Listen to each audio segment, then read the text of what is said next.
Tears are falling from the sky.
Hear me cry, tears are falling from the sky, don't give in.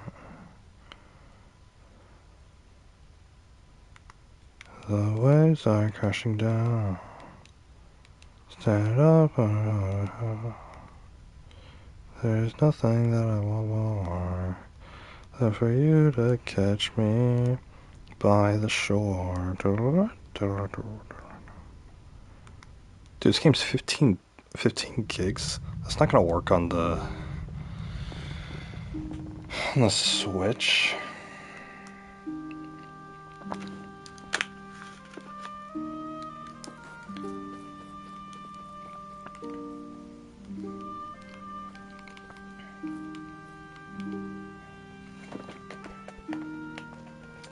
Oh my god. Holy poo poo. Holy poo poo.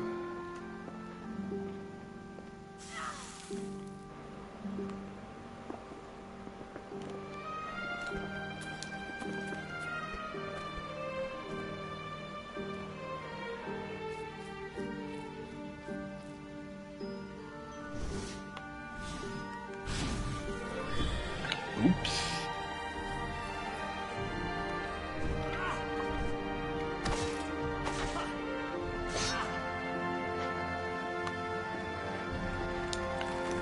Oh my god.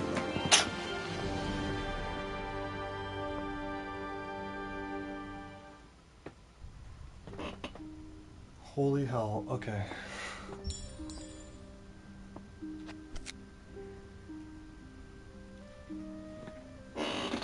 Alright, how's it going, everyone? BigPasta Gaming here, once again. And today, we are... Yeah, today we are playing the Greek. What are we doing today? Oh my god, today we're tired. Holy shoot. Guys, I turned on the stream and then I went back to bed. So I started the stream at 10 o'clock or 10:02, whatever, right? I get on PlayStation at 10, but then I have to type in, when I start the stream, I have to type in the stream title. Which, you know, it defaults to whatever I named the last title, which, you know, it's like, really at this point, who cares, but... Oh, looks like I didn't start at 2.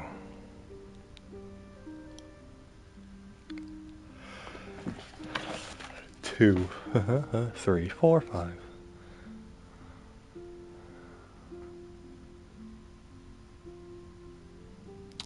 One, 2, 3, 4, 5. Hello everyone, how are you doing? 1, 2. But yeah, I am diving in.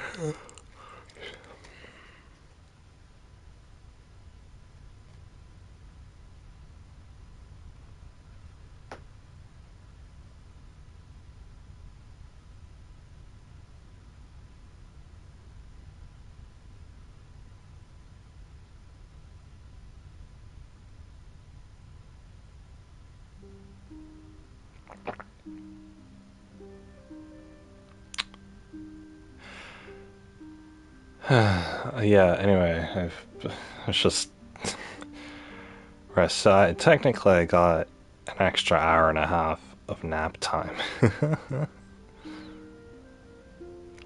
Yeah. Oh. Guys, you want to know what's on my mind right now? Before I get into things here. Do you guys know about the concept of viral load? Viral load.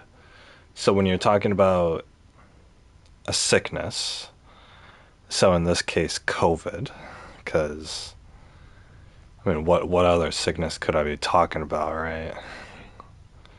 The Black Plague. Oh wait, is this? I boom boom boom. Yeah, okay, it's good. Alright.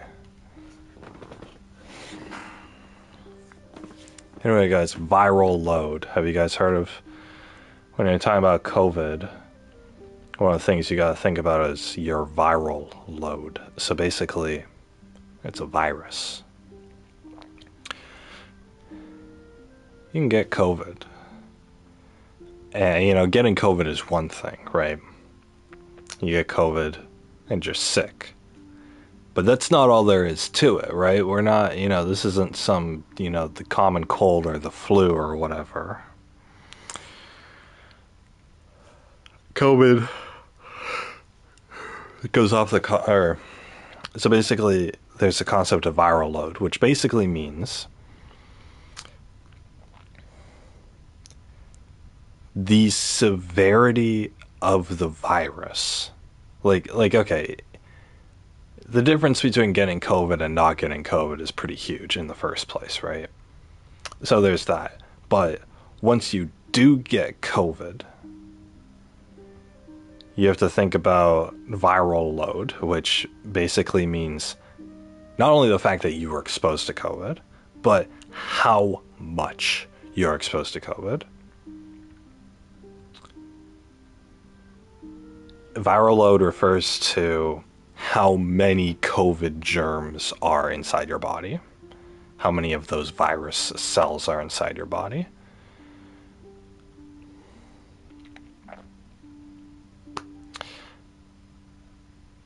The way that COVID works is, you get infected and then the cells duplicate inside your body. So you might get like one COVID virus cell inside your body. That's when you're exposed, and then and then inside your body it feeds off of your other blood cells and the sugars and all that.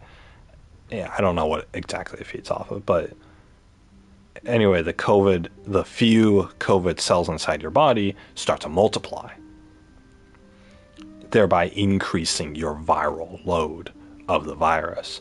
That's why when you're exposed to COVID, you guys know this, when you're exposed to COVID for the first time, you're probably not going to get sick, or probably not going to have any symptoms on that first day.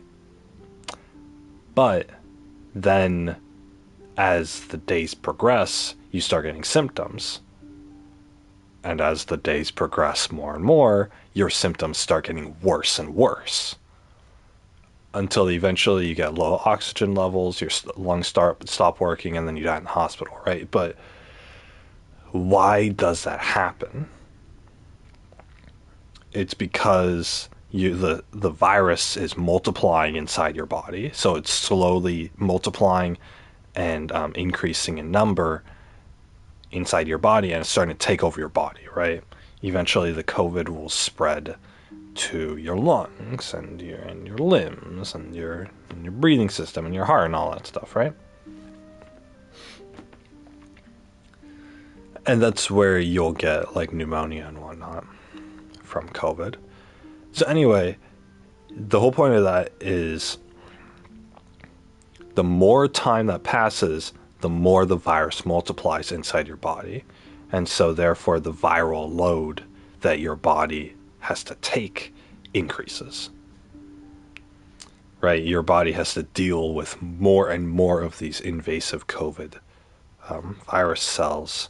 It has to deal with them, and your immune system has a harder time fighting off more of them. Right? You guys can imagine going to war, right? Like, let's take a real world example, like going to war. Okay, if you're going to war against somebody, right, another country, and they have 10 soldiers, well, your army is going to crush them flat, right?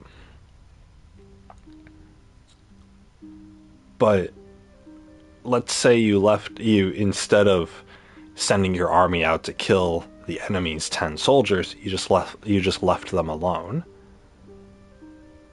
And then those 10 soldiers are left alone, and they start reproducing. They start mating and reproducing. And then, a couple generations from now, there's 1,000 soldiers. And you let them multiply. Now there are 1,000 soldiers you got to fight. Well, the 1,000 soldiers, are going to give you a lot harder of a time in a war, right? If, you give them time to multiply, and all of a sudden there's more enemies in a war, right? And, obviously your army is going to have a harder time fighting against 1,000 soldiers than it was going to have, just fighting against 10 of them.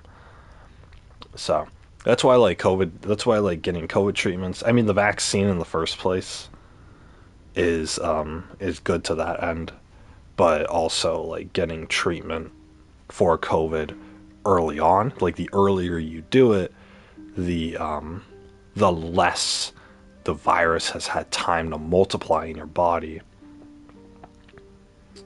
And so the less that your immune system has to do in order to fight it off, right? It's only going to have to fight those 10 soldiers instead of 1,000 or 1,000,000, right? You guys understand that. So anyway, why do I bring this up?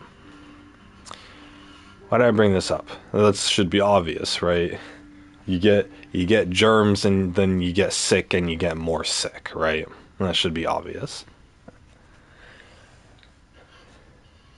Letting COVID just sit in your body and multiply is not the only way for you to have an increased viral load.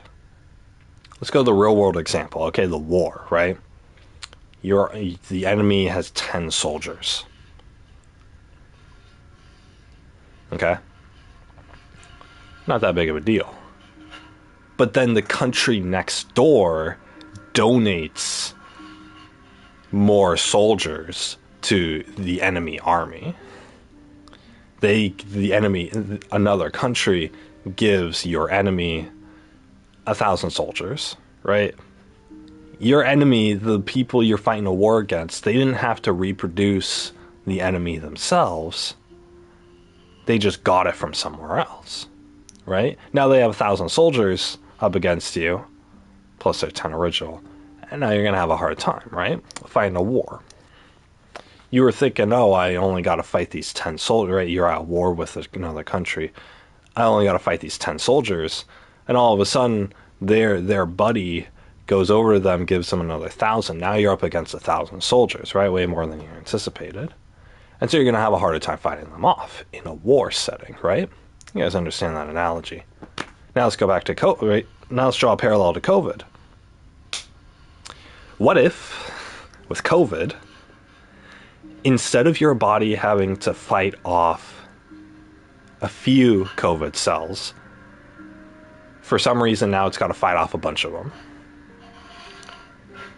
And now it's got to fight off thousands and thousands and millions of them, right? Well, where did all those COVID cells come from? Well, either A, you gave, that's your viral load. You gave COVID enough time in your body to reproduce and, multiply inside your body. Or B, and here's the point I want to emphasize,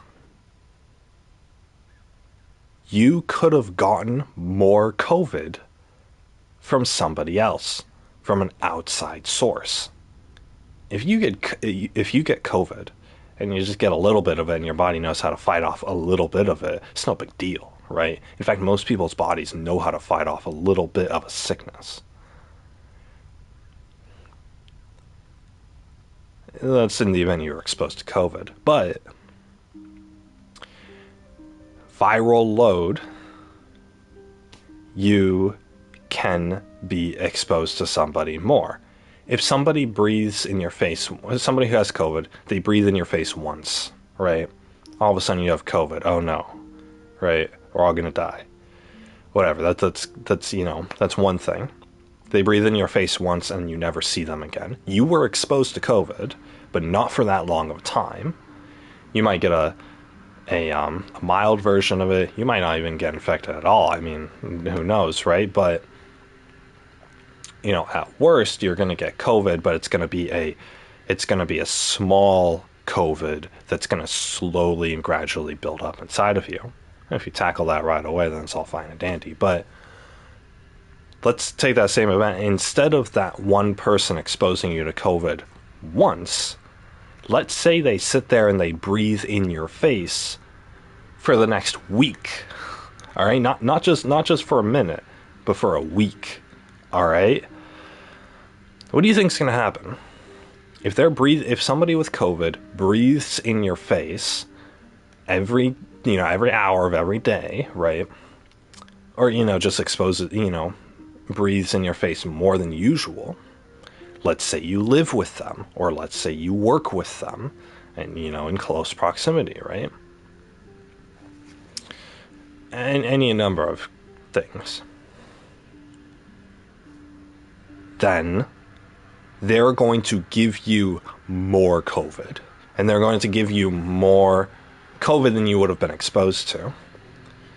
It's the same as my example of, you're fighting a war against somebody, and then someone else gives them a bunch of soldiers for their army, right? It's exactly the same thing.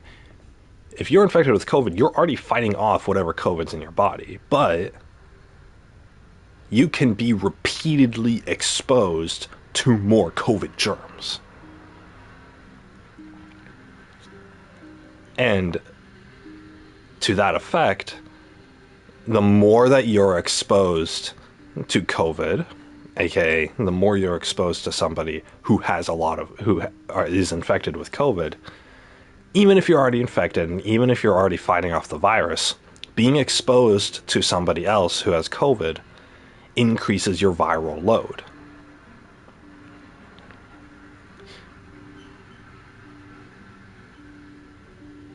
Why do you guys think quarantining is so important? It's not just because, we gotta make sure nobody gets infected with COVID. Why don't we gather all the COVID patients together and huddle them in a giant room together? Because they're going to be transmitting each other's viral load. Oh, they already have COVID, it doesn't matter. No, it does matter. Because it's the difference between you having to fight off a little bit of COVID versus having to fight off a lot of COVID. And if somebody with COVID is constantly breathing in your face and constantly giving you COVID germs, then your body is going to... So even if your body is okay fighting off COVID now, your body is going to be strained more and more, having to fight off more and more COVID germs entering your body, more new COVID germs entering your body every single day, every single minute you're exposed to somebody. There's a giant difference. Because the more, that's viral load, the more that you're exposed to somebody who has a sickness, the more germs you're going to get from them, and that's the more that your body is going to have to fight it off.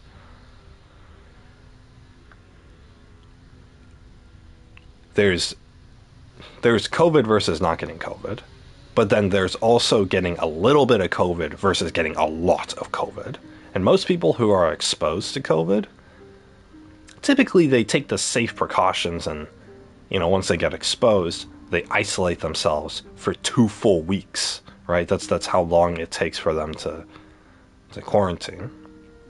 And then after COVID completely goes away in their body, which does take 2 weeks no matter how strong you are or whatever, you you know, then you get natural immunity or whatever, right? But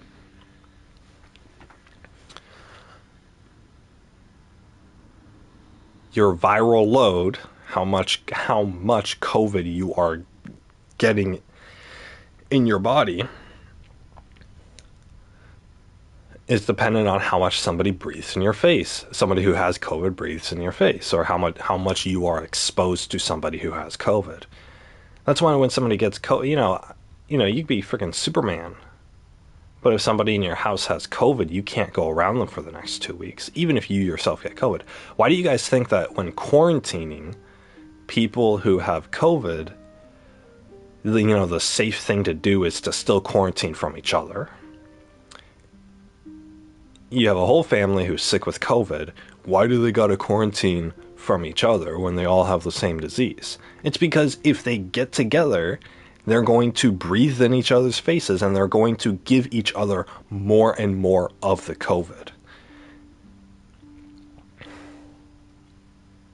People who have COVID, who mingle with others with COVID, are more likely to get severe COVID and end up in the hospital for it.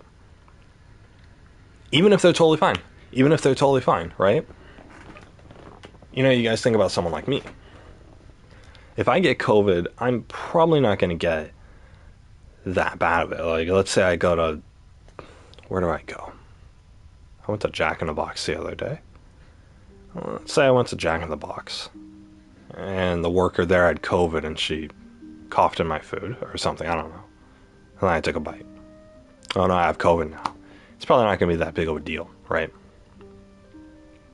For me, because I'm going to get sick, but it's not going to be too bad, right? And as long as I take precautions. I mean, they have the antiviral COVID pills that I got from the hospital and whatnot. I'd get that anti-COVID treatment. Being exposed once to it probably isn't going to do anything to me, right? I'll get a little bit sick and then I'll probably be fine because I'm a relatively healthy guy with a good immune system. But if I were exposed to COVID every day, like let's say my mom got it, and I continually talked to her and I continually ate her cooking,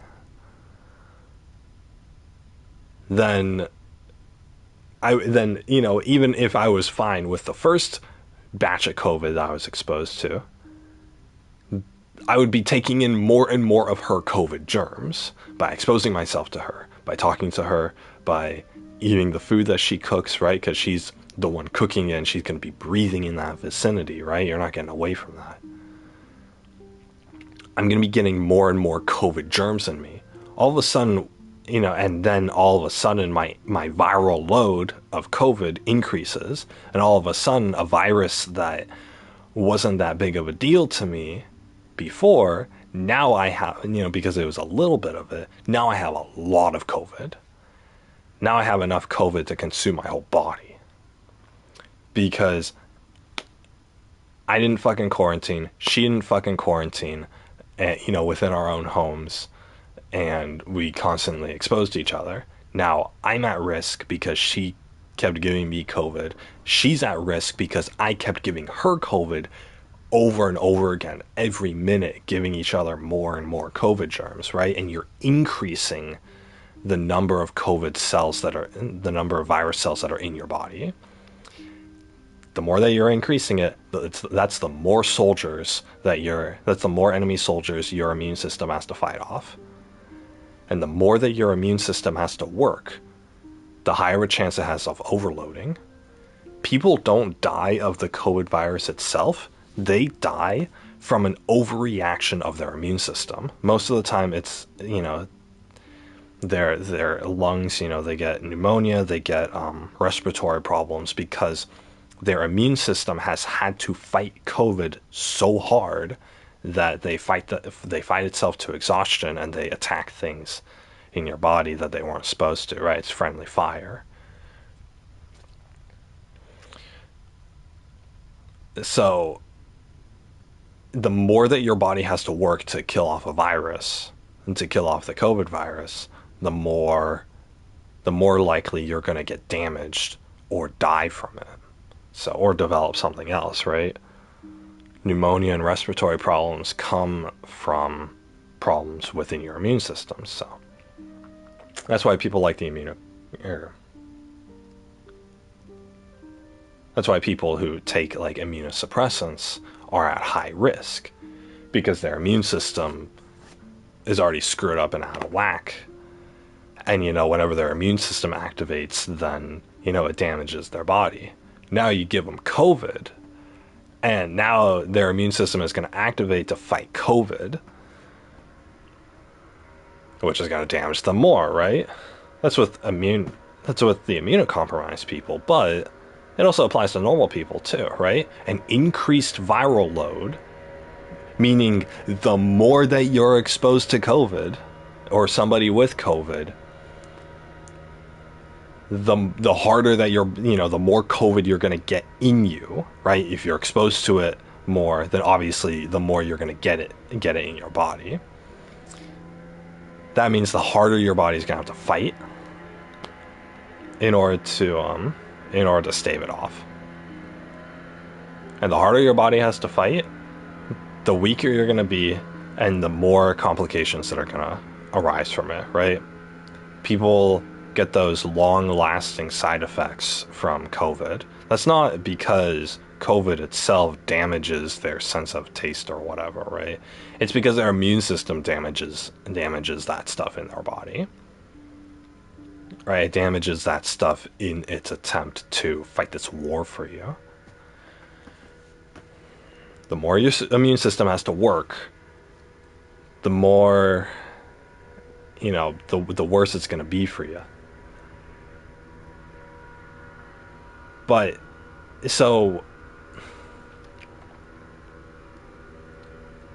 that's because of an increased viral load, right? There's a giant difference between being exposed to COVID once and then being exposed to COVID every day. It's a giant difference. That's the real reason people have to quarantine. Not just to not expose other people, but to not expose the people who already have it to more. Typically when somebody in a household gets COVID, it's a pretty common thing for everyone in the house to get COVID.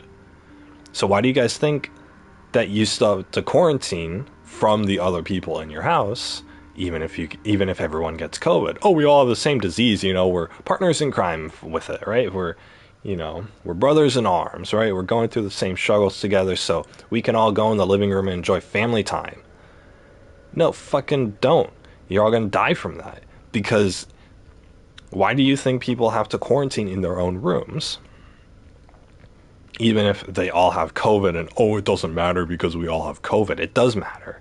Because the more that those family members expose each other to each other's COVID germs, the more that happens, the more that the viral load in everyone's body goes up. And the more COVID that they're going to have to fight. Instead of fighting just whatever COVID is in their body for 2 weeks, now they got to fight whatever COVID is in their body, plus all of the other germs that they're getting from everybody else. They have to fight everyone else's COVID that's getting into their body as well.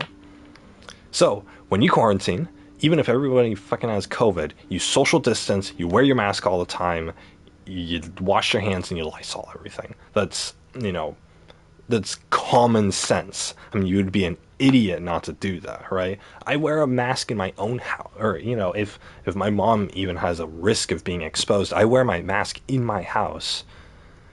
I have a mask hanging on my door specifically for that purpose, in case she has it. But even if she got COVID, and even if she exposed me to it through some unfortunate series of events, I would still wear the mask in my house, right? Even if my whole family got COVID, I would still wear a mask in my house. I would wear an N95 or whatever. I'd wear a mask in my house. I would only go out of my room when strictly necessary. I certainly wouldn't sit at the fucking dinner table and eat dinner with any of them. If they all had COVID and if I had COVID, I wouldn't do that. I wouldn't do that to myself, exposing myself to other people, and I wouldn't do that to them, exposing myself to them. Because what's going to happen if we all have COVID and we all sit at the dinner table? Well, we're going to be passing each other's COVID germs to each other. Here we go. Let's share each other's armies so that we can just attack each other's immune systems, right? If I thought maliciously of them and I wanted all of us to die, then sure, that's what I would do. I would suggest, hey, let's have family dinner. Well, we all have COVID. Of course, my family wouldn't be stupid enough to do that. That's for damn sure. We wouldn't expose ourselves to each other's COVID. Even if all 4 people in my household got COVID, we would spend the next 2 weeks isolating from each other. Oh, even though you all have COVID? Yeah, because we all have COVID. Because if I go into, if my mom is struggling to survive off the COVID she has, what do you think's going to happen if I breathe in her face again and again every day? She's going to get she's going to get an increased viral load. And the COVID in her body that she's already struggling to fight against is going to, I'm going to be adding my own COVID germs on top of that for her. And all of a sudden she was struggling to hold her own against her own COVID. Here comes my COVID into her body now. Then she's going to fucking die. Was it worth it to get her killed because I wanted to have a conversation with her at close range with my mask off? Was it cool that I decreased her chances of survival because I wanted to eat at the dinner table together? No, it's not fucking cool. So don't eat at the fucking dinner table if you have COVID and other people have COVID around you. And yes, this applies to people where everyone in the house has COVID. This especially applies to everyone when everyone in the house has COVID. You eat dinner together, or you talk with each other, or you go in each other's rooms like a bunch of dumbasses. And what are you going to be doing? You're going to be spreading your COVID onto other people. You're going to be adding to the amount, to their viral load. And you're going to be adding to the amount of the virus that they have to fight off. Why would you do that? Why would you create, first of all, why would you create extra work for somebody? Right? If your immune system is having a hell of a time fighting off COVID in the first place, fighting off the germs that are in your body in the first place, why would you want more? I don't understand.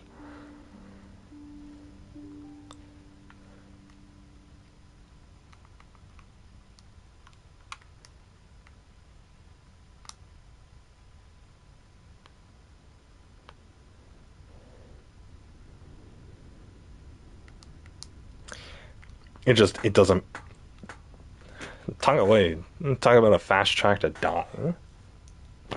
Just because you don't have symptoms or you feel better doesn't mean that you don't have COVID anymore and that you don't have a risk of getting COVID anymore.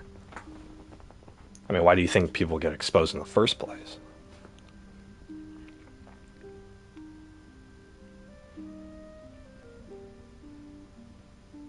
Like, how hard is it to have dinner over a fucking Zoom call if it's that important?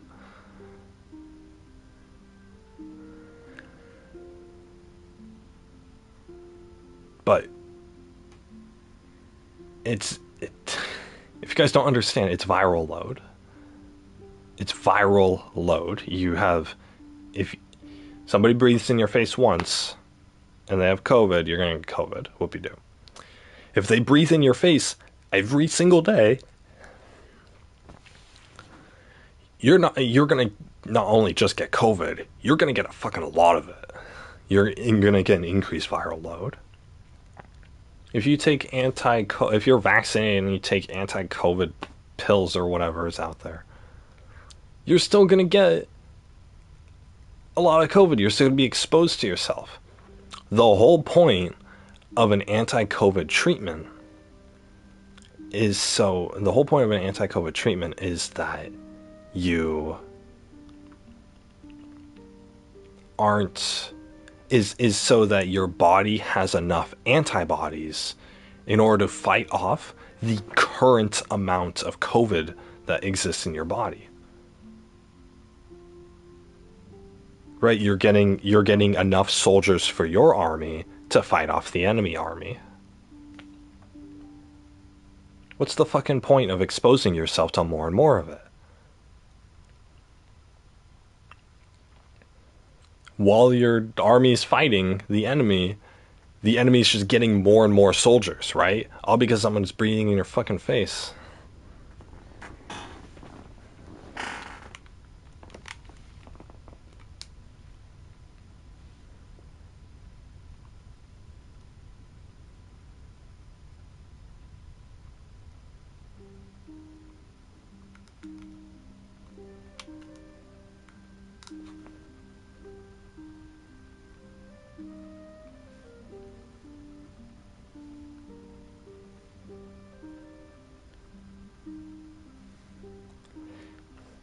Hear me cry. Tears are falling from the sky. But yeah, it's an increased viral load. The more that you expose yourself to even if you have COVID, the more that you expose yourself to somebody else who has COVID, the more COVID germs that are getting inside of you. And the more that your body has to fight off, which means that it's a higher risk that you're going to get more severe COVID. Why do you guys think there's a difference between mild COVID and severe COVID in the first place? It's all dependent on how many COVID virus cells are in your body. Somebody who's exposed once and who has a good immune system and who just quarantines and who just separates themselves from the world for 2 weeks will get mild COVID. They'll get a bit sick, flu-like symptoms. 2 weeks later, they're fine and dandy. But somebody who gets COVID, who exposes themselves every day and goes out and interacts with other people who also have COVID, they get hospitalized and they die. It's an increased viral load. So anytime that you expose yourself to somebody who has COVID, not only are you getting initial COVID, the initial virus of COVID, right? You're being infected, but you're also getting more and more of it. More and more of it is stacking on top of it. It's more and more enemy soldiers that are coming to attack you. And eventually, that enemy army is going to get big enough to where you're just going to get overwhelmed. And your immune system won't be able to fight back. And then you're going to die, right?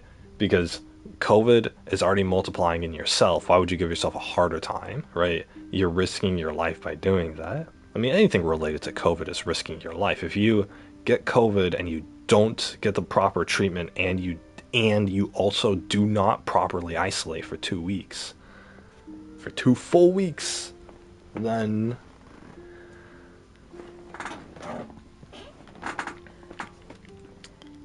you're gonna die. You're gonna die from it. Or then you're risking your life. That's what it is.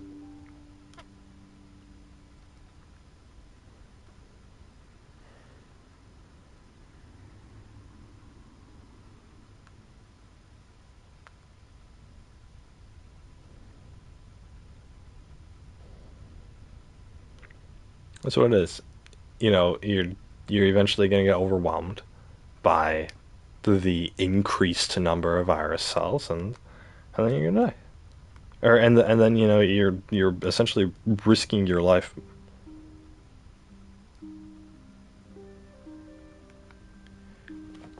You're risking your life.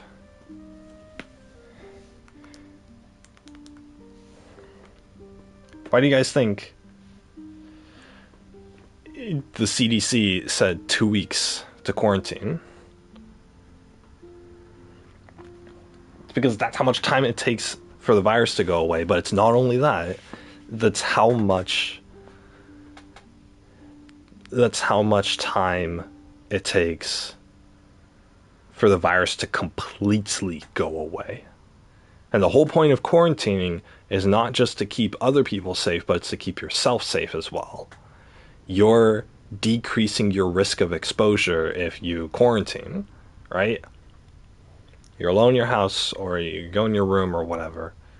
You don't have to quarantine anymore. Or, and then you're quarantining and you're not exposing yourself to more and more virus cells. So you're risking your life.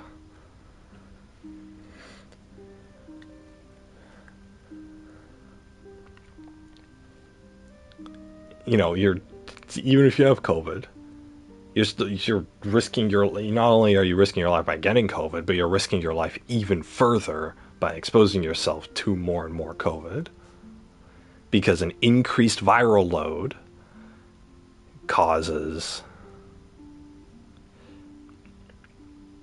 will just cause more problems. It's more enemy soldiers that you gotta fight against.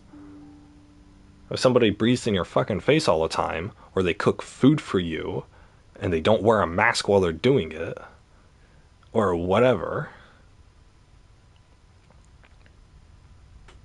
then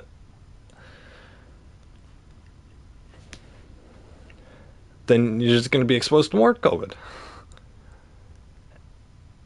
And it's going to eventually become too much for your body to bear. And people who are like sickly, or they're like at high risk, have even more of a risk. Because even if they get past the initial COVID symptoms in the beginning stages, they're going to have to fight off more and more of it later down the road.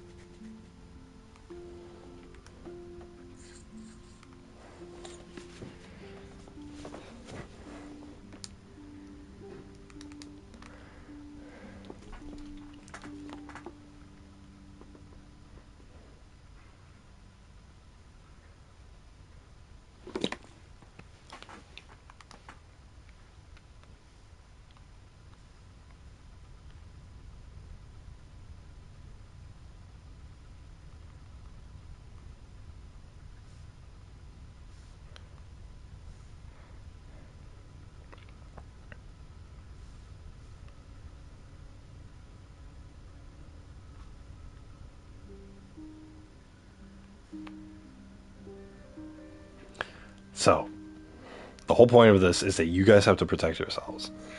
In the event that you guys do get COVID, it's not over.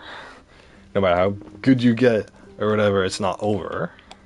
In fact, this is why people get COVID in the first place. This is why people are dying of COVID. This is why we're dying, and this is why America is losing, a 9/11's worth of lives every 2 days.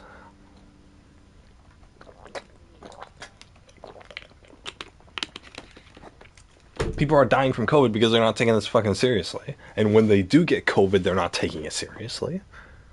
And when they quarantine, they're not taking it seriously. In fact, a family of 4 who gets COVID is way more likely to have somebody die from that than somebody who just lives by themselves. Because somebody lives by themselves, then they aren't getting exposed to other people's COVID while they have their own COVID.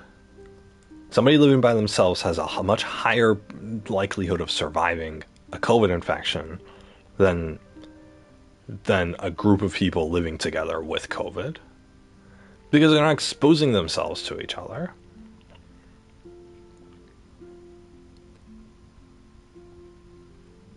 Breathing in each other's faces or exposing yourself to other people who have COVID, even if you yourself have COVID, increases the viral load and increases the more that your body has to fight off the COVID virus. Which means that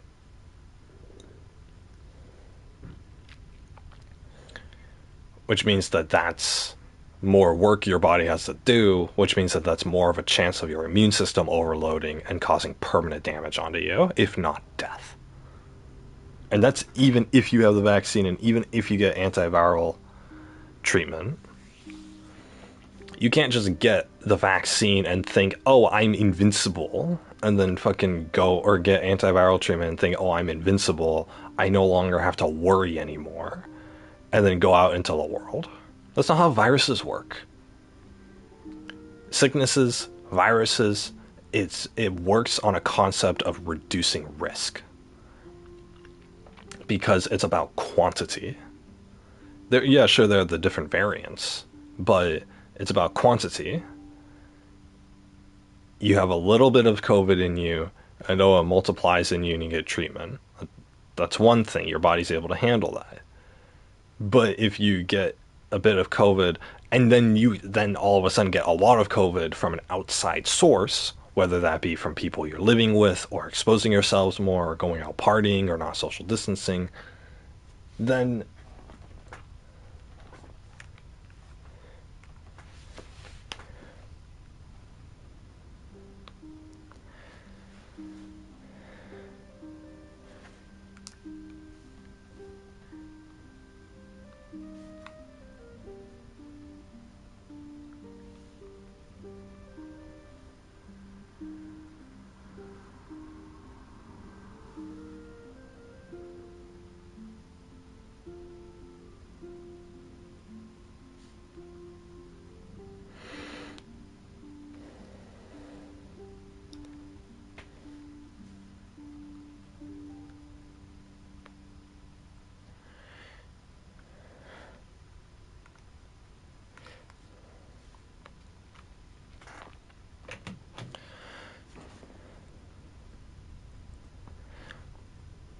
then it's,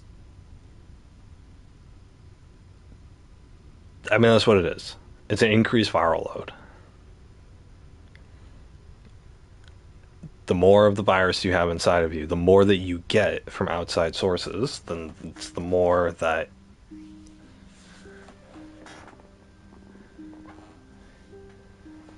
the more you're going to get sick, and the more that's going to be life-threatening.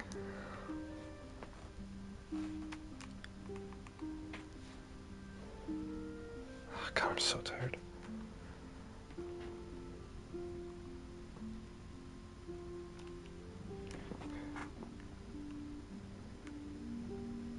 What the? Why is someone calling me?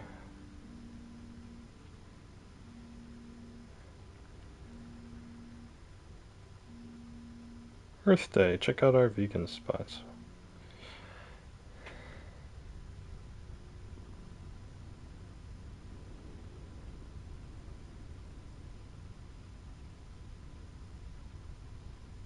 What am I doing? Oh, God.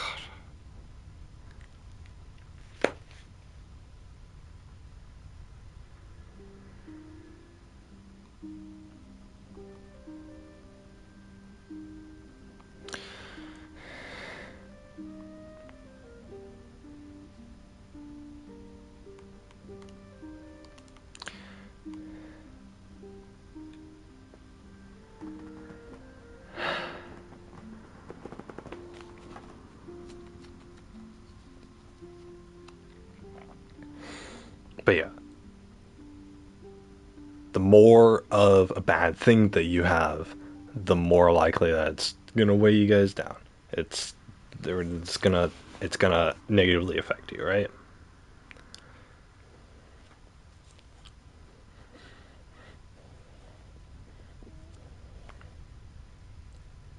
Increased viral load is a serious thing. So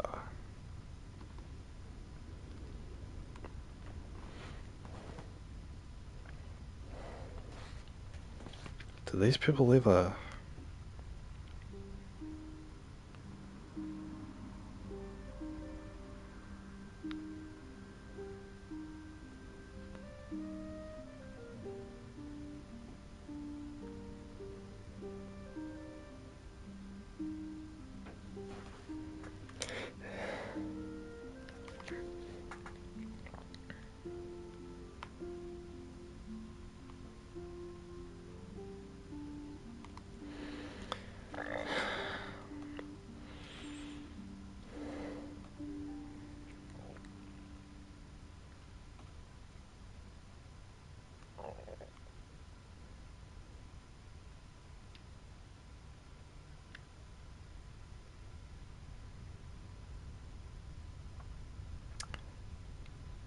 Wait, am I paying a fee every time I use a debit card?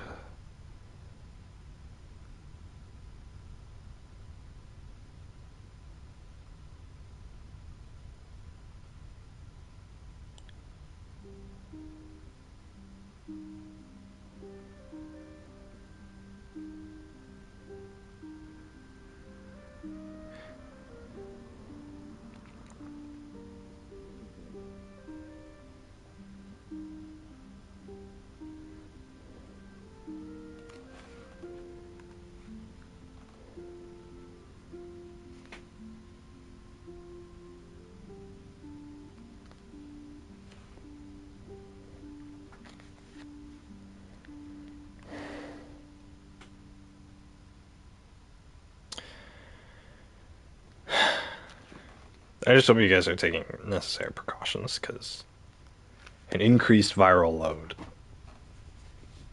can be the difference between a mild COVID symptoms versus ending up in the hospital. So, and ending up in the hospital for like respiratory treatment, right? You're isolated in a big room and they put a breathing machine on you. It's the little mask with a tube in it that goes over your face. I mean, people die on those. So, and then they clean and they give it to the next COVID patient. But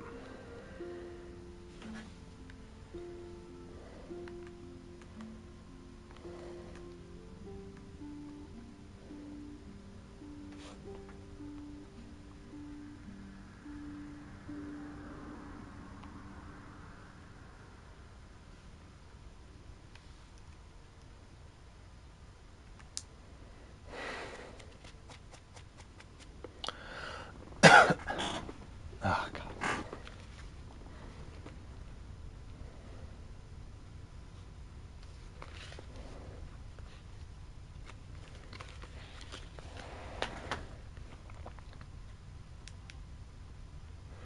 Ba ba ba ba ba. It's been 8 hours. Huh.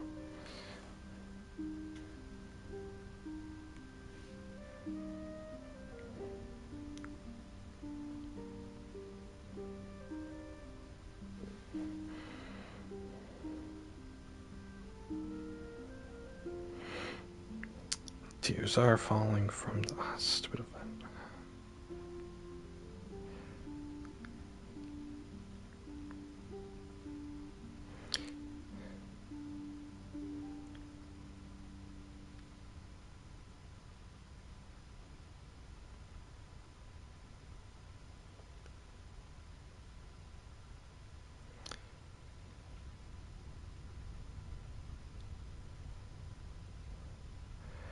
Wait, am I gonna... Whatever. There's nothing that I want more than to... Can't you catch me by default?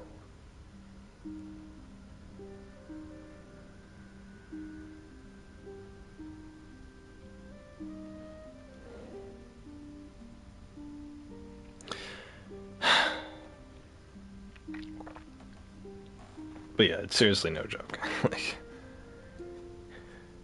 you already get an increased viral load from the way that the virus reproduces in your body. But I don't know. The only people who are dying from COVID are the ones who are unwilling to quarantine or social distance or do any of that stuff. So, they took the virus everyone took the virus seriously back in 2020. But then, people started getting sick of it.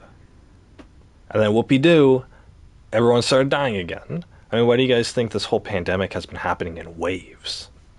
It's because there's a high wave of a lot of people dying, and then people being scared of COVID, and they stay indoors, and they actually do what they're supposed to. And then a month later, they're like, oh, I'm sick of this. Let's go out and party. COVID's not that serious. And then they go out and party, or they don't social distance, or they have fucking family dinners together, even though it's archaic at this point. and the and then they get exposed to COVID, and the people start dying again, and that's where the numbers start going up. And that's why COVID goes in waves.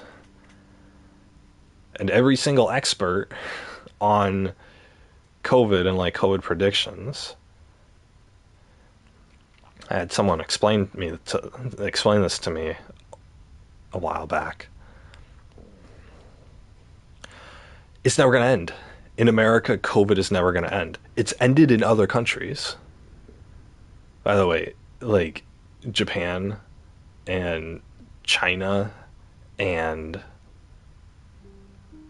a few countries in Europe, and I believe New Zealand as well, they all don't have to worry about COVID anymore. I mean, they still, they still do what they need to be safe and stuff, but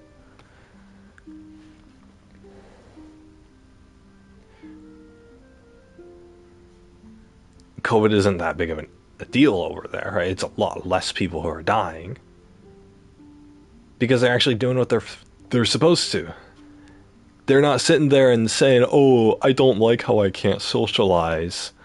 Let's go out and risk our lives and everyone else's lives for this." They're not like that. America's like the only country that's dumb enough to do that. America and like every poor country who can't, every poor country who can't afford masks and vaccines and the social distance. America is the only country that can afford those luxuries, but still doesn't do it.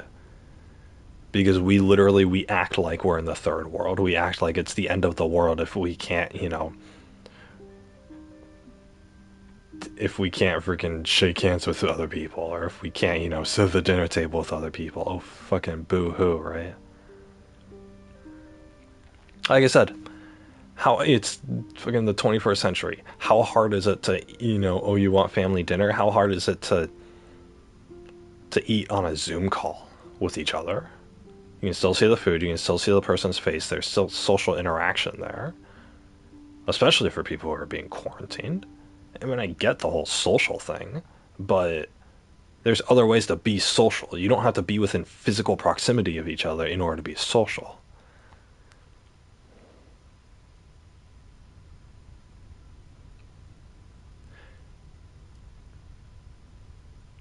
I mean, it's like common sense at this point. So the fact that people are risking their lives because they absolutely have to be within physical proximity of each other. It's like, no, you don't. But I digress. People are saying that COVID is never going to end in America because people will never get to a point where they can all collectively agree to actually follow the fucking rules. When COVID started, all we had to do is quarantine for a month. Really, technically it was only 2 weeks we had to do it, but we only had to, it was like a full month. And they tried to do that. And America just wouldn't do it. American citizens just wouldn't do it. They were like, oh, 1 month in my house, fucking blow my brains out. And then they went outside and they socialized.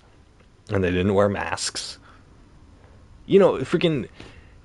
Kids in Japan before COVID would wear masks. Little children were accustomed to wearing masks in Japan whenever they got sick. In fact, wearing masks was a common enough thing to where there are Japanese companies that design like custom made masks with like these custom designs. In fact, I have one. I have a black cloth mask that has like cat whiskers on it. This is something that I got in 2018. I got it 4 years ago, before COVID, just because it would have practical use for me. I could wear it while I'm sick, and I could also wear it out in the cold, right? So my face doesn't get cold. It had practical use for me, but I got it from a Japanese company. There are school children as young as 5 years old who are accustomed to wearing masks when they're sick. Their parents say, oh, the kid has like a bit of a cough, but not enough to skip school. So the parent says, okay, here's a disposable mask. I'm talking about pre-COVID, right? I'm talking like before 2020. So Japanese school children were more willing to wear masks than most Americans are. It's pathetic. It's absolutely pathetic. And then all these people are complaining like, oh, I don't like wearing the mask. It's hard to breathe. And then they'll like put on the mask for 5 seconds and then they'll pull it down all aggressively and then just start gasping for air. It's like, grow the fuck up. Are you fucking kidding me? If the entire population of an Asian country can wear it without a single can wear a mask without a single complaint, without a pandemic going on, then fucking get off your entitled ass and do what you're supposed to. I don't understand Americans. I don't understand how people can be so inherently selfish. And then what do you know? America by far has the most COVID deaths. And not just because we're a big country, we have the most COVID deaths per capita. We have the highest percentage of COVID deaths compared to any other country in the world. Even compared to China. The virus originated in China. It started in China. China is a lot more tightly packed than America is, which means they're a lot closer together to each other. The virus started there. And they have a lot more people who could they have a lot more people, which means that, a larger amount of people could get infected and die from it. And yet China's not even a first world country, and China's COVID numbers are below America's. That should tell you something about how bad America is. When a bunch of poor, tightly packed Chinese people whom started the virus in the first place are able to do better than Americans are. I mean, there are no words for that. America is by far an inferior country, and people here are still like, oh, I can't fucking wear a mask, I can't breathe, my glasses fog up. How do you think fucking school children in Japan feel? Or guess what? They don't fucking feel those emotions because they've gotten used to it. How hard is it to get a mask? If you wear glasses, how hard is it to get a mask where you pinch the nose part of it so that it stays on your face? Oh, there's a piece of cloth and there's a piece of fabric on my face. It's so intrusive. What a fucking joke. What's the shirts and the pants and the socks that you're wearing right now? And the shoes, that's artificial cloth that's on your body. But you don't complain about that. In fact, if someone took off their shirt in public, then they'd get the police called on them. Because, oh, you're supposed to wear a shirt in public. Oh, you're supposed to wear pants in public. Oh, you're supposed to wear shoes. No shirt, no shoes, no service. But all of a sudden, when you suggest wearing a mask, then half the country blows up at you. Oh, God forbid I have to wear a fucking mask. God forbid I have to put another article of clothing on. When I already, people who are used to wearing clothes and piercings, those people with the fucking earlobe things that probably weigh like 2 pounds a piece that are pulling down their entire head. People who wear metal piercings on their tongue and on their nipples, and they're complaining about a piece of cloth on their face. How fucking hypocritical. The rest of the world is able to do it just fine. What makes Americans so weak to where they can't tolerate doing the same? It's not that they're weak, it's that they're entitled. That's what it is. Oh, I shouldn't have to do anything for anyone else, even if it's for your own health. And then people get so inconvenienced by it, quote unquote, that they just start calling the virus into question. I mean, you guys remember 2020? People were questioning whether COVID actually existed or not. If there were no regulations on COVID, no having to wear a mask or socially isolate, nobody would be calling COVID into question. Nobody would. Why do you guys think people started calling into question when they were required to do something about it? It's because they're selfish and they're entitled, and they all of a sudden something's inconvenient, and so all of a sudden now it matters. Now it's like, okay, how do I get out of this? Well, maybe I don't have to wear a mask if COVID is a hoax. Maybe if I, maybe if COVID's a conspiracy theory by the government, then I don't have to social distance anymore.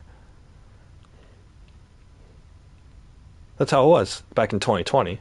And then when the vaccines came out, you had the same mentality, except now it's replaced with vaccine. Now instead of, oh, COVID is fake, now it's, oh, COVID is over. Oh, the vaccine came out, everyone got the vaccine, COVID's over. Well, no, it's not fucking over. It's not over because the virus still exists. Because even if you get the vaccine, you can still get COVID. But people didn't accept that.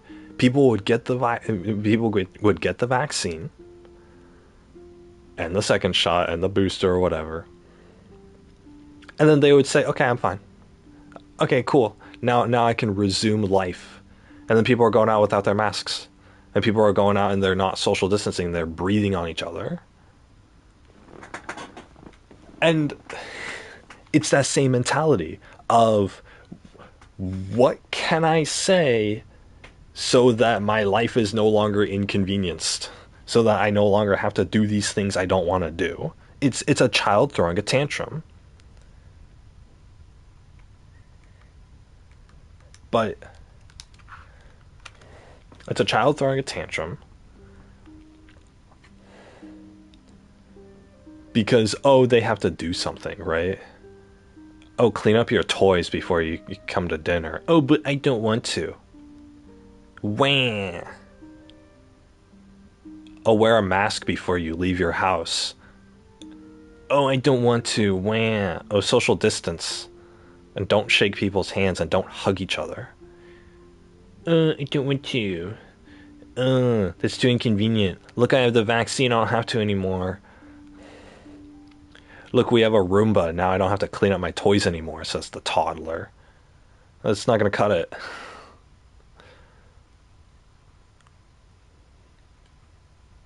It's people's entitlement.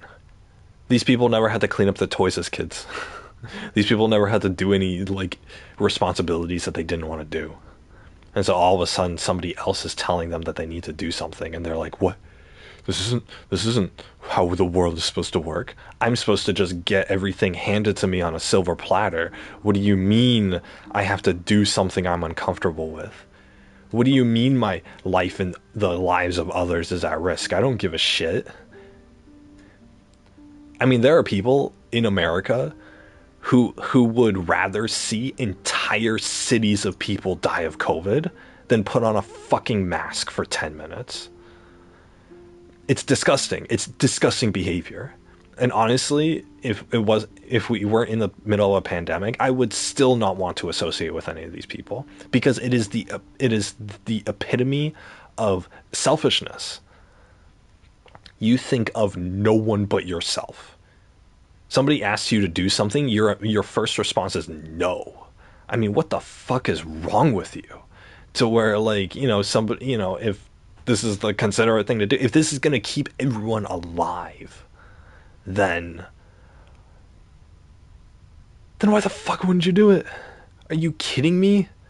How selfish can you be? It is absolute selfishness. And it's because of that very selfishness that everyone in this stupid country has, is why people are dropping dead.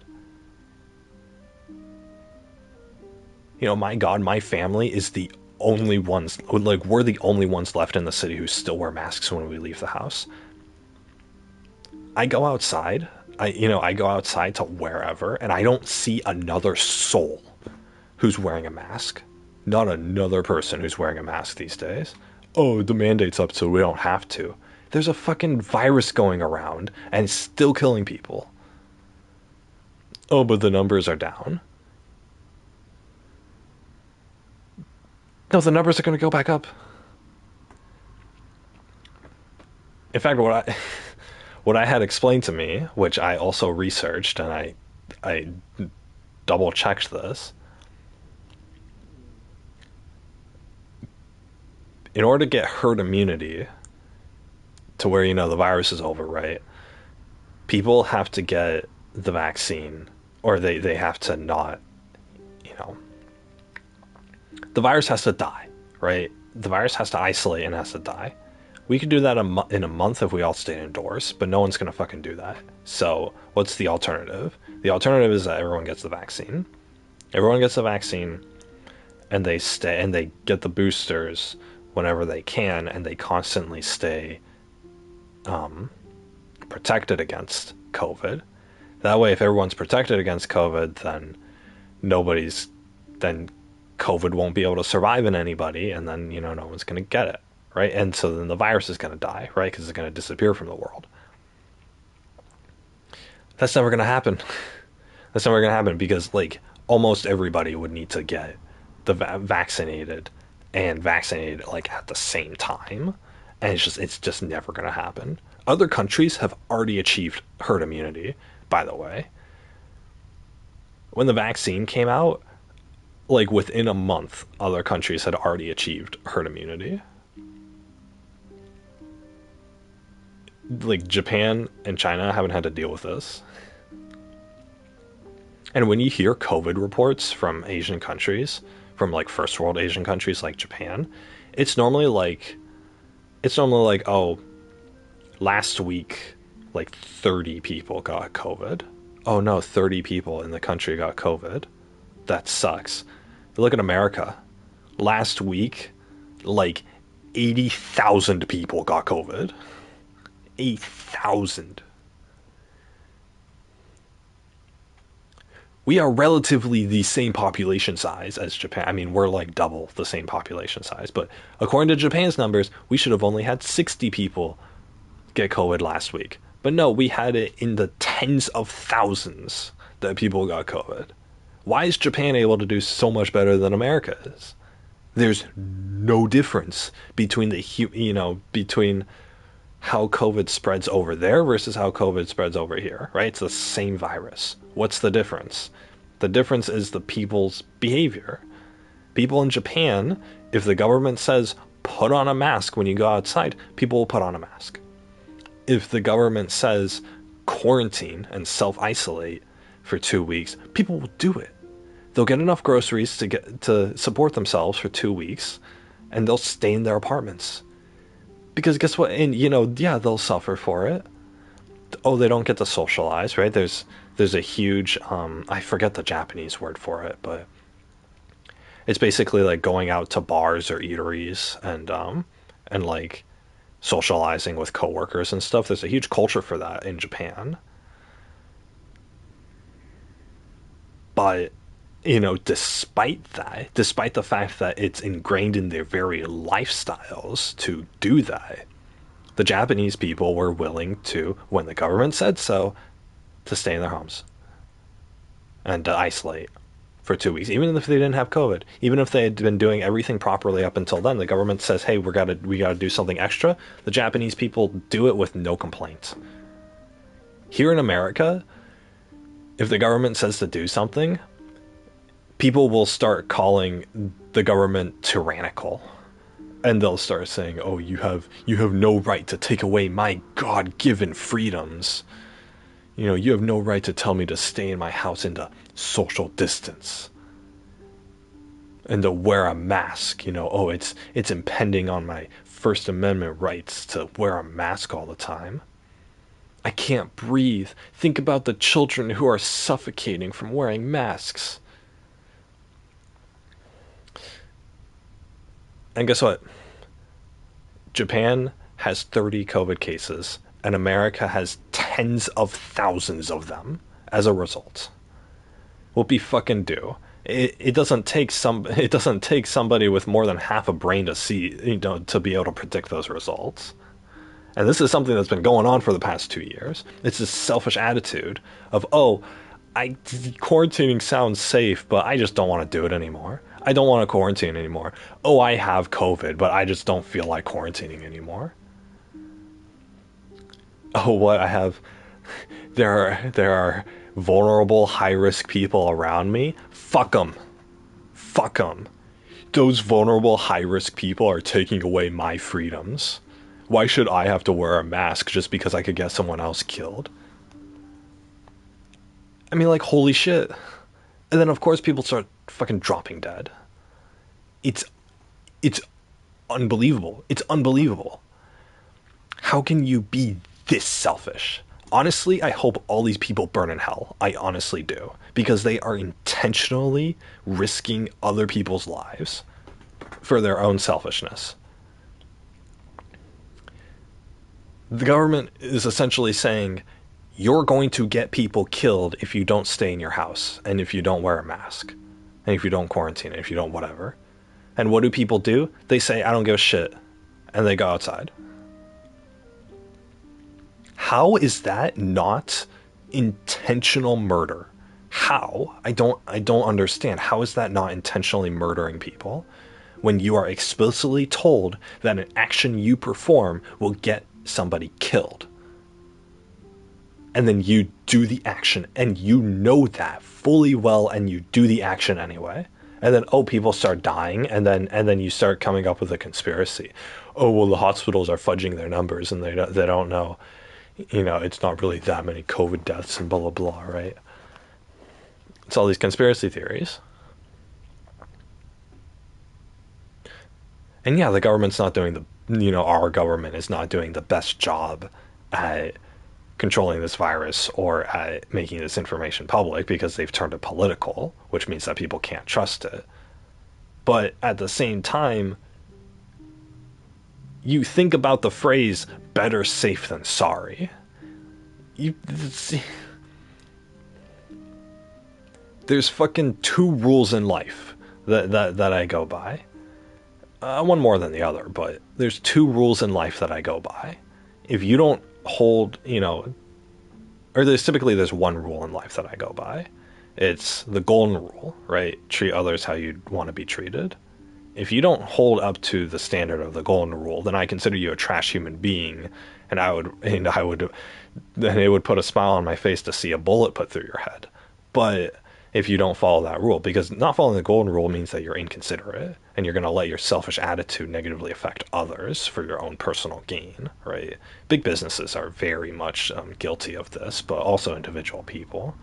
It's American culture. It's corporate culture for you. We reward America. America is one of those countries that rewards selfishness, right? Anyway,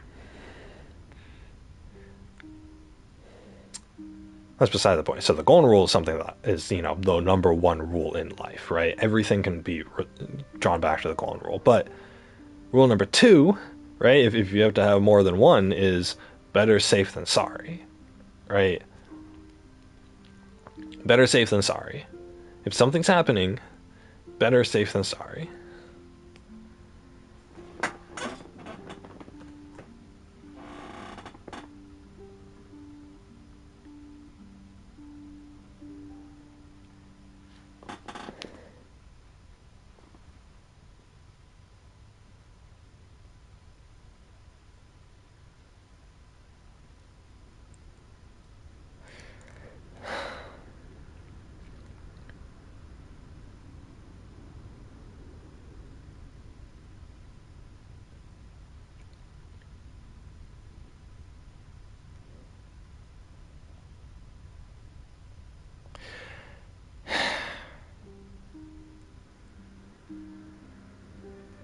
Can I? Whatever.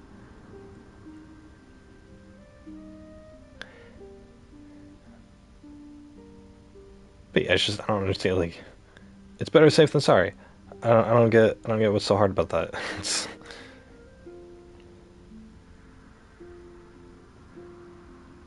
I have sandwiches.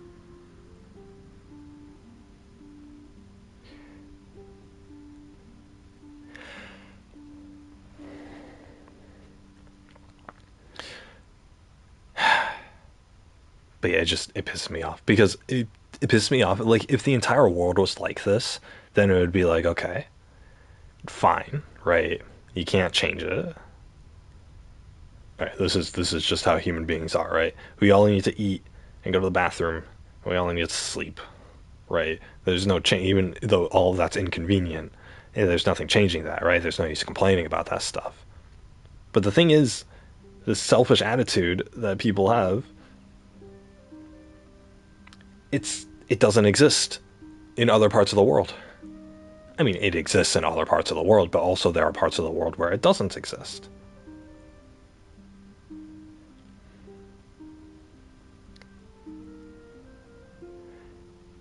Look at Japan. I mean, Japan's could be my main example because honestly, and I guess it's unfair for me to hold Americans to the standard of Japan because that's so stupid. Because Americans, right?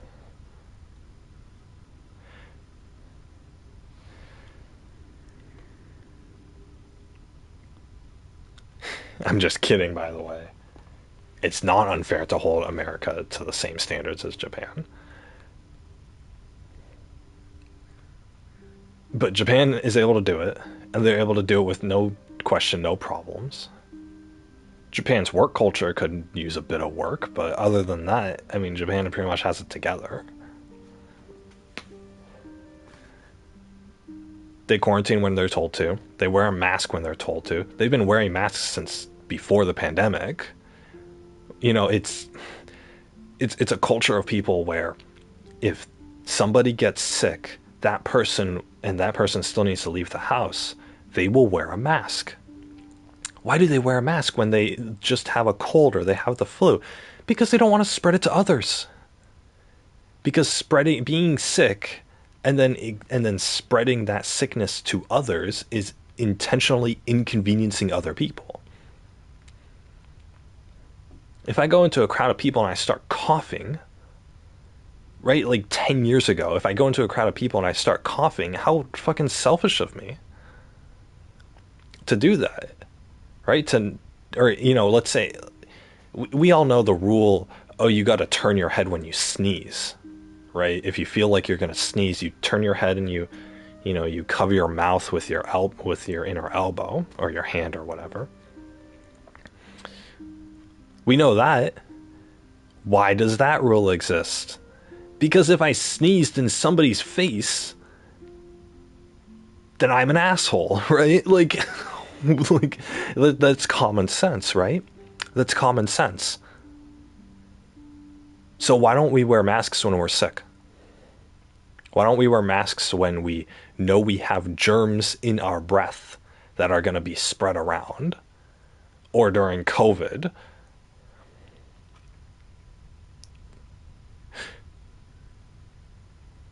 Why do you guys think that Americans don't do that when other countries do? It's because we're fucking selfish. It's because, it'd be going too far if we told Americans. I'm not saying people. I'm not saying human beings. I'm saying Americans. It would be going too far if we told precious little temper tantrum throwing Americans to wear a mask when they're sick. Oh, you're taking away my rights to go outside and to be able to breathe fresh air. You're still breathing the same fucking fresh air. Are you kidding me? The only thing that's getting caught in your mask, if anything, is the germs you're breathing out. Because the germs from your breath have more mass than the oxygen and carbon dioxide that are going in and out of your mouth, in and out of your lungs. It's like the easiest concept in the world to understand. How I don't get it.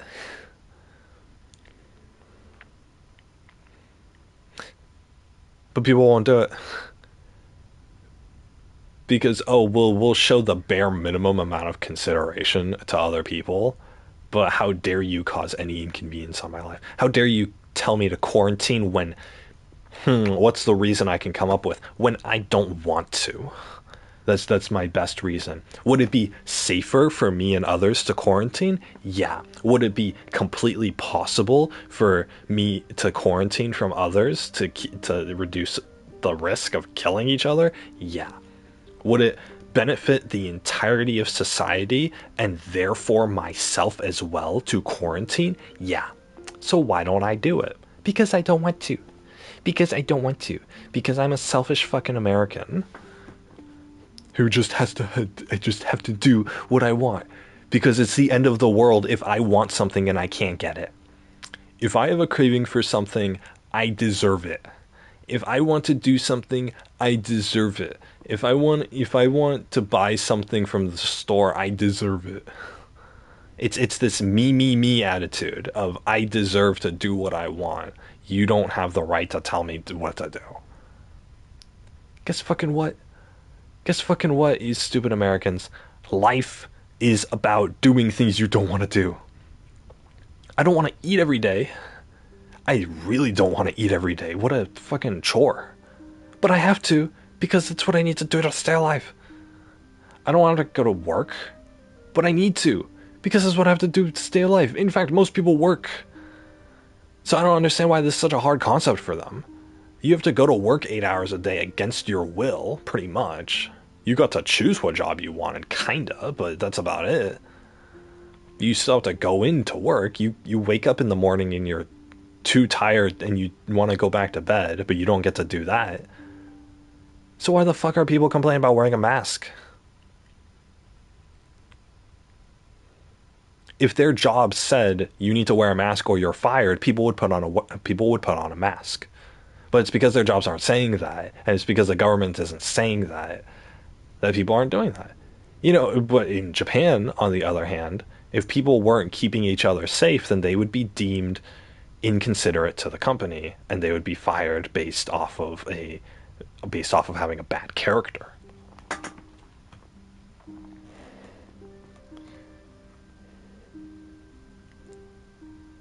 Because why wouldn't they? Somebody who doesn't wear a mask is being selfish.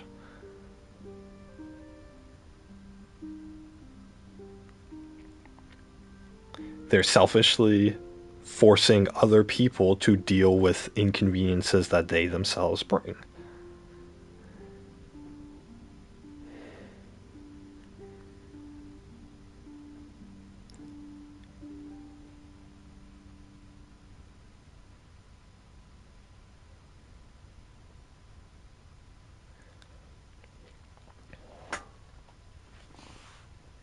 And so why does that not exist in America? I don't understand.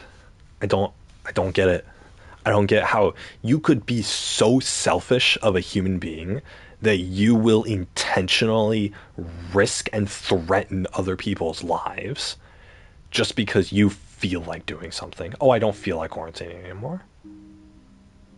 Okay, well, what if 10 people drop dead because of that? Oh, I don't give a shit.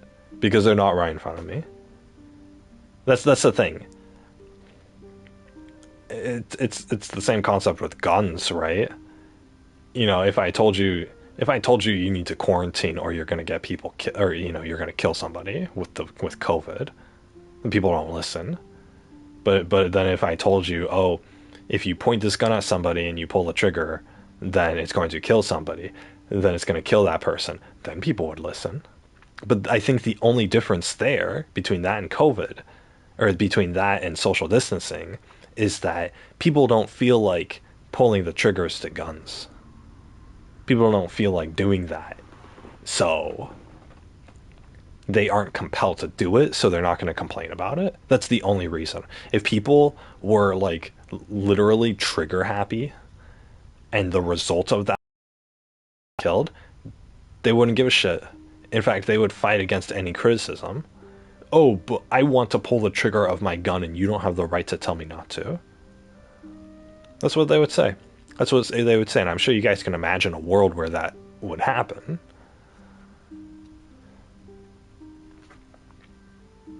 I mean, look at all the guns rights activists. I mean, half of them are pretty much of that state of mind, where, oh, I have the right to be able to shoot my gun wherever I want, and you can't take that away from me, right? So, but that's a whole nother thing. Guns rights, I don't really care about, to be honest. Either side of the issue. Because I actually don't think it's that big of a problem, but that's for personal reasons. But yeah, just like with pulling a gun or pulling the trigger on a gun, and that might get somebody killed, because even if you don't point it directly at the person, the bullet could ricochet off the ground or off a wall and then hit somebody else or hit yourself, right? If you shoot a gun in your house, the bullet could ricochet off of several walls around you and then land in your chest or in your head, and then all of a sudden you're dead, right? Same thing with COVID. Same exact thing with COVID. You feel like not quarantining and you feel like going out, well, you're going to expose other people to COVID. You might get them. That's the thing. It's a might. It's a maybe. You maybe might get them exposed to COVID and get them killed. And you maybe might get yourself exposed to COVID and get yourself killed, right? That's a big maybe. And the thing is, people aren't dropping dead left and right, right? Most of the statistics you see on COVID are happening to other people. In fact, in people's own social networks, only a maximum of like one or two people who somebody knows personally will die of COVID, like maximum, and that's over the entire course of the pandemic, right? It's actually relatively a small percentage of the population, and I say relative because you're still talking about millions of people, but it's if you say, oh, 1 out of every 1,000 people will die, and then you think to yourself, oh, well, I don't know 1,000 people, so therefore this has nothing to do with me. That's the mentality of it, right? And people are saying, oh, why, if it has nothing to do with me, I'm probably not going to get COVID. I'm probably not going to be affected. So why do I have to social distance? And why do I have to quarantine? And why do I have to wear a mask if it's not going to affect me? That's the mentality of Americans. And you might be sitting there and thinking, oh, that sounds logical. But no, it's fucking not logical. Because the only way that that's logical is if you yourself are the person who's thinking that is selfish. It's a selfish mentality based off of, I want to do something, and technically it's not that bad, so therefore I should be able to do it. It's a selfish mentality, and the logic behind it is that, hey, I'm selfish, and I'm a human being, and I should be able to impose my own desires onto the rest of the world. That's what every American thinks. Every American who's not insecure, or who doesn't know better, right? Only people who are insecure, and also people who know better, and who are able to see the flawed logic in that, separate themselves from it. But most Americans are neither. Most Americans are either overly arrogant, or they're both overly arrogant and they're stupid. They're stupid enough to not have this otherworldly perspective or whatever. It's similar to, like littering. I'll compare it to littering, right? If somebody, take the average selfish American, they're at the beach and they have trash and they throw it on the ground.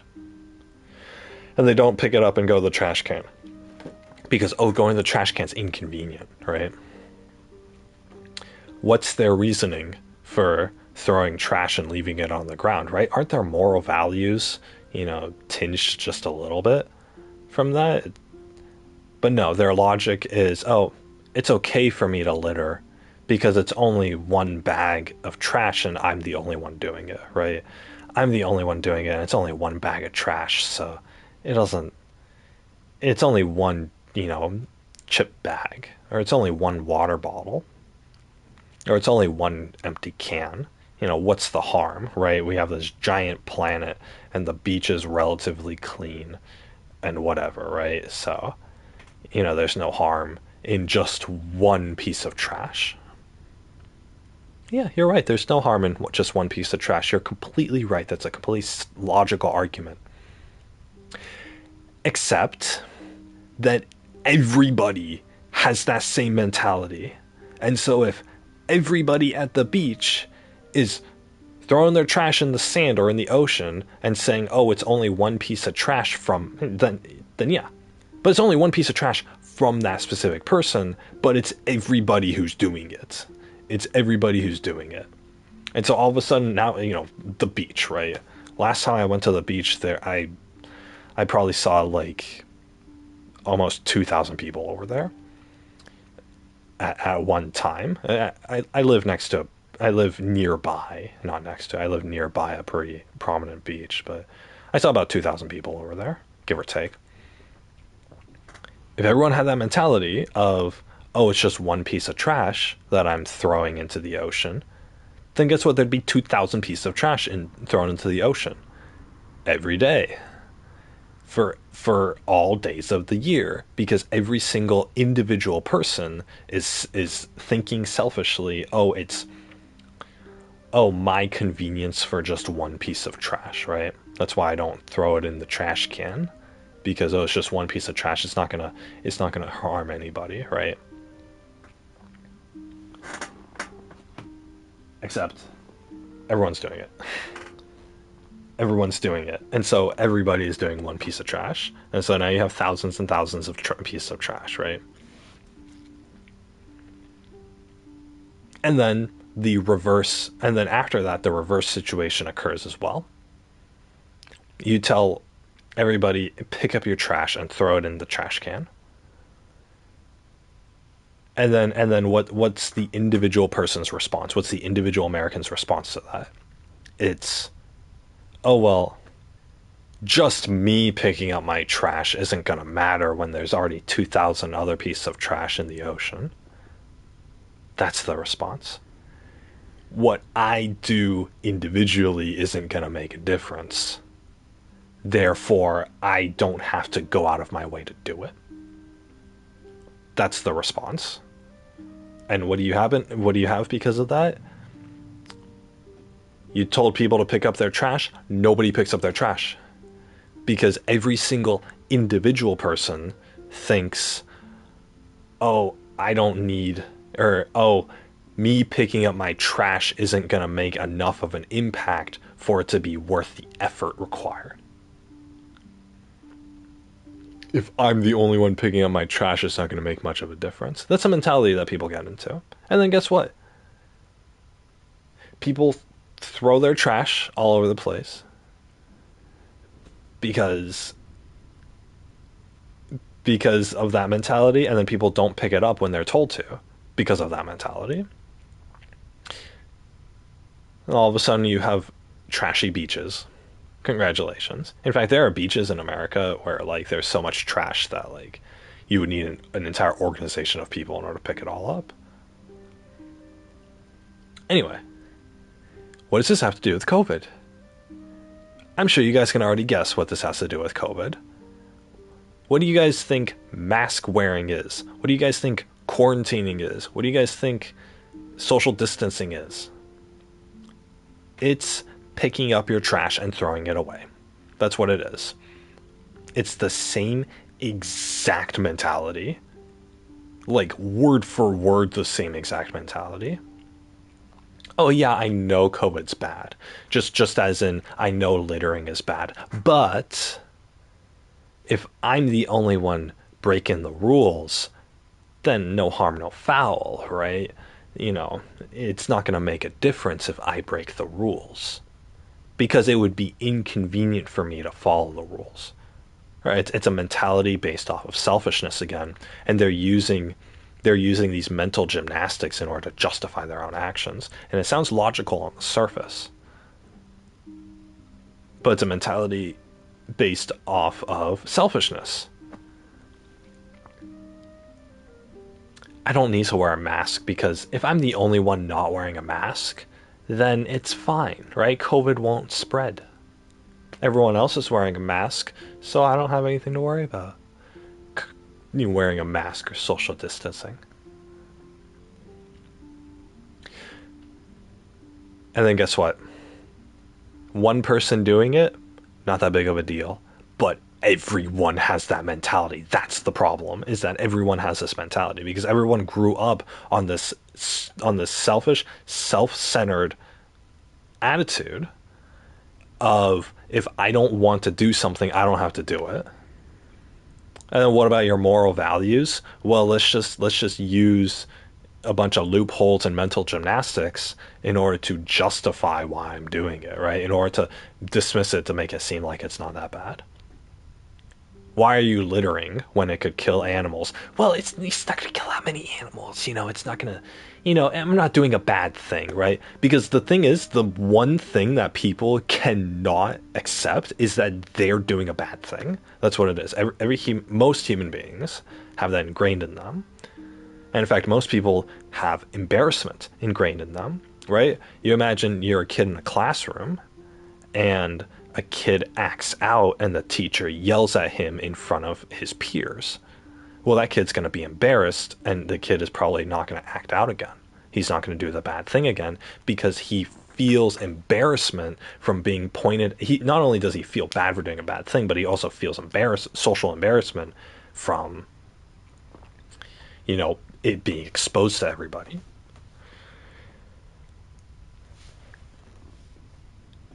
So people can't accept, people feel mental pain when they are embarrassed, or when they recognize that they have done a bad thing. So what do people do to avoid that? Well, they still do the bad thing, but then they try to justify it in saying that it's not that bad, or that it was actually a good thing, or that it doesn't matter. That's what people do. That's exactly what people do with COVID. That's what you could do with littering, right? That's what you could do with throwing your trash on the ground. You say, "Oh, it's not that bad. It's just one piece of trash," right? It's these mental gymnastics. It's a defense mechanism that these people are employing in order to do something bad out of selfishness, and then also to not feel bad about it. That's what people are doing. Because they want to do the selfish thing because that's more convenient for them, or it feels better for them. But then they don't want to feel bad because that would be a bad feeling. And they want to feel good, which is also a selfish thing, right? Not being able to be humble is a selfish thing. Not being able to recognize the faults in what you do is a bad thing, right? It's a selfish thing. That's what it is. The thing is, the one thing I hate more than anything else is blatant selfishness. Everybody is self-interested. I think there are subtle differences between selfishness and self-interest. Everyone's self-interested, right? They're going to eat food instead of others, right? They're going to sleep in a comfier bed than others. That's, whatever. That's totally fine, right? As long as you're not hurting anybody by doing what you're doing, then you're fine, right? Most people are going to do, everybody's going to do what they necessarily want to do, as long as it doesn't hurt others. That's the key thing there. Self-interest means that you have selfish desires that you pursue. And that's totally fine, right? Every human being works like that. In fact, if a human being didn't work like that, then it would be problematic because they wouldn't be able to survive. They would start giving up their money to people who need it more than them. They would start giving up their employment to people who need a job more than them. And then eventually they're going to end up starving on the streets. But they're not going to beg for change when they're homeless, for food, because that would be taking it away from others, right? People who are so focused on others that they abandon themselves, will have a survival problem, depending on how radical it is. Most of the time it doesn't get that radical, but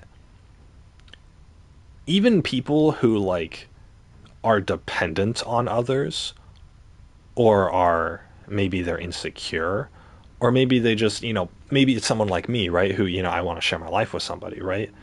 That codependence can be done in selfishness, right? It can be done in self-interest, because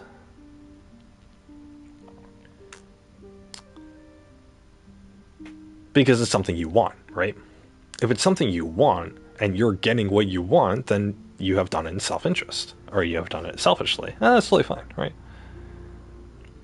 My whole goal with my, I guess, romantic life is to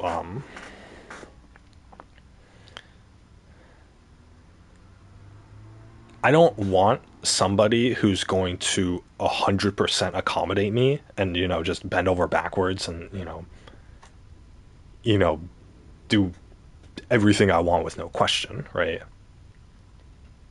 I mean, that would be a nice touch to what I'm going to follow up this with, but my priority is finding somebody who also wants this like shared lifestyle with me. She also wants to spend all her time with me. She also wants to play video games with me and watch shows with me and cuddle in bed with me. It's the both of us have this selfish desire, and our desires line up. They're the same. And I think it's more genuine because, she's not just a slave who's obeying orders. She's somebody who is similar to me in that she has the same desires as I do, and she wants to do them with me, and I want to do them with her, right? That's like the peak of what you can get. So selfishness in itself isn't a bad thing, right? In fact, I think selfishness and being honest about your desires is probably the most genuine thing you can do.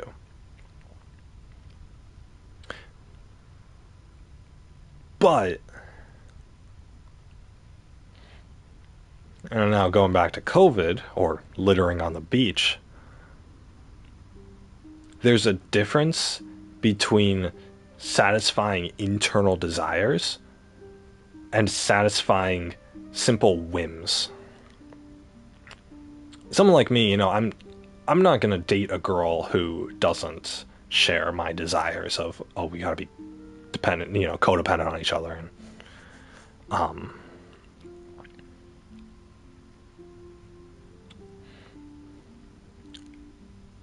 we gotta want to spend our lives together or whatever, right? I'm not gonna settle for anything less,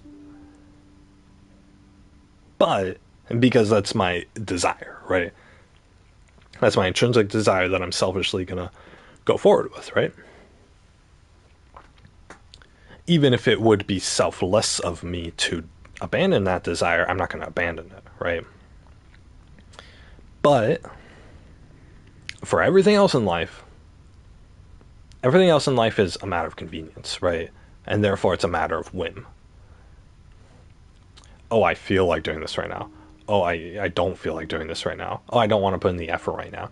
Things like that. Those are whims. And that's where the line between being considerate and an asshole is. Because because your desires are fine, but that has nothing to do with what you feel like doing right now, right? There's a giant difference, right? Your internal desires are who you are, and that's something you can't avoid, right? In fact, every human being is selfish in that they have those desires, right? They're not going to let somebody else tell them what they do want or don't want in life, right? Because every human being has to decide that for themselves, no matter what you decide on. But beyond that, everything else is a whim, and it's a matter of convenience. I don't feel like picking up my trash. Well, that's no longer in the realm of, oh, my internal desires, my life goal is to not pick up trash, right? That's no one's life goal, is to not have to pick up their own trash. It's a matter of convenience. And oh, me not picking up my trash is going to make me feel good right now, but it's going to do damage onto the planet or onto others. So that's where consideration is, right? You guys hopefully can understand where, the difference between these two categories, right? There's the difference between your own internal actual desires versus everything you want to do right now as a matter of convenience, right? Your whims. So the whims is what I'm talking about. Just whatever's convenient for you right now, right? That's where you have to start being humble, and that's where you have to start being considerate. And I hate people who aren't able to do that, right? I really, my favorite kind of people, which I'm baffled that there are other kinds beside this, But my favorite kind of people are ones who have clear desires as to what they want in life, but are also able to be humble and considerate of others. Right? They're selfish in their own internal desires, and they selfishly pursue that, but at the same time, they're working toward, they're going to be considerate of others, and they're going to, I guess, follow the rules that are established for the betterment of others and the benefit of like society and stuff, right? Don't litter. Don't throw trash on the ground. Well, that's a rule that's for the betterment of society, because we don't want trash all over the ground, right? Can you imagine walking down the street and you had to wade through piles of trash on the road? No way. That's why we don't litter, because there are cities in the world where that is a problem. You go to India, or you go to Africa, some villages in Africa, and they're just like filled with trash. They have rivers running down through the town that are just filled with trash. They can't drink that water because it's contaminated. They have landfills. Their very homes are surrounded by piles of trash. What a shitty lifestyle. That's why we pick up our trash, right? Picking up your trash, even though it's inconvenient, even though it's, oh man, I gotta pick up my trash. That's so inconvenient. My hands are full. I'm running late for work. Oh, there's no trash can nearby. All those inconveniences, yeah, you don't want to pick up your trash. You just want it'd be easier to toss it onto the ground. Don't fucking do that. Because if everybody started doing that, then then America would be trash city. And we wouldn't, and then it would become a massive problem. So we're avoiding that massive problem by being considerate of others, by foregoing our current whims, and being a little inconvenient to go and dispose of our trash, right? If everyone disposed of their trash, or the majority of people dispose of their trash, then we're not going to have to deal with this, right? So, that's why we do it. So what about COVID? Well, COVID's the same exact thing. It's nobody's desire. There's nobody's like life mission to not wear a mask. It's a selfish whim. It's a selfish whim to not wear a mask. It's not, oh, this goes against my, my lifestyle, or oh, my life is ruined if I have to wear a mask. Although some people do tout that. It's disgusting. They'll do whatever they can to avoid it, but it's wearing a mask is a selfish whim. And by not doing so, you're being inconsiderate of others. Everyone who's not wearing a mask is being inconsiderate of others and inconsiderate of themselves. And it has nothing to do with their internal desires. It's not a self-interest thing. It's a matter of arrogance. It's a matter of inconsideration.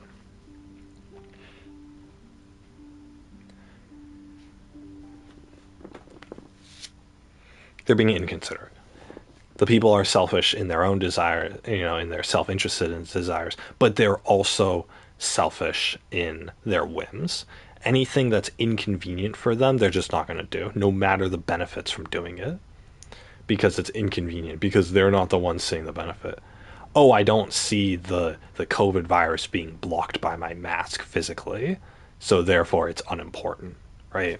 People don't have proof of their work. Just as littering, right? Littering doesn't have proof of your work. You throw one bag of chips into the ocean and it drifts away. You never have to see it again. You never have to worry about it again. That bag of chips could go kill a whole nation of people, but you're never going to see it, and you're never going to be blamed for it, so who fucking cares, right? But that's something we care about, right? And we tell people don't do that. Some people do it anyway. It's terrible. But most people don't. Thank God. Thank God we got Americans to agree on that. And then the whole, like, covering your covering your mouth when you sneeze. We got most people to agree on that. Some people don't, but most people do. Thank God. Most people will stand in a line when they go shopping. Thank God.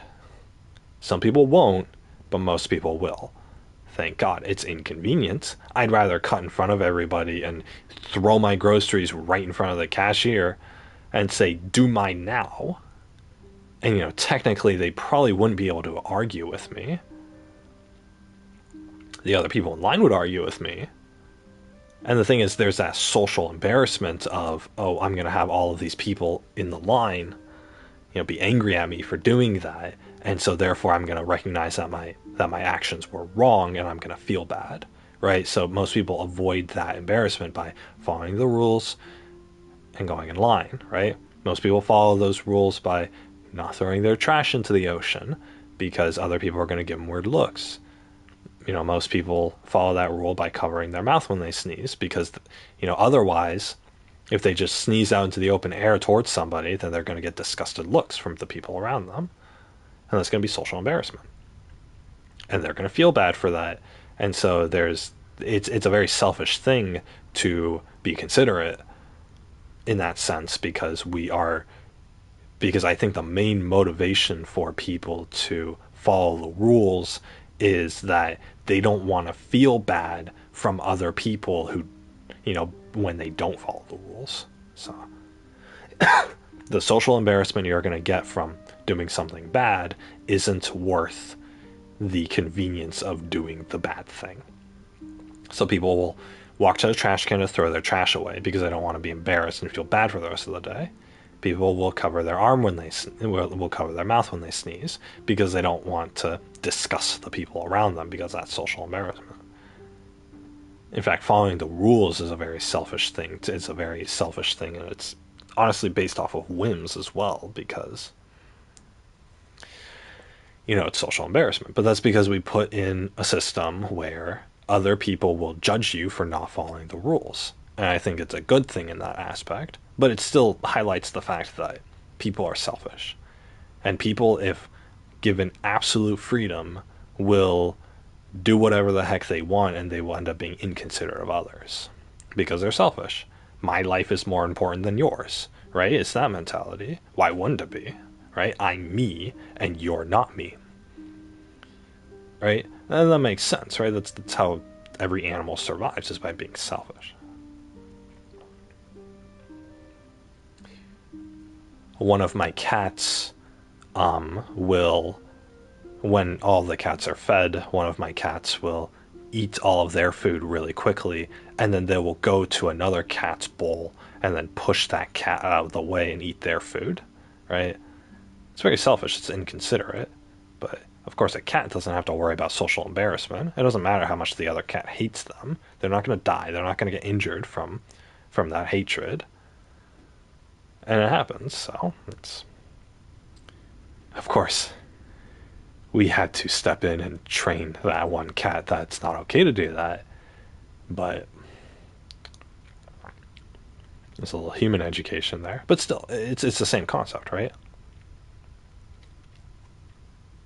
Human beings, the only thing that's a check to our balance of absolute power and freedom is that we feel embarrassed from other people. So, and some people, they get social anxiety from that, and they work their whole lives in order to not have to be around other people so that they don't feel that. I'm, myself included.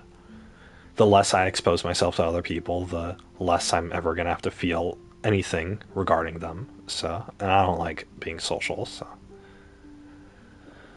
I get my wife who accepts me, and that's it, right?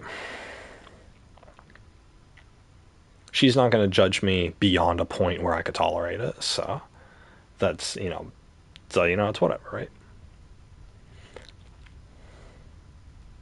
But yeah, most people go out and then they don't want to feel bad. But, so that has to do with throwing your trash away, that has to do with sneezing, that has to do with cutting in line. But what about COVID? Nobody's going to make you feel bad for not wearing a mask. Nobody's going to point out the fact that you're not social distancing. We were in the beginning. I mean, at least here in Southern California, we were pretty good about that. It's a very liberal state here, so everyone here is gung ho about the vaccine, following COVID rules and stuff. But it's like a mix between like political parties. But here, but at least in the city I worked in. But but yeah, at first there was that social embarrassment of, oh, we gotta follow the rules. Everyone's wearing a mask, so you gotta wear a mask too. Everyone's social distancing, so make sure you don't get close to people, right? You don't know who's going to be uncomfortable with social distancing. Now we're 2 years into the pandemic, and America has all but announced that COVID is over, even though it's nowhere close to being over. The rest of the country is acting as if COVID is over, and it's just not this big deal anymore. That's what they're acting as, is not that big deal anymore. And the CDC itself is falling under social pressure, and they're changing their guidelines, saying, oh, you don't have to quarantine for 2 weeks, you just have to quarantine for 1 week. I think that was one of the things that they said. And then you only have to quarantine for 1 week, I believe. Which, again, is a lie. Because they're not saying that because of scientific evidence. They're saying that because they're going to be pressured by Americans, right? They know that they won't be able to enforce a 2 week quarantine at this point because Americans are so selfish. And so they're trying to lessen it and say, okay, look, it's not that bad. You don't have to do it for that long. Just please do something, right? They're taking a weak attitude towards it, just like our Lord and Savior Joe Biden takes a weak attitude towards everything that he does. The CDC is pretty much doing the same thing, so it's they're changing their guidelines. They're having different rules on masks or whatever. So you can't trust what the CDC says anymore. You have to actually look up this information from multiple sources and find the data on it and whatnot. So I'm still going by their initial assessment at the beginning of this, which was 2 weeks. Because when they said 2 weeks back in 2020 for quarantining, they actually said that with the intention that people were actually going to listen to them. So I'm assuming that because of that, they were telling the truth. Now we're at a point where they realize, oh, people aren't listening to them, so they better, weaken their stance so that people might listen to them, right? That's what it is. But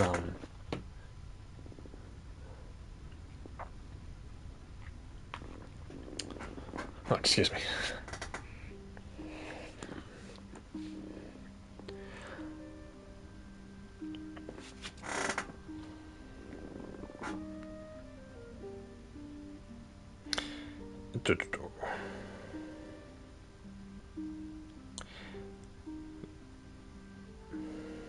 But yeah, give me 1 second here, guys. I gotta. All right, cool.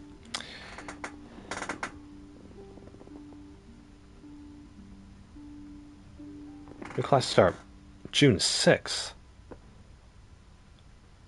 Wait, that's so soon. Wait a second. What's today?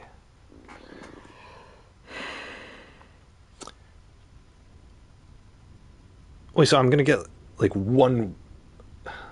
I'm not even gonna get 1 week off. Ugh, whatever. I don't have a calendar in front of me. What's today? April 22nd, 23rd. So then it's gonna be week 5 is April 30th. Then May 6th, 13, 20.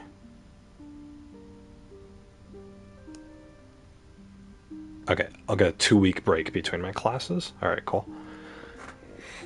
My college sent me a notification. I gotta sign up for my next batch of classes. I haven't even finished my homework this week, but I gotta sign up for my next batch of classes. I gotta call them.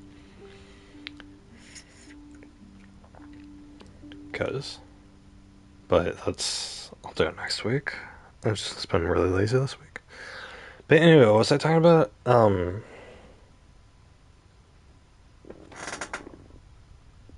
It's a fucking sheep. Uh, so guys, I have this phone game going on in the background. Um, it's called Legend of Idol On. You guys know Idol, like not like a singer, but like Idol, right? Um, like you've gone idle on Discord or something, or on like a instant messenger program, or on Steam or whatever. You've gone idle, IDLE, and then ON, idle on. But yeah, it's pretty fun. I mean, it's just something that I just can leave running because it's all automatic. So it's just one of those like character management games I've been enjoying. But yeah, anyway, um, what was I saying? Oh yeah,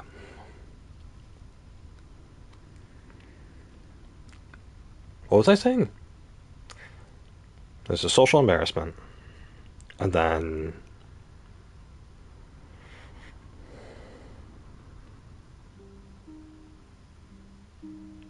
yeah, the CDC, right? They reduced how much time you need to quarantine. The virus didn't change. By the way, it's still the same COVID as it was 2 years ago. It's different variants, but it still lasts for 2 weeks. Like guaranteed to last for two. It's anywhere from like 10 to 18 days. I think is how long COVID lasts. I don't know. Anyway,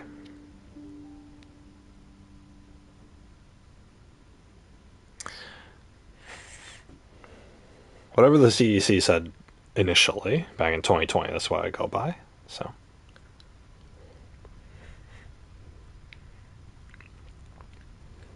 anybody who says otherwise is just making up excuses, right? It's like I told you guys. People don't want to feel bad for doing a bad thing, and so instead, what they'll do is they'll try to justify what they're doing as not that bad, right? They came out with the whole study, or was it a study? I don't even know at this point. I didn't look too into it, but they came out the whole thing where they said like, oh, cloth masks and the disposable masks aren't that effective at like stopping the spread of the virus. And they said that.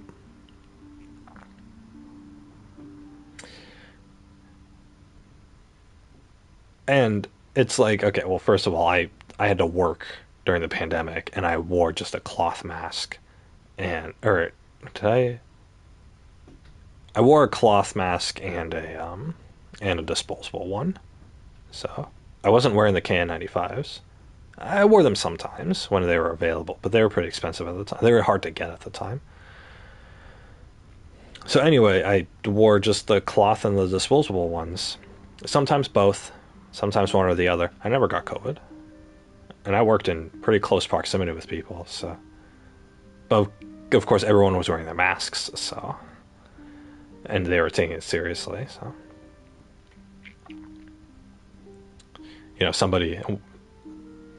somebody was exposed to somebody who had COVID, and that person, even though they didn't have it, had to stay home for 2 weeks. They couldn't come into work, so they actually enforced that. But I was one of the only industries that was actually doing that. So, but yeah. Anyway, they came out with the whole thing about how disposable and cloth masks aren't really that effective. And so, what did people do in response to that? What would have been the logical thing to do in response to that? The logical thing to do would have been, okay, well, if those aren't effective, then I need to wear the N95 masks or the KN95 masks, either or. That would be the most intelligent response. What was most people's response, though, to that? What was most Americans' response to that news coming out? Most people's response was, oh, the masks aren't effective. Why are we even wearing them? And they'd take off their mask. And then they'd go out in public without a mask on because my mask is not effective against COVID, so it doesn't matter if I wear one or not. That was their response. Do you guys understand that? I mean, first of all, it's complete idiocy. I cannot believe it. But, I mean, I guess at this point I can. Because it draws back to what I was just saying about how people will use whatever excuse that they can get their hands on in order to justify doing a bad thing. Oh, a study came out, therefore I don't have to wear my mask anymore. That's the direction they took that in. If my disposable mask isn't effective, then therefore I don't have to wear a mask. It's like, no, you need to wear a better mask. But they didn't even think about that. They didn't even think about that. Why did they not think about that? Because their entire thought process was focused on how do I get out of wearing a mask? That's what they were thinking. They weren't thinking, how do I protect myself? No. If they were thinking, if Americans were thinking about how do I protect myself, we wouldn't be in a fucking pandemic anymore. But they don't. They think, how can I get out of this inconvenient thing? And how can I justify it to other people so I don't feel bad about doing a bad thing? That's what Americans think. Because again, it's based off of selfishness. But it's the selfishness, it's inconsideration because they're looking for any way to justify their shitty actions. They want to do a shitty action and they do the shitty action first. And then they try to justify it later. You guys know what kind of parallel I'll draw that to? I'll compare that to cheating. If you cheat on your relationship partner, typically people who cheat on their relationship partner, they cheat first. And then after they get found out or after and you know, these people know that cheating's a bad thing.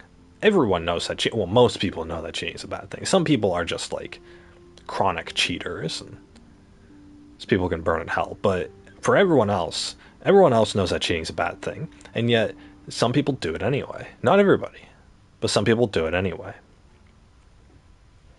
Nowadays, it's becoming more like society accepted to cheat, which is disgusting. I want this whole place to burn to the ground. But not getting into that now. With cheating, typically when a normal person cheats on their partner, they cheat first because they have the impulse to do it, right? It's not a moral value that they have anymore. It's not like a self-interest life desire for them to cheat. It's a whim. It's a whim that they have. Hey, I want to have sex with this person right now. But, oh, I'm in a relationship. Oh, I'm not even going to think about the relationship, right? They just block it out of their mind. They're in the moment, they're not in a relationship, right? They cheat first. That's why it's called cheating. It's because the whole thing is based off of, you know, not discussing it with your partner and not breaking up with them first, right? You know, the common thing to say is, oh, if you're going to cheat on your partner, then just break up with them first. But it's as much as I hate it, it's not. That's not how the process goes, right? That's not the timeline of events. The cheating happens first, and then once the cheating has been done, whether it's a one-time thing or whether it's consistent, you know, that whole thing is based off of somebody's whim, right? The person who cheated just simply had the desire to go have sex with someone else. They didn't want to be bogged down by, oh, I have relationship responsibilities and oh, I have somebody else who's going to get hurt by this. They didn't want any of that inconvenience. Just like with the masks, just like littering at the beach, it's an inconvenience. So, they cheat first. And then, after they cheat, whether it's one time or whether it's a whole bunch of times and then they get found out, eventually they'll get found out, right? It will come back to their partner, whether they say it themselves or somebody else does, or whether the partner gets suspicious, whatever, right? It'll eventually come back to the partner, and the partner will call them out on it. You cheated on me. And then all of a sudden, it's like a flick of a switch. The cheater gets defensive. Oh no, but it's not that bad, it's not that bad. I didn't, it was just I lost control and it was just a one-time thing. I didn't mean to. I love you. I love you, and nothing can tear us apart. It was just it was just a one-time thing. I didn't know what came over myself. I couldn't do that, but I would never betray you.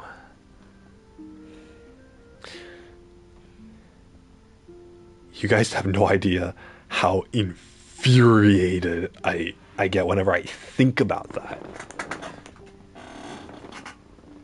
It's disgusting. It's absolutely disgusting behavior.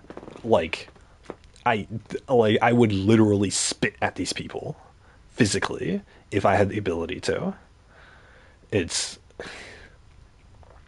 do more than that even, but that's beside the point. As my blood boils. But anyway,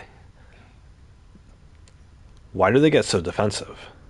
Well, first of all, they don't want to lose a relationship, right? For some reason, the relationship that they are in is beneficial to the cheater. So that's a selfish desire. And that might be more preserved in self-interest, right? Most people want to find a romantic partner and want to get married and have a family. Most people want that.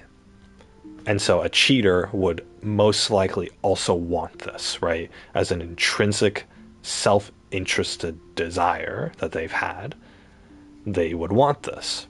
And if they're dating somebody, then they want that. Which is fine. But then they cheat.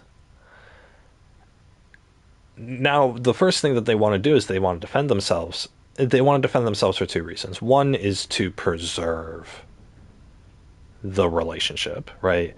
They don't want their life desire to crumble before their eyes because of something they did on a whim, right? Even if they did it on a whim over and over and over again, right? But anyway, either way, it's disgusting behavior and they deserve to burn in hell. But what my main point with this is that the second reason, and this is more relevant to the COVID discussion, the second reason why they defend themselves and they try to dismiss their actions and say it wasn't that bad, they'll go into denial first and say, oh no, I didn't cheat on you. And then to try to save face. And then they're going to try to, and then once they're found out or called out on it, they're going to try to downplay it. Oh, it's not that bad. Oh, I still love you. Oh, it's a one-time thing. Oh, I'm so sorry. Whatever, right? It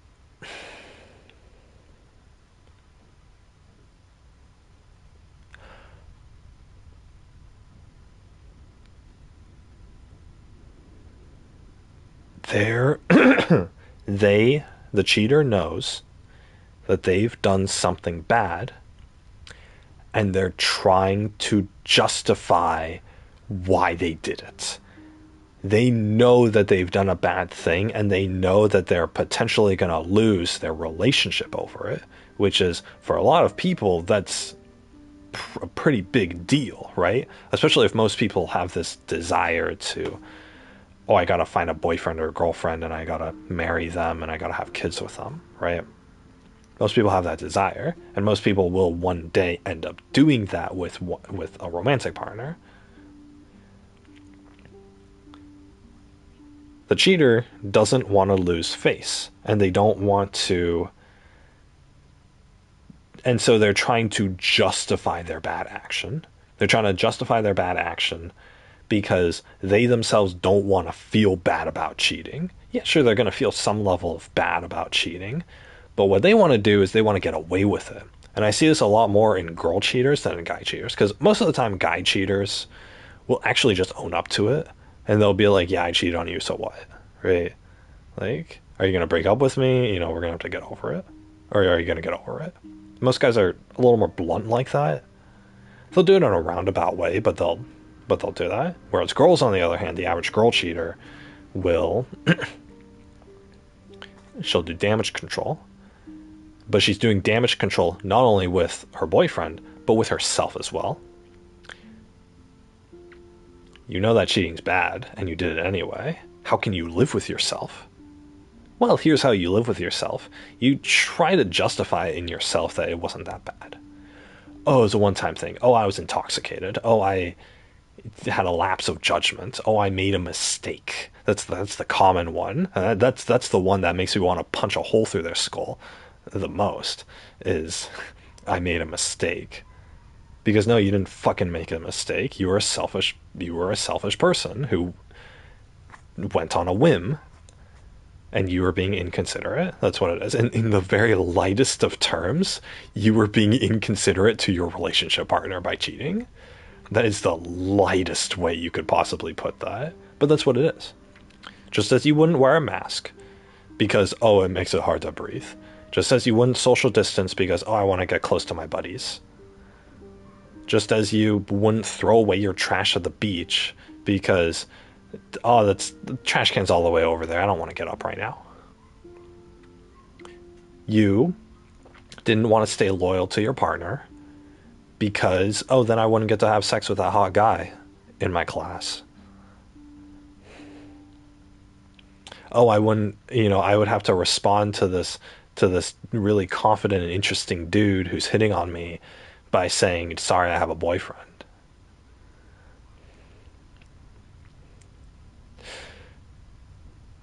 What an inconvenience for that person, for the cheater. Right? They want something on a whim, and they're not going to let anything stop them, right? You know, third wave feminist society would, jump for joy at that. Oh, women should have the freedom to give in to their desires. I say shoot them all, but in Minecraft, of course. All of this isn't a threat, guys. This is just simply in Minecraft. But anyway, gotta say that for legal purposes. I'm not gonna go out and kill anybody. That sounds like an inconvenience, and that's not it's not a particular life mission of mine either. So it serves me no interest in order to do this. But I'm just simply saying that I wouldn't shed a tear if somebody else did something bad to them, right? But yeah, anyway, my point, like what I'm saying, it's a whim. It's a whim. It's an impulse. You have this impulse desire to do something because something's right in front of you and you want the convenience of being able to say yes to it.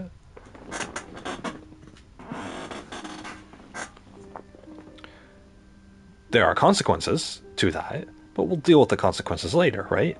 You cheating on your partner does not necessarily mean you're going to lose the relationship right this minute.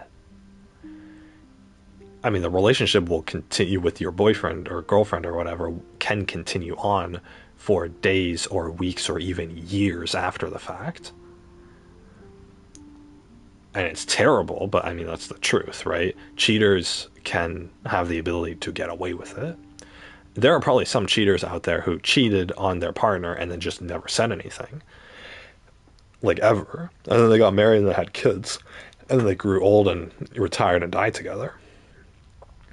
And the secret was probably never let out. I have no doubt that there are many cases like that. The biggest reason why I don't like cheating, I mean, there are all the obvious reasons, which I'm sure you guys know, you can understand and sympathize with, but the main, one of the main reasons I don't like cheating is because of the lack of honesty with your partner. And not for the reasons of like, oh, we got to be honest with each other. But what it does is it creates a disconnect with the cheater. The cheater themselves has to keep the secret. And because they have to keep the secret, they always have to hold it in. Whenever they're around their spouse or their relationship partner, in every interaction throughout their lives, anytime a subject comes up, they have to keep this thing a secret. They have to keep it from their partner.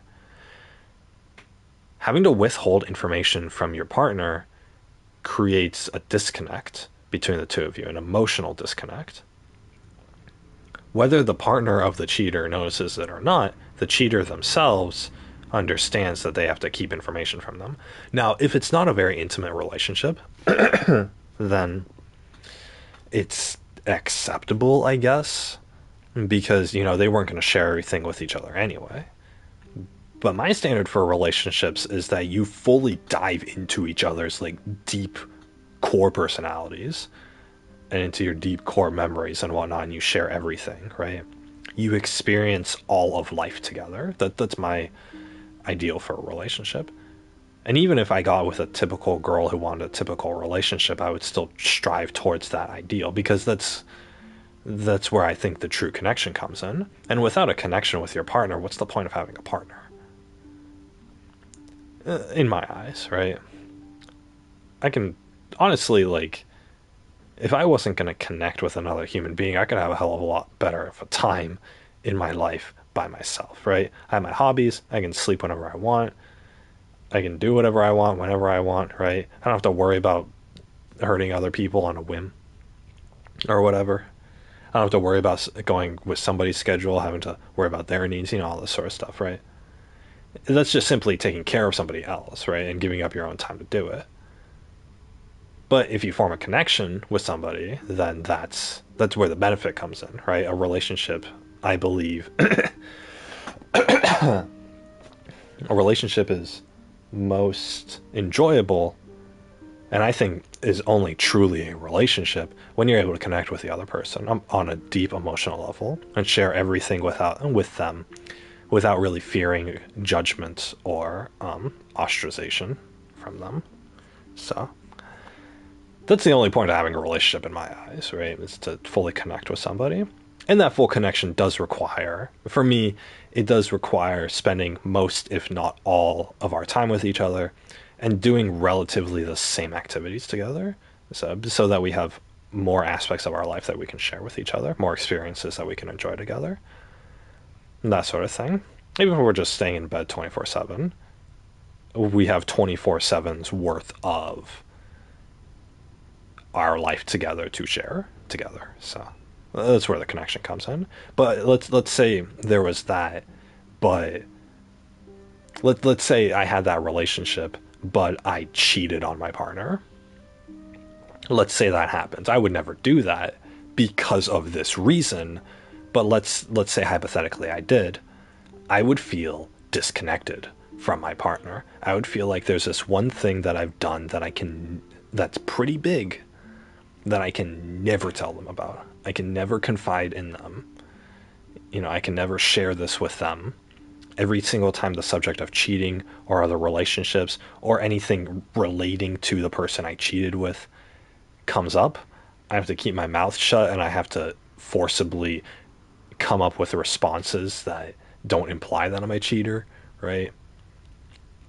Or don't imply that, I know anything about this or whatever, right? I would have to keep it a secret. When you have to keep a secret from somebody, regardless of what the secret is, when you have to keep a secret from somebody, it creates a disconnect, and you have to put an effort in order to dodge the subject. Now, if you're keeping a secret for like one day because it's a surprise birthday party or something, then that's totally fine, right? Because that sort of thing's typically acceptable.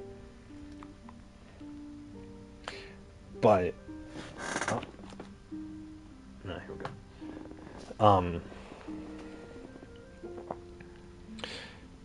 But when it's something like this, where you have to, if you cheat on your partner, you pretty much have to keep that. If you don't want to lose your partner, you have to keep that secret until your deathbed,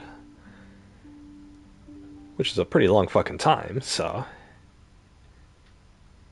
one day of being cold towards your partner and saying minimal things because you're playing a surprise birthday party for them and you don't want it to be slipped is one thing. But spending your entire life being cold to your partner because you just think about that one time you cheated on them and you can't get that out of your mind, and life can never truly go on for you, now that's going to create a large disconnect. And for me, like, I know, like, I could put myself in those shoes.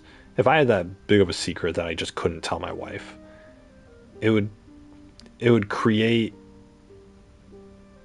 enough of a disconnect for me from her that the relationship wouldn't be as enjoyable anymore. And at that point, it would seem like I'm faking the whole thing. So, and of course, it's for those reasons that I would never cheat, right?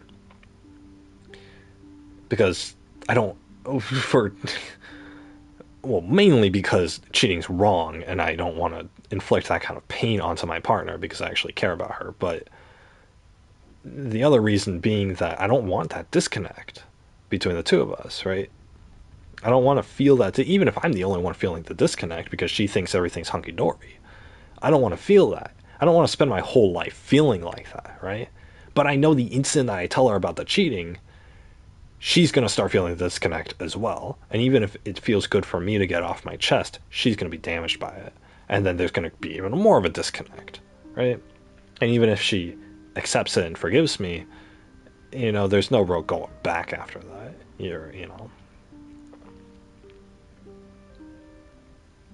She's always going to look at me and think of me as a cheater, right? Just as I would in her if she did that to me. So, that's what it is. It makes the relationship bad for one or for both people. So that's why she seems considerate. So that's the danger of just going out on a whim. Oh, I feel like doing something right now. I'm not going to let anything stop me. That's the danger of that. With COVID, it's hard to conceptualize because, I mean, let's be honest. The majority of people aren't going to get COVID. They're not going to be infected necessarily, at least not anytime soon. And the people who do get COVID, most of them won't die. That's pretty much the cut and dry of it. Some people will. And any one of us could be one of those people. And so that's why we're taking this seriously. But not everybody, the majority of people aren't going to be that negatively affected by this. Not to mention the fact that you don't wear a mask today and then 2 weeks from now you get COVID. It's like, okay, well, are you able to really draw the parallels? Are you really able to think, oh, I took off my mask in public that one time. That must have been where I got COVID. Oh, I regret it. No, you're not going to think that retroactively. And in the moment you take off your mask, you're not going to think that proactively, right? So people who are wearing their masks are pretty much just following the rules. They're not going outside saying, today's the day I'm going to get COVID if I don't wear a mask. They're not consciously thinking that. They're just thinking, gotta stay safe, put on a mask. And that's totally fine. Because at least you're wearing a fucking mask. At least you're taking it seriously, right? Because most people aren't taking it seriously. And they're not taking it seriously because they're coming up with excuses. They're coming up with, just like with the cheater, they're doing the bad thing first, and then when called out on it, they're coming up with justifications and reasons as to why the bad thing that they did isn't that bad. Oh, it didn't matter that I didn't wear my mask once, because I wear it the majority of the time. Oh, I quarantined for long enough, it's the CDC says just a week, so it's time to live on with my life. Any excuse they can find. Any excuse they can find. If they get someone killed because of it, there's not enough correlation between that. Oh, me not wearing a mask led to my friend's death. Nobody's gonna think that. I doubt there's a single person who has actually been able to connect those dots. In fact, it's that in itself is pretty implausible, to be honest. Oh, I took my mask off at work on Friday, and then 2 weeks later, my mom died of COVID. Right? Like it's pretty hard for people to connect the dots with that. So especially over that span of 2 weeks, right? So, because you can get COVID and bring it home and then not even get the COVID, right? The virus can live and die on your lips, and you're not going to get infected with it, but then you can blow it off to somebody else. So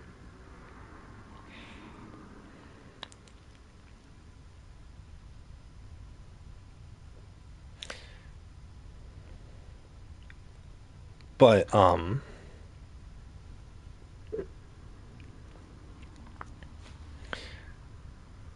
it's pretty hard to draw those parallels. But even if you do draw those parallels, it's, you know, the bad feeling of, oh, I shouldn't be taking off my mask, but I am anyway. You're trying to, people, these Americans, and I'll say just Americans. I know other countries are guilty of this, but it's mostly America. Americans are, they're going to take off their mask and then they're going to try to, and then, they're going to try to justify it. Oh, no one else is wearing their mask. Oh, no, COVID's over. Oh, the Omicron variant isn't that bad. It's not deadly. Oh, the COVID numbers are going down. Therefore, it's safe to, not follow rules anymore. Yada yada, right? Anything they can do to justify it.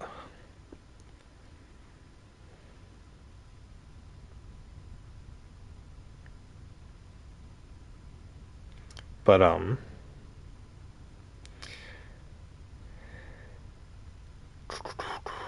change words here.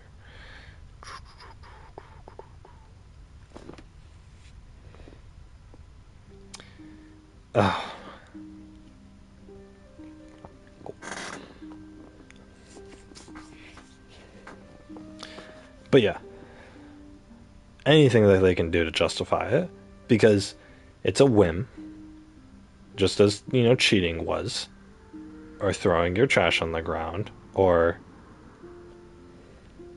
what else was I comparing it to?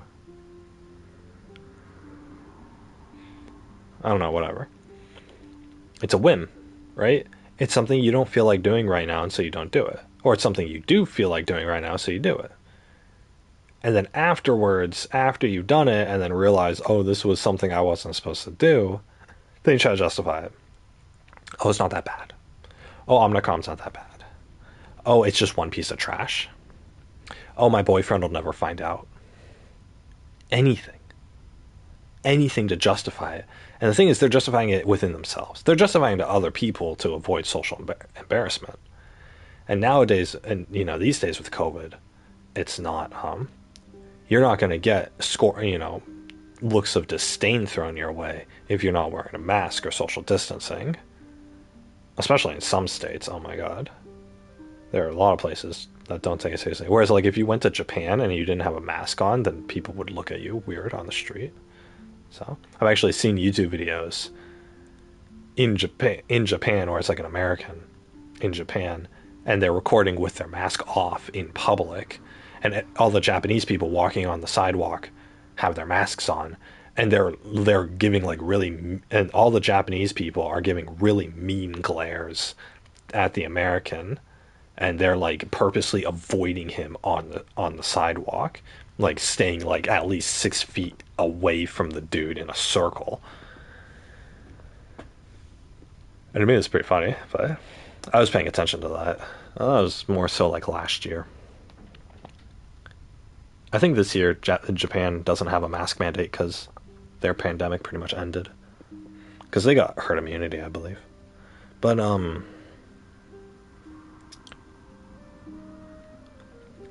yeah, in a place like Japan, where the rule is wear a mask and social distance, you're going to get ridiculed, or you're at least going to get mean stares from other people, and you're going to get that social embarrassment. You're not, no manner, no amount of excuses is going to justify that you're being inconsiderate to them. They have their rules for their safety, and you're breaking them. But in America,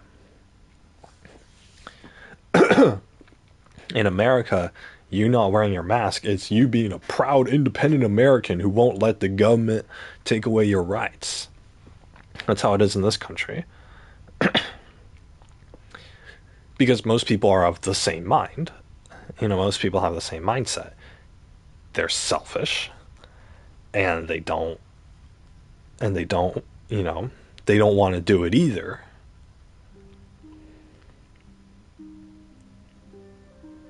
And they're only doing it because people told them to. But the instant that people stop telling them to, they're going to take the masks off. And in fact, before people stop telling them to, they're going to take the masks off.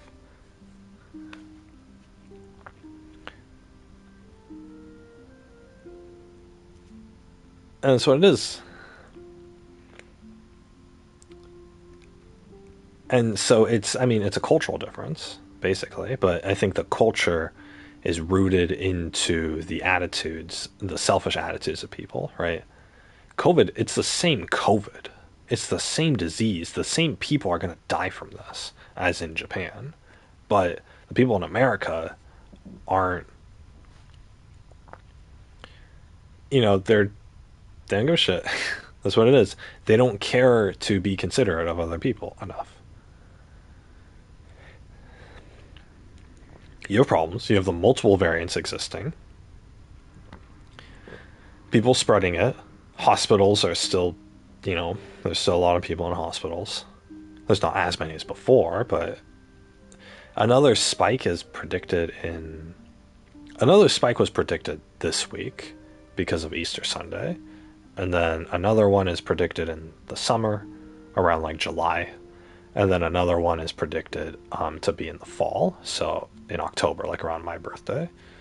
So, and then of course there's going to be Thanksgiving and Christmas. So, and of course with all the anti-vaxxers out there, all the people not wearing masks, no one social distancing, there's no travel restrictions, everything like that. And of course people not taking it seriously. And this is gonna continue on forever. So, at least in this country. Which is why my main goal is to get out of here. Because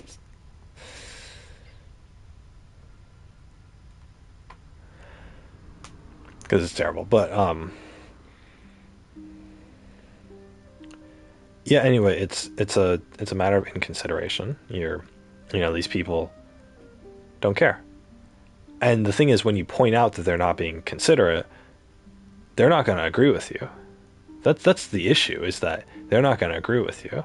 Some people will say, yeah, I don't give a shit, so what? But most people, if you call them out on, hey, you're being selfish by not wearing a mask, why are you getting close to me? Do you not give a shit about transmitting a disease to me? You could get me killed. You say that to somebody, and they're going to come up with, they're not going to agree with you, but they're not going to deny it either. What they're going to do, what most people will do, is they'll come up with a slew of excuses to justify why it's not that bad. My actions aren't that bad because the numbers are down. I don't have COVID. We're still being safe. The CDC said this. Joe Biden said that. COVID's not that serious. COVID's not real. Oh, we're vaccinated, right? Therefore, we can get all buddy. Therefore, we aren't at risk. Everything. They'll say everything. And every single one of those points is false. It's incorrect. And if you thought about it for more than 2 seconds, then you would be able to dismiss every single one of those points. So why do people keep saying it? They keep saying it because they're trying to justify why they're doing the shitty action, why they're trying to do a bad thing and consider it not to be that bad. Because somebody's defense mechanisms would never allow them to accept the fact that, hey, I'm doing harm onto others. Why do you guys think we don't punch each other in the street? It's because we're doing harm onto others, and we don't want to do that, right? We're going to feel bad for, they're going to wail in pain, and we're going to feel bad about that, right? The only people who don't feel bad about that are people who abuse their children. But so that's why we don't do that sort of thing, because we're going to cause harm onto others, and that makes us feel bad, because it's a human thing we have ingrained in us. So when you point out that somebody's doing a bad thing, they're going to come up with a bunch of excuses as to why it's not that bad, and they're not in the wrong here. That's the main thing, is that they're not in the wrong here, right? Because selfish Americans can never accept that they're anything but correct, right? Their word is law, according to them.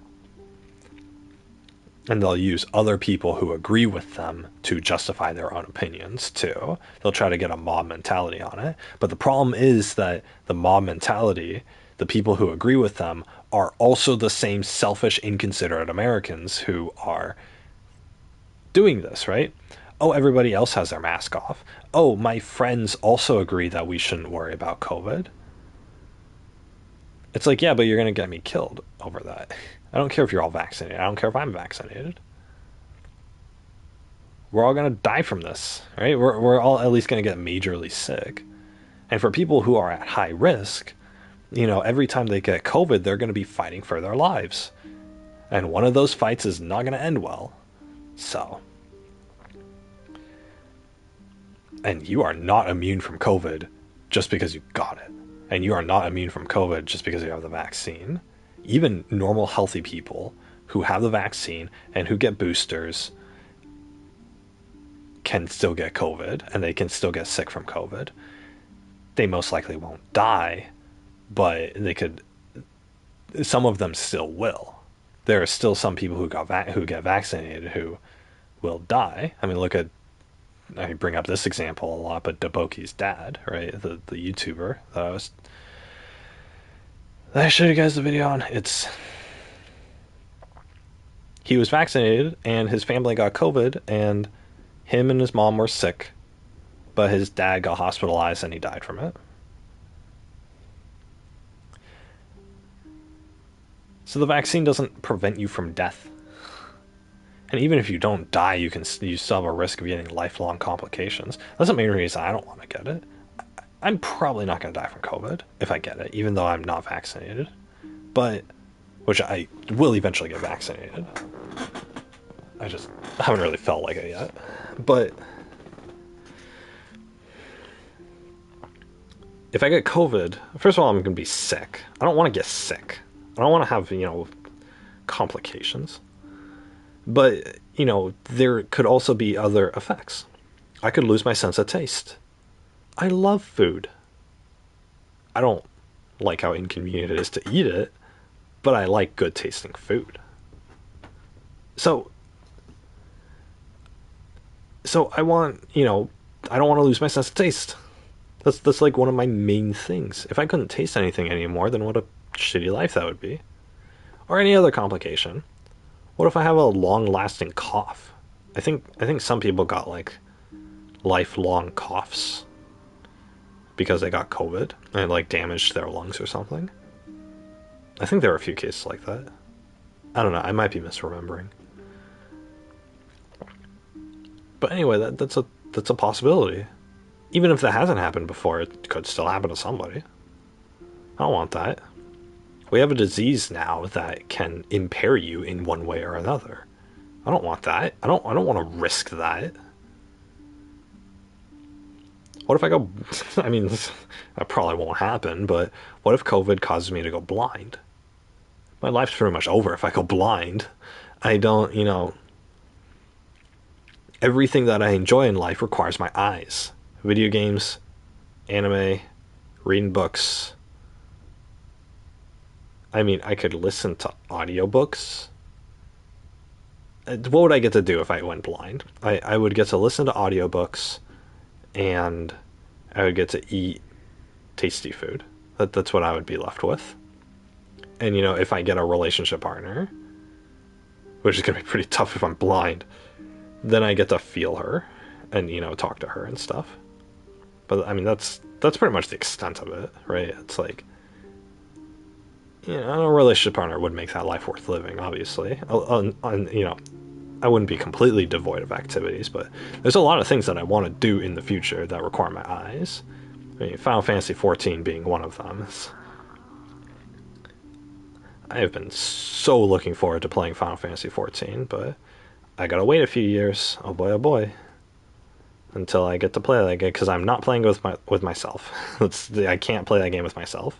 I mean, I can, but it's gonna be infinitely more enjoyable if I can share it with somebody. But obviously, when you play a co-op game with somebody, it has to be somebody that you're like consistently hanging around with. But with Final Fantasy XIV, it's an MMO, and MMOs take like years to play. I mean, what was it? I had what's 60 times 24? I had like 1,500 hours played, into my first character of that game. 1,500 hours played. I hadn't even done the latest expansion, which now there's another one out. And by the time I start playing again, there's going to be at least one more out by then. So putting over 1,000 hours into a co-op game, I'm going to have to find, I need somebody who's going to be with me consistently throughout those thousands of hours. So obviously the number one thing would be like a relationship partner, right? And I don't want to play that game where it's like, oh, I'm occasionally popping into other people's parties and stuff. That's lame. I'm still going to be going solo most of the time, so I don't want that. I want to play alongside somebody else, but yeah, so that's one of the things. So I got to keep my eyes open, and working. My future partner will too, until that point. So that's like the number one thing for me. After that, if I go blind, that'll be totally fine, right? Like I'm not really gonna care after that, honestly. Like I'll still prefer my eyes, but and being functional, but it wouldn't be the end of the world if I finished playing Final Fantasy and then I lost them. So it wouldn't be that bad. Especially since I've gotten into reading again. Oh boy, reading. I just listen to audiobooks or learn to read Braille. I would probably learn to read Braille and do audiobooks too.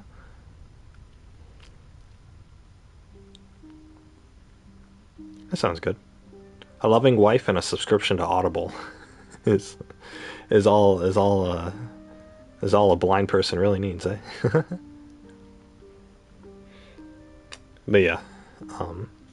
Plus, if I'm legally blind, then I can get government benefits for that because they'll be like, okay, you can't do any work if you're blind, and they'll just pay me a monthly thing. It'll be nothing. It'll be next to nothing, but at least I'll be able to survive. Be able free house, enough money to feed myself, and to buy audiobooks, and whatever my wife wants. That's about it. That doesn't sound too bad. My vision is already starting to go. Like, everything's all blurry. I haven't worn my glasses this whole stream, but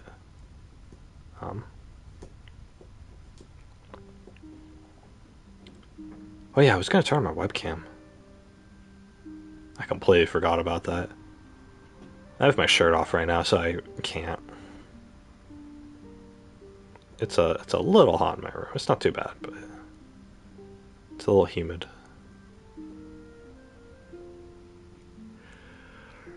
Huh. But yeah, what was I talking about? Oh yeah, no, I don't want to get COVID. Just because of that, right? There's a risk. People who are high risk are at high risk for complications and possibly death. More likely than not death. At least from the studies that I've been looking at, they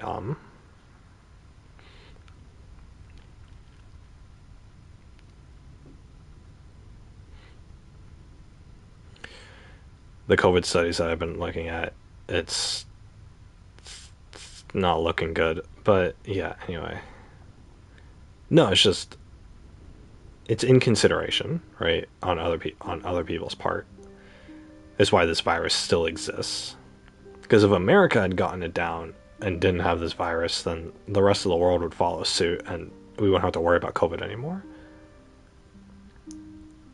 Like, COVID could end in a month if everyone did what they were supposed to. But they're not. So,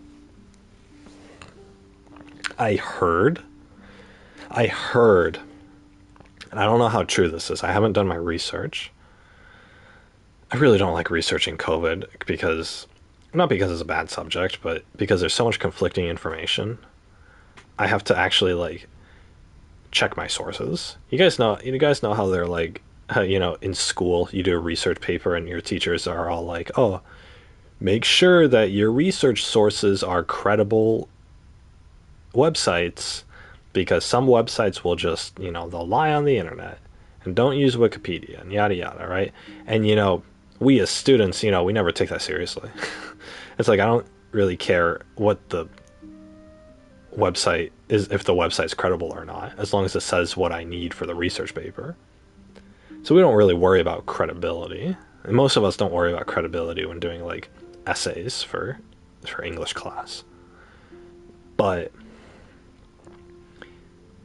with COVID, I actually have to do that when I research, because the thing is, there's so much conflicting opinion that it's like one website will say one thing and another website will say the exact opposite thing, and then a third site will argue against people who say what the second website did, and then a fourth website will argue against people who argue against what the second website said.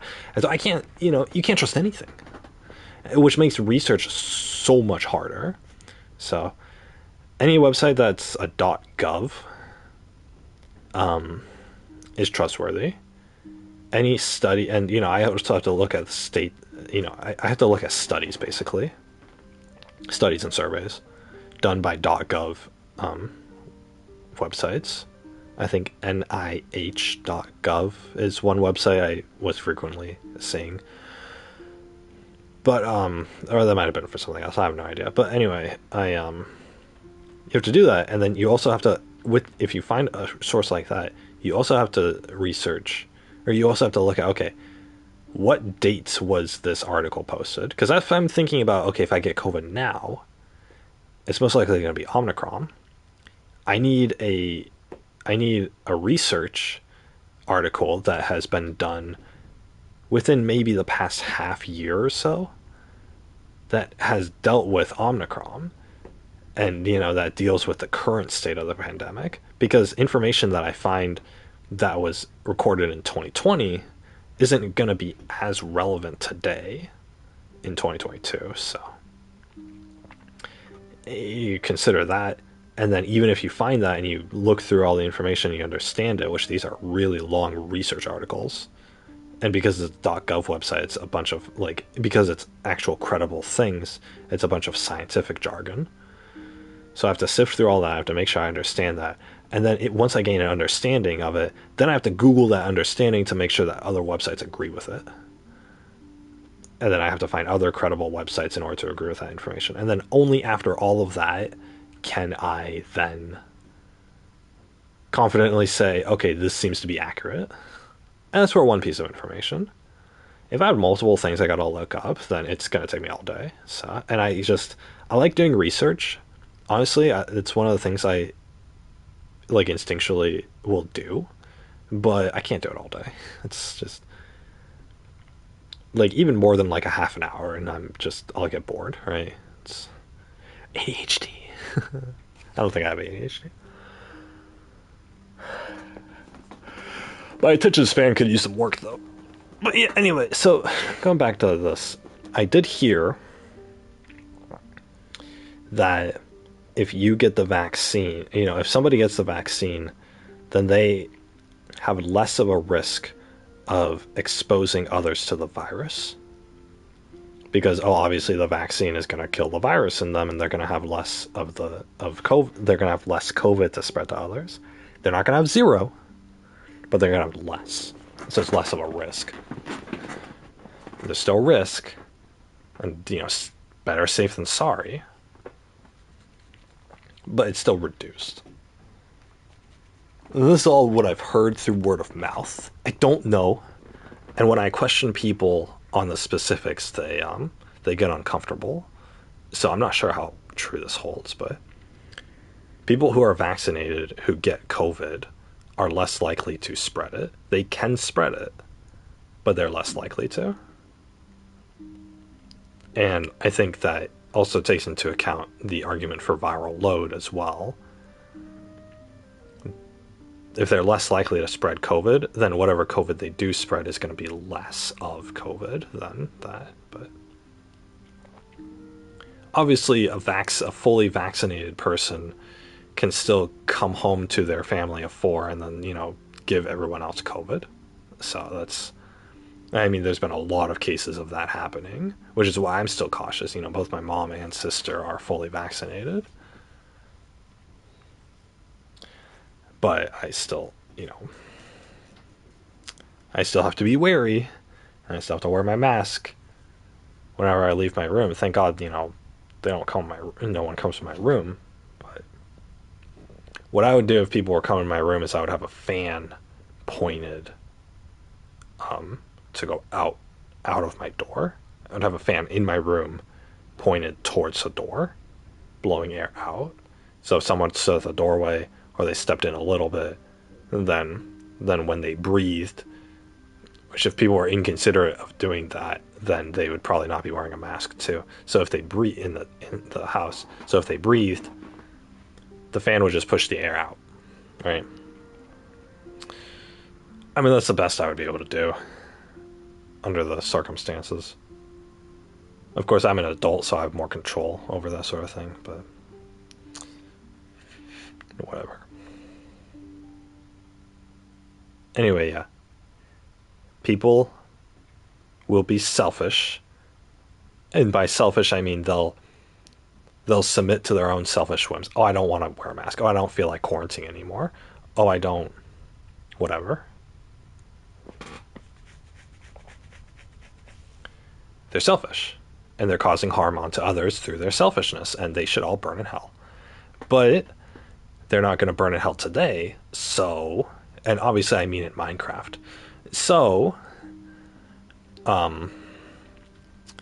they so what they're doing is they're doing something inconsiderate and blatantly harmful, and they're going to use a bunch of excuses as to downplay how bad their actions are, not only to not get judgment from other people, but also for themselves so that they don't feel bad for doing a blatantly bad action.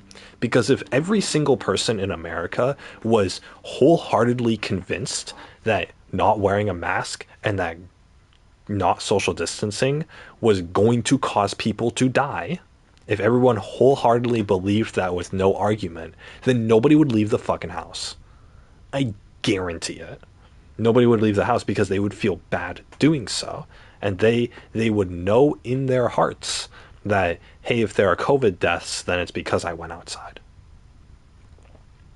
They would know in their hearts that that would be the case, and they wouldn't want that on their guilty conscience. So why is this current situation in America happening? It's because people don't do that. It's because people don't don't recognize that their actions are causing harm onto others. And why don't they recognize that? Because they're busy downplaying what they're doing. Oh, COVID's not that bad. Oh, COVID doesn't exist. Oh, the vaccines are good enough.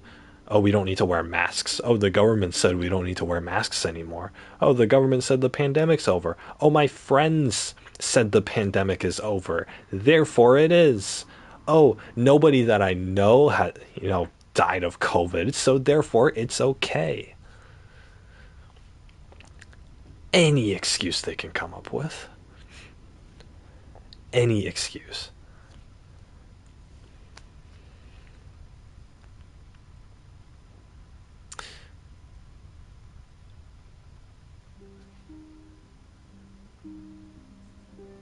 So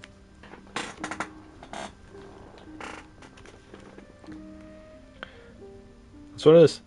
And then people get sick with COVID. And then people spread it on to others. And then people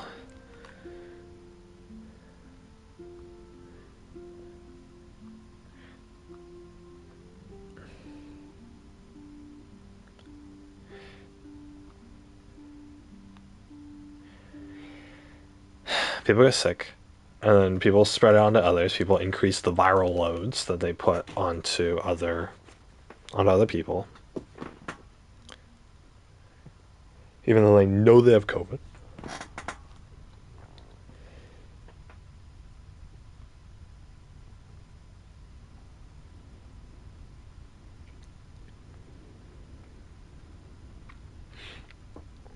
What's 68 divided by 4? 15, 17. Okay. That's a lot.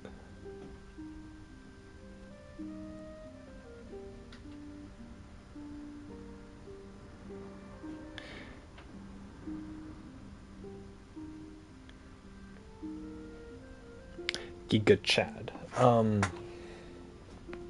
But yeah, that's what it is.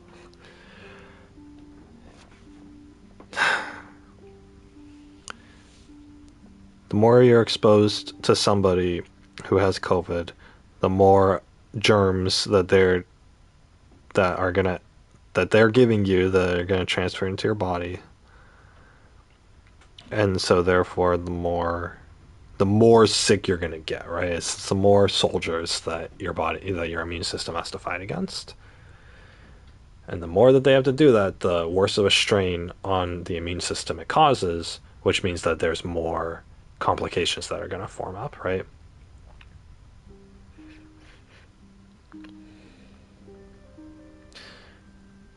A small scale war isn't going to do anything for a country, right? They're going to be able to recover from it if they can just stomp the opponent completely. But a large scale war where there's a lot of casualties will have devastating effects for the country in question, right? Look at World War II. World War II changed like the entire world, including America. America was so strained with how much we had to put into our army during World War II that American culture shifted forever. You had there was the boom in the economy, but there was also feminism rose up because of World War II, because you had to have all the women who were previously staying at home, they had to work in the factories and making weapons and stuff to support the men. And that changed because that changed women's attitudes and they wanted to work. And because the women wanted to work, feminism started and women got rights and whatnot, yada yada. But then, of course, that changed corporate culture as well. With both parents in the household working, companies could reasonably give each person half the income because they would only need half the income because they were working twice as much, or they were working twice as much because the man and the wife were working. So that's why nowadays, you know, nowadays you need both parents to work just to be able to pay rent and your bills and to support the family. Whereas back in the 50s, it was one parent working. So that changed, that our current situation economically is because of feminism pushing women to work regular jobs. And that that feminism was a result of World War II because we strained ourselves so much that we needed the women to work, and thus we changed the entire country's culture on women. So that's what it was. That's an example of a large scale war having negative, far reaching consequences on the victors, right? Because obviously Germany and Japan changed forever, right? But they were the ones who lost. But the people who won didn't get away scot free either. The entire culture and the way that working conditions were in America changed because of World War II. They didn't change right away, but they changed gradually and eventually over the decades until 70 years later here we are. So to me that was a bad thing, right? If I have to blame Hitler for any one thing, it's this. I blame Hitler for feminism. Honestly. So I don't want my wife to work. Just stay home, take care of the kids. Because taking care of the kids in itself is a full-time job. And taking care of the kids and keeping the house clean and making sure everything's orderly and stuff, that's a lot of work. You need somebody who's dedicated to doing that work. And even if it's not an 8 hour a day shift, it's still a lot. So, you know, and just as I would do a good job at my job to earn the money, she would do a good job at her job being a stay at home mom. So that everything runs functionally, right? And if she's physically not capable of a lot of things, then that's fine, right? I can help out, but that's the typical family for you, right? So nowadays, both parents work, and so the kids get neglected. Parents are stressed out all the time. Divorce rates are up. Divorce rates were not this high back in the 50s when we had stay at home moms. People weren't getting divorced left and right. Of course, now they are. Now we have a sex culture. We have a culture that encourages promiscuity and sexual activism, which are both terms that boil me to the core. But but yeah. Anyway, guys, the whole point of this is COVID isn't over until it's truly over, which in America's case will be never. So the best solution is to leave the country. But and point number 2 is that I hate everybody who is arrogant. I hate arrogant people. I hate arrogant people. Because people who are arrogant have no reason to be arrogant. Because most arrogant people are boastful of things that they can't attribute to themselves. Or they exaggerate their own accomplishments, or, whatever, right? And arrogant people also are inconsiderate. I'm better than everyone else. Therefore, I'm not going to inconvenience myself for others. It's the people who don't wear masks, or social distance, or quarantine when they have COVID, or do anything else, because they prioritize their own whims over others, harm and safety. That's the same thing with cheaters. Cheaters are arrogant, in my opinion, because it's the same mentality. You didn't stop yourself from doing something you wanted to do just because it would hurt hurt the person you're in a relationship with. You'd have to carry that for the rest of your life, but oh, do you care? You don't care right now. You don't care in this moment. That's why you cheat.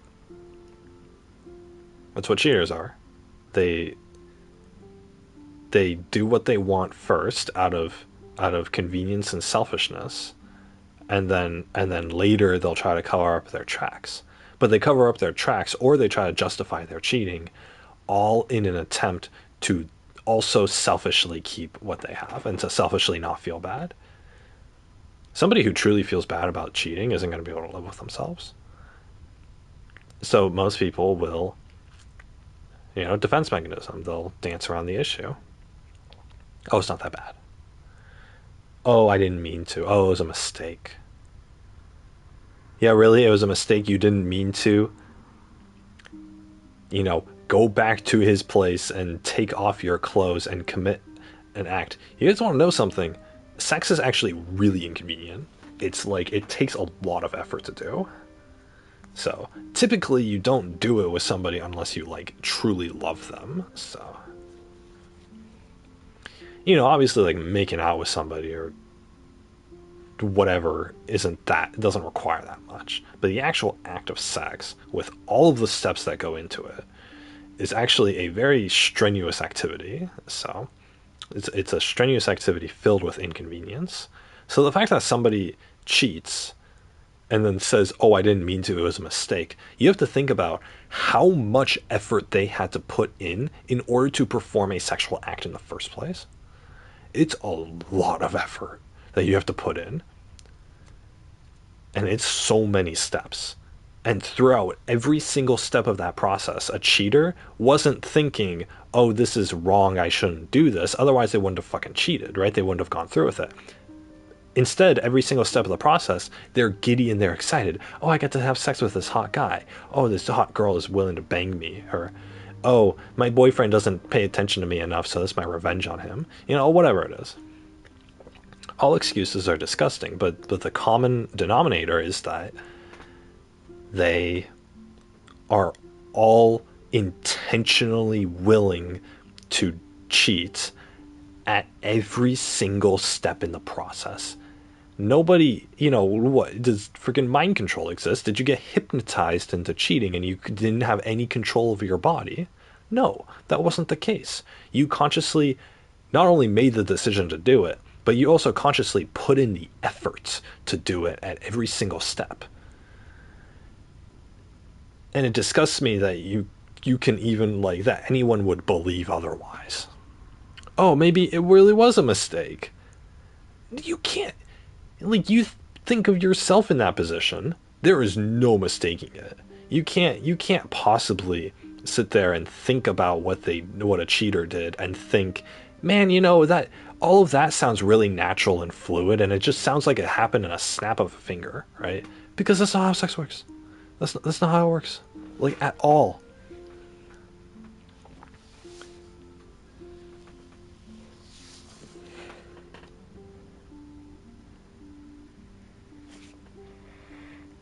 So it's all these mental gymnastics. I'll go on Reddit. Reddit is the greatest place to go if you want to get mad at something. So I don't know why I do it. But anyway, I go on Reddit, and occasionally, the subreddits I browse, occasionally I'll find a story about, oh, somebody cheated. Whether it was the person posting and they're giving their side of the story, or most of the time it was the victim, the relationship partner to the cheater. And they'll tell the whole story and whatnot. It's interesting stuff, I guess. But it really grinds my gears. And I hate the world even more every single time I read one of those. But anyway,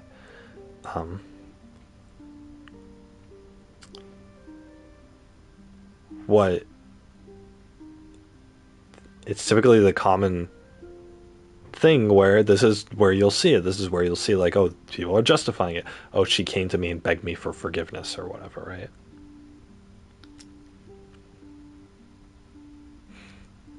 It's a whim. Cheating is a whim, and it's a whim. It's a conscious choice to do that whim because it requires a lot of effort. So there's many points where you can decide, hey, I don't want to do this anymore. Obviously, if you get wrapped up in something and then halfway through you say, hey, wait a second, and then you leave, that's commendable, for sure. So somebody who actually went all the way to cheat is disgusting because it was intentional. It was intentional. They knew the consequences, but they chose to not think about it in the moment, and then they did it. And it's disgusting. And it's like, of course people should be mad when their partners cheat on them, and of course they should break up with them, because it was a constant choice. And there's a saying, once a cheater, always a cheater. And it applies perfectly, because if you're the type of person who cheats, even if you're never going to do it again, you proved that you're the type of person who would consciously go out of their way in order to do something. But not only that, but you were presented with an opportunity that you wanted to take and couldn't control yourself enough to not take it. If for nothing else, it proves that you're inconsiderate. Just as the anti-maskers are, just as the people who won't social distance, just as the people who litter at the beach, who throw their trash, into the ocean, or who cut in line at a grocery store with no remorse. You're exactly that kind of person, because you're selfish, and you're arrogant, and you're inconsiderate of others. That's what it is. You're inconsiderate of others. If you get the desire to cheat, but you don't, that is very commendable. Not as commendable, you still have the mentality, but at least, at least you don't have you're not going to actually go do it. And maybe if you actually do one day want to, then you'll break up with your partner beforehand. Save a lot of trouble. But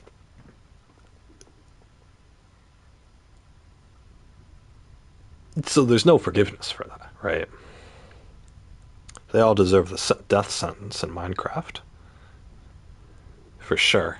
So, the greatest punishment for any crime is to have them load up a character in Minecraft and then to be killed in Minecraft.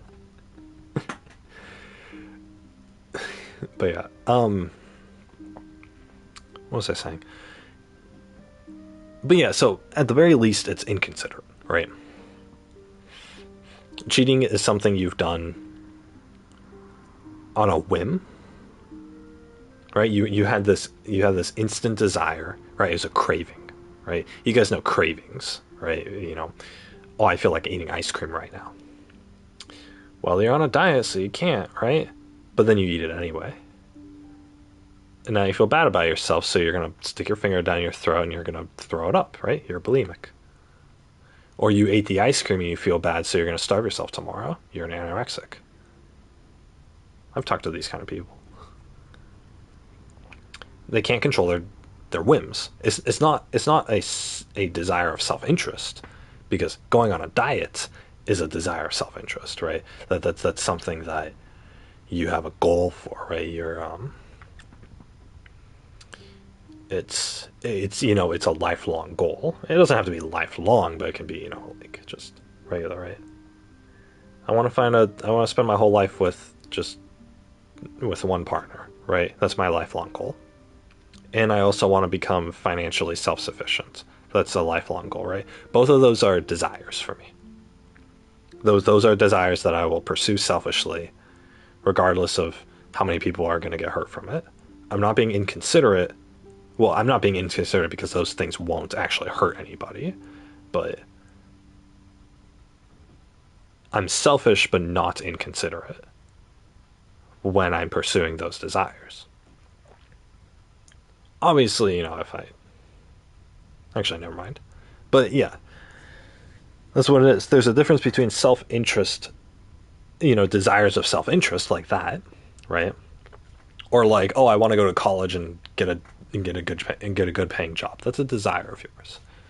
Or oh, I want to become a millionaire. That's a desire of yours. Or oh, I want to have kids in the future. That's a desire of yours, right? Those are selfish desires that you can do selfishly.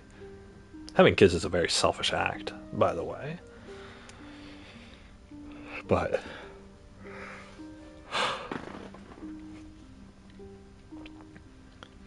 a lot of people shouldn't be having kids because they won't treat them right, or they'll birth them into a world of suffering. But they have the kids anyway, so it's, selfishness. But anyway, those are like desires of self-interest, right? And you can be selfish in wanting those. That's totally fine. But again, there's a difference between that versus satisfying cravings, right? When I say going out on a whim or doing something on a whim, it's a craving, right? I feel like cheating. I feel like eating ice cream. I feel like, I don't know.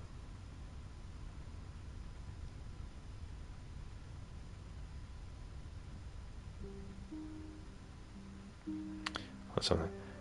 I feel like not wearing a mask, right?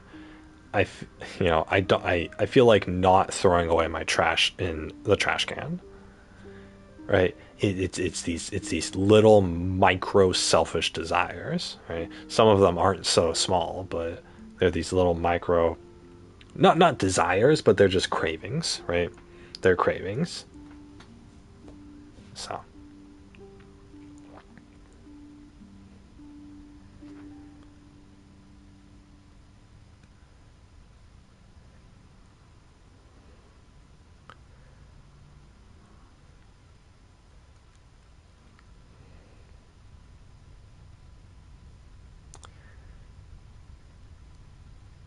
but yeah,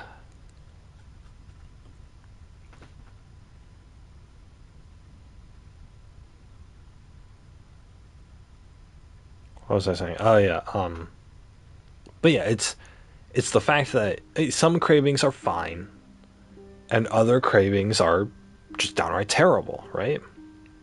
Yeah, of course I don't want to wear a mask when I go outside. but I do anyway for my own safety. I mean, it's mostly for my own safety, to be honest. But if it was like, oh, I'm definitely going to transmit COVID to others, then I'll wear it for other people's safety too, right?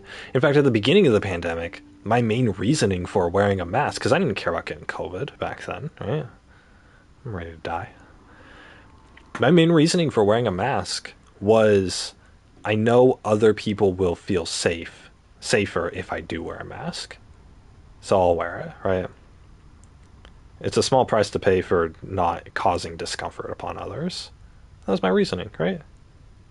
That's being considerate. That's like I'm not tooting my own horn here. I'm saying this is the bare minimum. This is the bare minimum. Don't do things that will cause harm or discomfort onto others. How when we as a society can't even fulfill those bare minimum standards, then I mean it proves truly how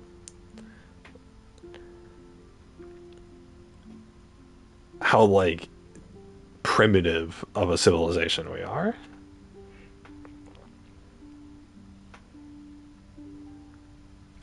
I mean, why do you guys think, the Black Plague in Europe? Why do you guys think that killed a third of Europe? I mean, you talk about millions and millions of people. It was a third of the entire freaking continent. Oh my god. Well, they didn't have the medical advances that we have today. But also, they didn't know about sanitation back then. Yeah, wash the mud off your hands in the river. Well, that's about it, right? We have all this knowledge today, and yet we're not utilizing it, right? That's why I call Americans primitive. It's the same with the sex culture, right? People aren't able or willing to control their sexual urges anymore. People, the sex culture says, oh yeah, you can just go on Tinder and get laid every night.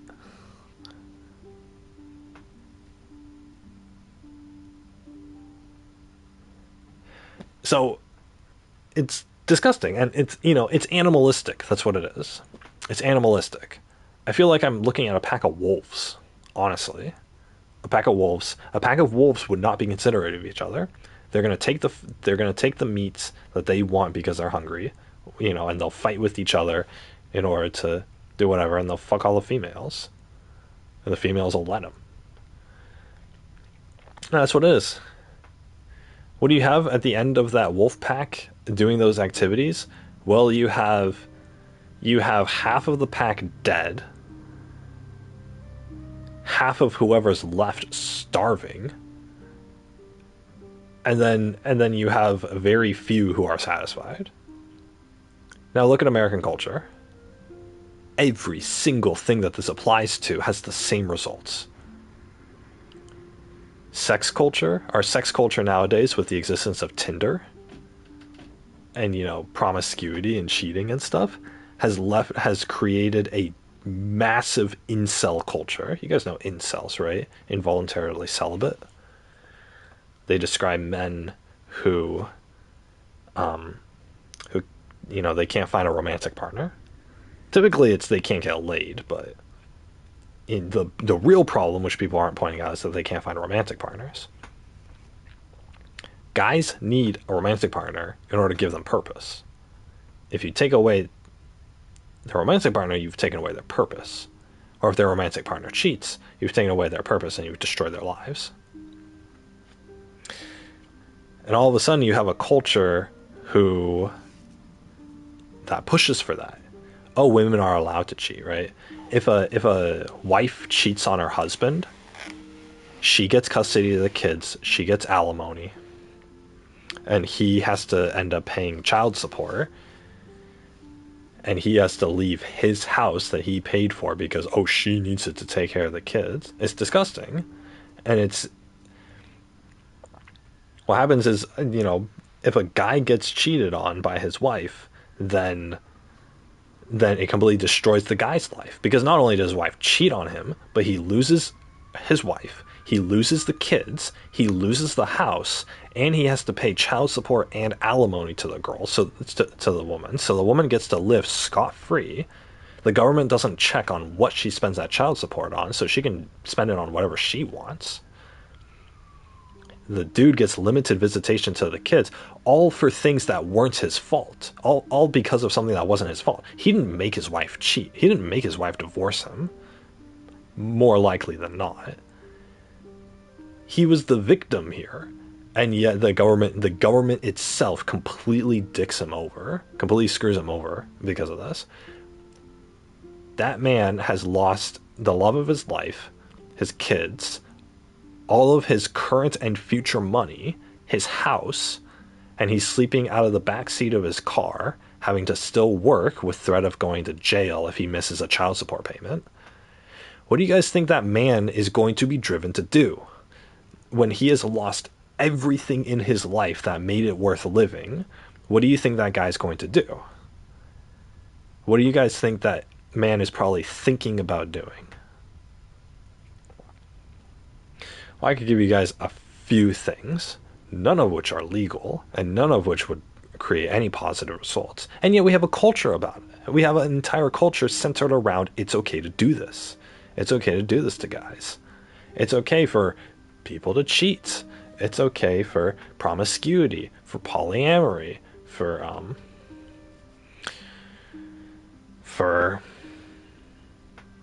one night stands, for the divorce rate to be so high, for, men losing in divorce cases. It's okay for all of this. We have an entire culture and we have the entire government supporting this. And so if this is happening to men by the millions, where guys either get screwed out of their current marriages and family, or they don't, or, they don't get to have one in the first place because women won't give them attention, and they become incels. And you have millions of people who are being affected by this. What do you guys think the end result is going to be? It's pretty easy to tell what the end result is going to be. And guess what? Those men who are severely disadvantaged because of our current sex culture, the incel community, if you look up incel, you will find nothing but negative things on it. Not only are they being driven to the brink of despair, but they are also being made fun and ridiculed for it by everyone else. You're creating a cluster of men who are by nature violent, and you are taking away their reason to exist, to live, but you're keeping them alive. What do you guys think is going to happen?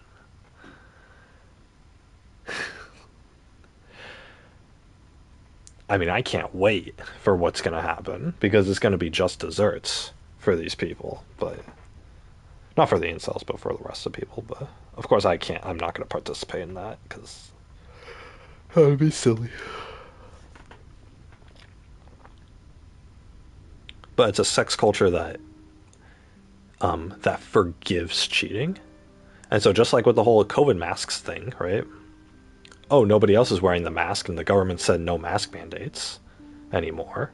So therefore it's okay to not wear masks, even though it's not okay. It's okay according to everybody else. Just like with cheating. If you cheat on your partner, there's not going to be any consequence to you. Guy or girl, but mostly girl. There's not going to be any consequence on you for cheating on your partner. There's no legal consequence. It's not against the law. In fact, if you have a family, then you're actually going to end up better for doing it. Because the husband you cheated on is still going to have to pay for child support and all this sort of stuff, right? You're still going to get his money, but you don't have to be in his presence. And everybody's going to support you. They're not going to be like, oh, you cheated.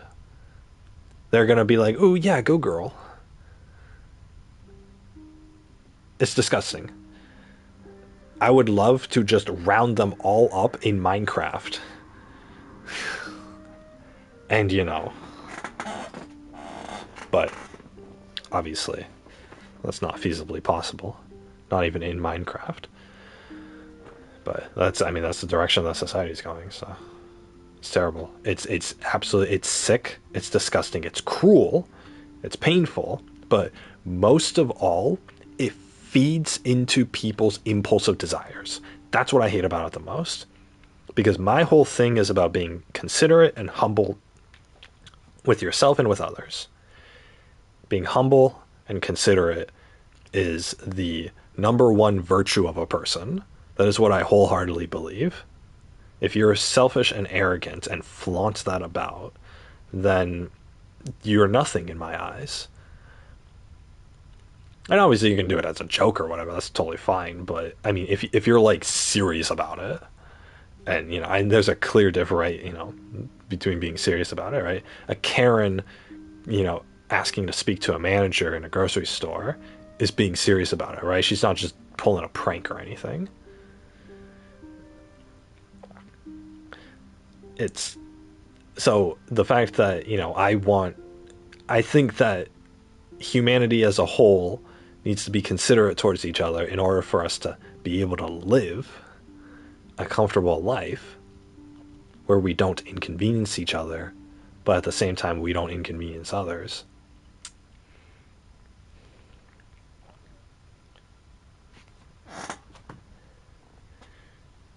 In order to live that, you know, we need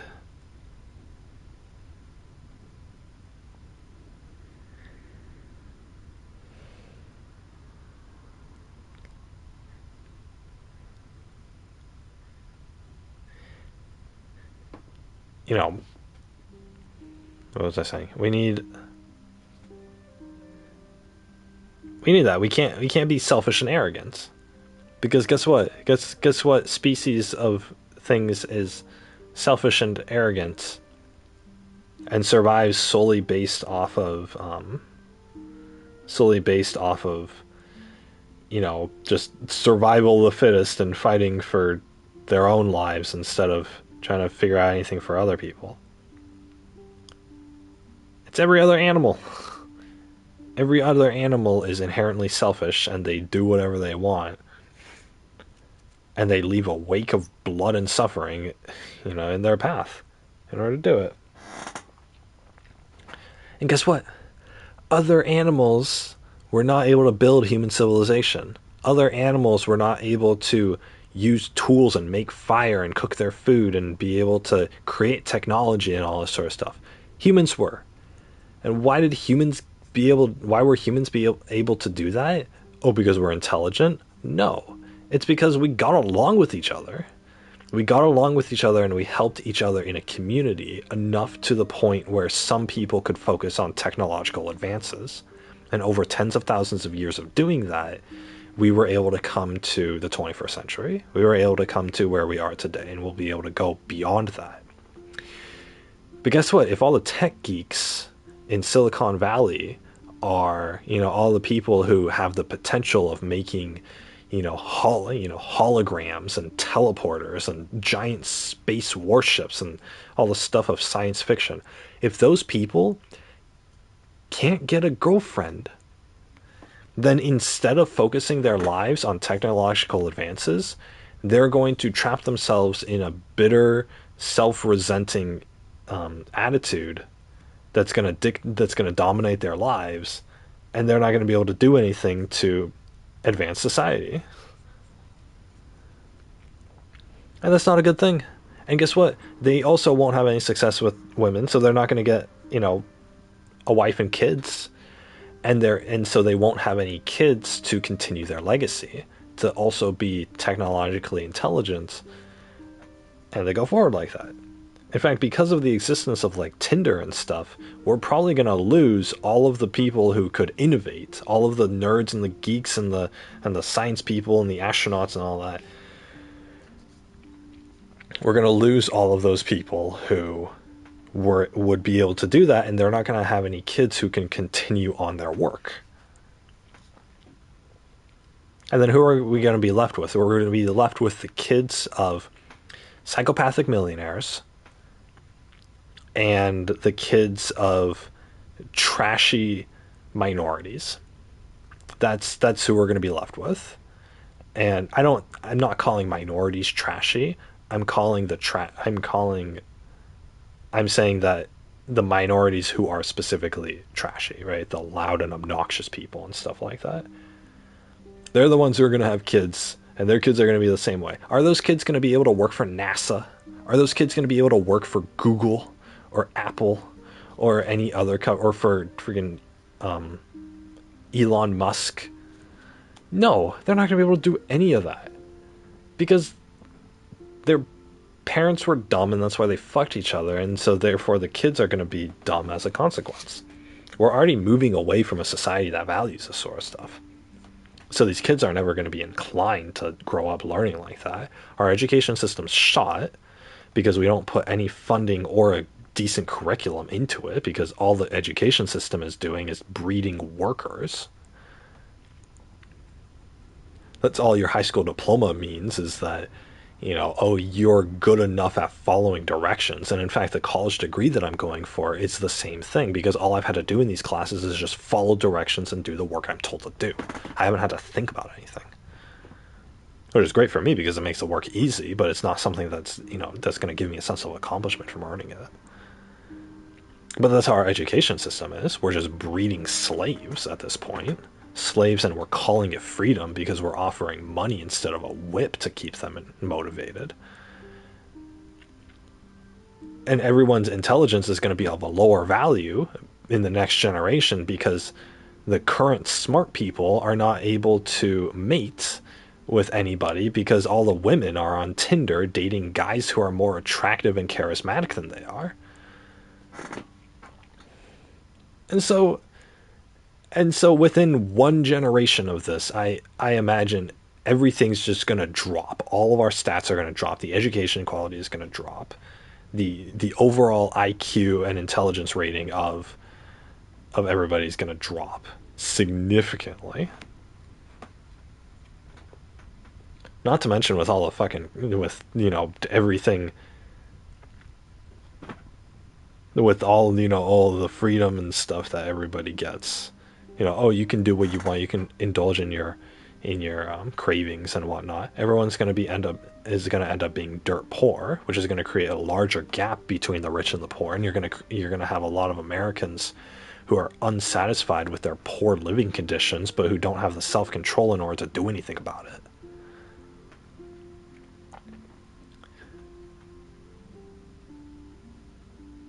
And then society is going to collapse. I mean, all of that stacked on top of each other in society, and add the cherry on top of the fact that you're going to have a bunch of incels who are going to be 40 and 50 years old and who have never even touched a woman before, and they're going to be and they're going to be by the millions, and they're going to be so bitter and angry, and we're still going to have done nothing about these gun laws, and so they're all going to buy assault rifles from Mexico and then start shooting up everybody in Minecraft. And, it's not going to be a pretty picture, that's for sure. So, anyway, my conclusion from this is that I have to leave the country to avoid all this. It's going to happen in other countries, and Japan not being an exception, for sure. But if I can just find some foreign country that's pretty much neutral, where there's not too many cultural problems, and just find a little rural area within that country and just hole myself up there, with just a decent stack of money and everything that I need for survival, then I'm not gonna have to worry about any of this, because society is not gonna last that much longer. I mean, it'll last for a number of years, but beyond that, it is not gonna be good. No siree.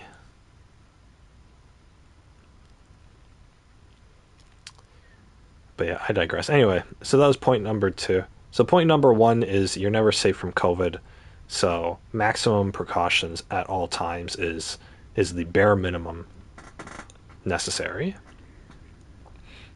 Point number 2 was cheating's bad, but cheating is a result of a larger cultural problem where people are encouraged to give into their cravings and their impulses, right? And they do things on a whim, whether it's they litter because they don't feel like going to the trash can, or they take off, or they don't wear a mask because they don't feel like it, or because they cheat because, oh, they just felt like it, right? I just felt like having sex with this random person. Oh, I had a relationship partner. Whoops. And then, they give into their cravings, and then as a defense mechanism, they try to justify it, which is, in my opinion, the most disgusting part of it. Because, again, it's selfishness that they're trying to justify it, because they're trying to minimize the damage that's going to be caused to their lives because of their impulses, but they're also trying to not make themselves feel bad for doing a bad thing. And that in itself is unforgivable. If you do a bad thing, at the very fucking least, the one thing you can do when you've done something bad, I don't give a shit what it is. The one thing you can do when you've done something bad is admit it. That's the one thing. That is the bare minimum. I did a bad thing. I know I was wrong. I know I caused you a lot of pain. I'm sorry. And then you work to fix it. With cheating, that can't happen, but with anything else, it can. It can. With cheating, it's you're not going to be able to fix it. But, or in my opinion, you shouldn't be able to fix it. But some people do, quote unquote, because it's not actually fixed. But yeah, with cheating, you can't really. With everything else, though, if you did something wrong, you admit it. You admit it and you move past it. But you can't move past it unless you admit it. But people, when they do something bad, they try to lessen how bad it is. Oh, it wasn't that bad. But the thing is, if it's something bad and it's inconsiderate to somebody else, you justifying it to yourself isn't going to make the person you hurt feel any less pain. That's the main takeaway from this. The person you hurt is not going to feel any less pain from what you're doing, from you trying to downplay what you did. In fact, I think it's going to cause them to feel more pain, because not only did they get hurt from what you did, but they can't even get you to understand how they feel. If somebody caused me harm, the number one thing that I want is for them to recognize the harm that they've caused me, because they're not going to feel it themselves. No way, otherwise I wouldn't have done it. Which sometimes is acceptable. But me feeling that pain is completely valid. And so me going to that person and saying, "Hey, you hurt me by doing this." And then they fucking downplay it. They downplay it and say, "Oh, it wasn't that bad though. I didn't mean to. It's a mistake. It's just a little thing." No, fuck you. Oh my god. Are you kidding me? Like, not only did you just cause me harm, which isn't going away, by the way, but you're trying to justify it in yourself why you did it, and you're trying to mitigate the damage onto yourself. That's what's bad. That's way worse than the mistake itself. If it's not cheating, then that's worse than the mistake itself.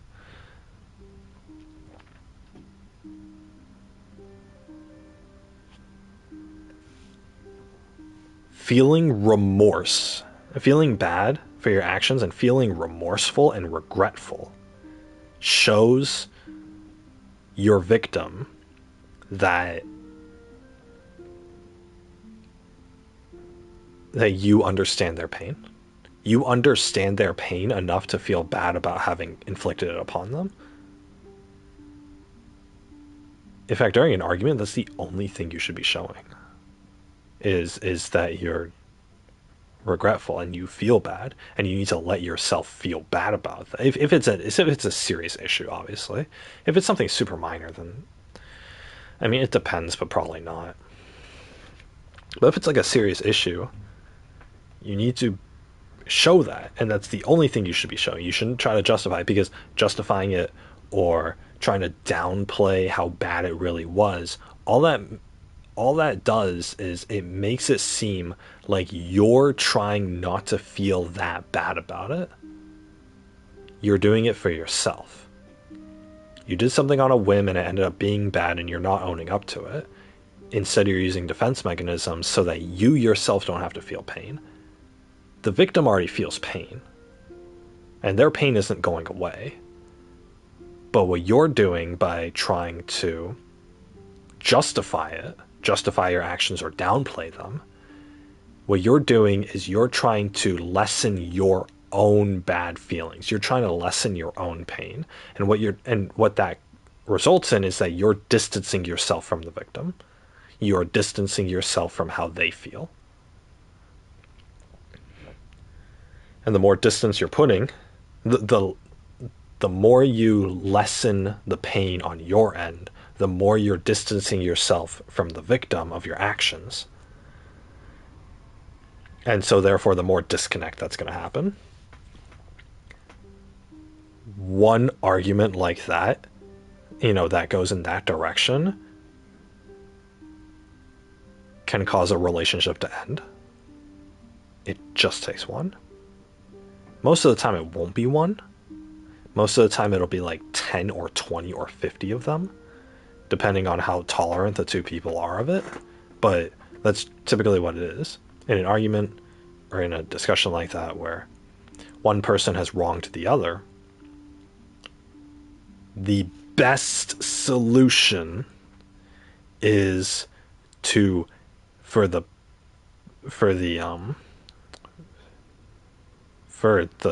person who did the wrong to feel the full brunt force of the pain that they had caused the other person. In that effect, you share their pain and you empathize with them. You empathize with them because you feel just as bad for doing it as they feel for having it done to them. And that creates a connection between the two of you. And once that connection is formed, then you can move past it together, because you will be together.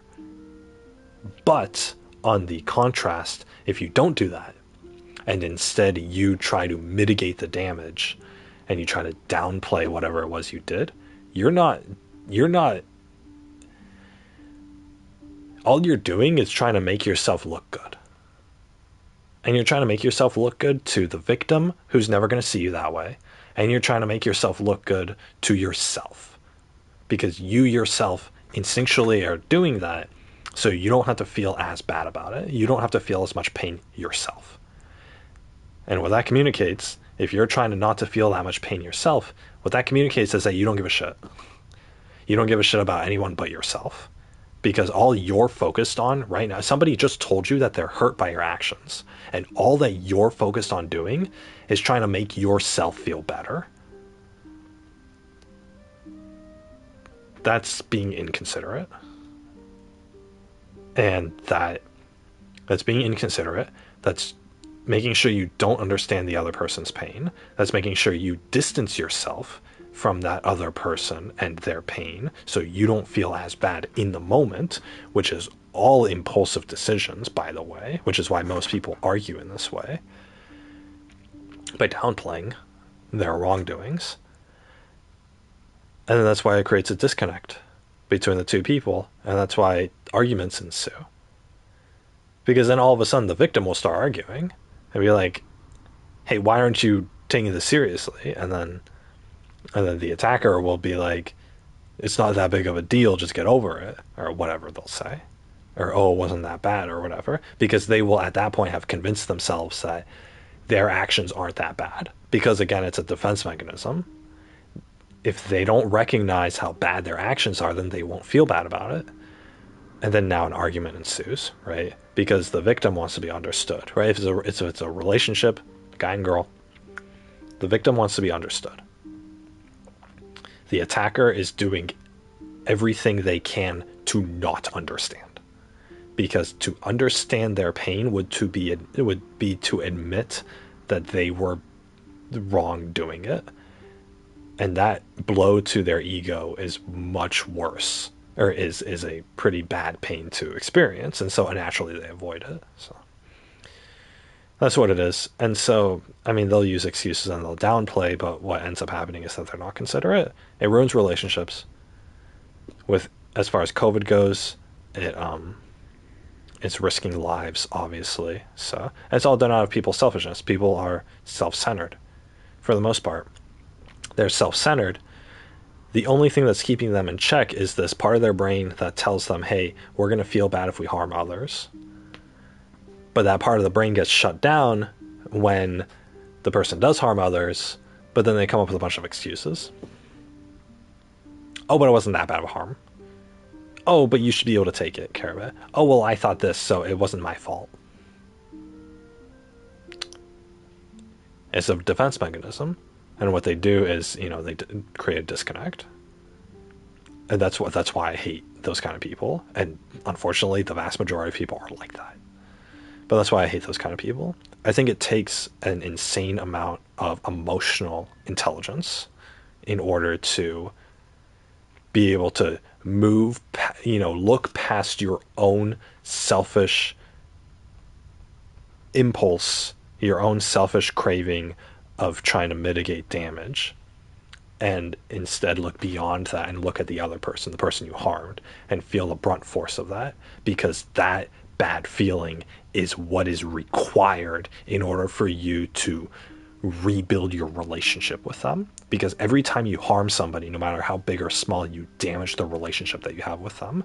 And so through understanding, empathy, and forgiveness on both people's parts, that's what it takes in order to start rebuilding and remending that part of the relationship. So that's what's necessary. And unfortunately, I mean, most relationships that survive for years and years and years, the two people in the relationship are able to do that with each other. They're able to do that, and they're willing to do that with each other. No relationship doesn't have problems. A relationship that doesn't have any fights has a problem of that they're not communicating with each other. But most people communicate. And so most people will fight with each other at one point or another. Being able to have the emotional intelligence in order to admit when you're wrong, and in order to see the pain in your partner's that your partner has experienced because of you, and to admit that you are wrong, and to feel bad about it, but then to start mending that bridge together. The ability to do that requires a lot of emotional intelligence, but it's necessary in order for a relationship to survive. Obviously, if it's just a small thing and the victim is just like, hey, this kind of sucks, but I don't really care, that's on them for sure. It goes back, I've mentioned this before in regards to kids, but it applies here as well. You pick your battles, right? You pick your battles. And if a relationship is bound to have problems, then you don't have to make every little problem into an argument or into a big issue. It can just take the person affected to say, hey, I don't care, or it doesn't matter anymore, or whatever, right? And then, it's let bygones be bygones, right? But obviously that can't apply to every single situation, and obviously it doesn't even apply to the majority of it. So the majority of problems need to be solved, need to be understood, and the full force of the pain needs to be felt by both people. The victim, who's already felt the pain, and the attacker, who wants anything but to feel that pain. They both need to feel it, and they both need to reconcile afterwards. So anything besides that means that you don't understand each other, and a relationship like that is doomed to fail. So unfortunately, a lot of relationships are like that.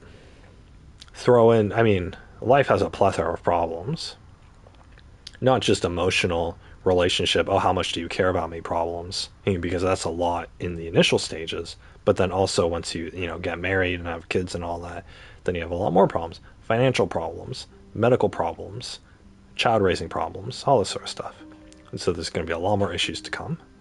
And so how you handle those issues, how you're able to connect and work with each other is going to determine whether that relationship survives or if it's going to break. So anyway, the whole topic is very interesting to me, but I mean, it's taken me 27 years in order to understand that, to be honest. So, and even I have even I have a struggle fully empathizing. So it is a lifelong, learning is a lifelong journey, but you use what experiences you have in order to try to make the future better. So that's what it is. But yeah, anyway, so that was point number 2, is that people are being inconsiderate. Obviously, if you fucking cheat, then there's no recovering from that, and you need to break up like immediately. And it's, the breakup's gonna hurt and sting a lot, but you're gonna eventually move past it. I mean, eventually, like it's better than just staying in the relationship and waiting for it to fail, because it will fail at that point, right? There's no forgiving a cheater. Because for cheating specifically, it's not just a one whim thing, right? It's not just, oh, I had the impulse to do it. It took a lot of steps in order to accomplish. And it's the fact that you would put that much effort to do a wrong action that makes it a bad thing. Not to mention all the other implications of it, right? I don't know if you guys know or have heard of why cheating is wrong, right? Why do we consider it wrong in the first place? It's actually an interesting thing to consider, because most people, you ask them, hey, is cheating bad? And they'll say yes. But then you ask them why. And a lot of people will struggle to come up with an answer. Some of them will come up with answers of varying degrees, but basically, I mean, there's two main things. One reason is rooted into biology, but for the other reason, it's I'll go over both, but my main reason is the emotional connection, right? For me, being with somebody means to be emotionally connected to them, to share our lives together. Her cheating means that she has gone off and chosen to share that part of her life with somebody completely foreign, right? To share that part of her life with somebody else, right? It was just supposed to be her and I who did intimate stuff together, and that was kind of what connection is, physical connection and all that. But nope, she decided to share that with somebody else, so there's a loss of physical connection, because that comes with exclusivity, right? Her and I just being with each other only. There's a connection there. But also there's an emotional one, because you don't have sex with people you don't like. So she had to emotionally connect with somebody else in order to do that action with him. Or at the very least, she had to get excited about the prospect of doing that action with him, which means that she is emotionally bonding with that other person, which means that she's taking away that from me as well, right? Somebody who says, oh, I love all my boyfriends, or oh, I love all my wives, I don't understand those people. It's not something you can, like, having a harem or a reverse harem or whatever is just not, that doesn't compute with most human beings. So, but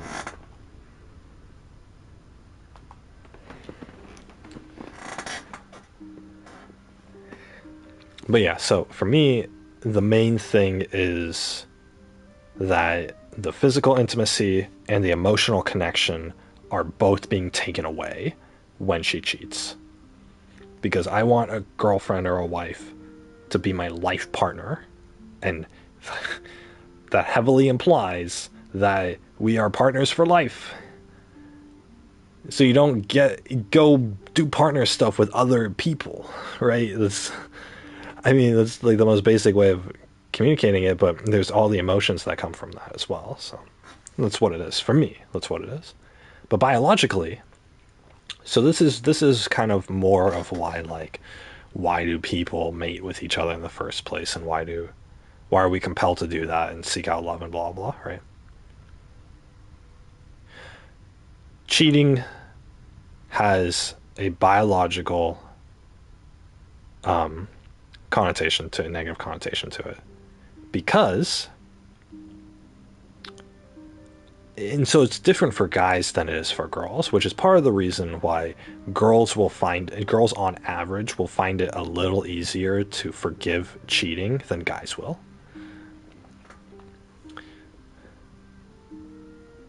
I'll start with the girl's part first. When a girl cheats, she could potentially get pregnant with another dude's kid. Now she goes back to her boyfriend or her husband, right? He knows or doesn't know or whatever, right?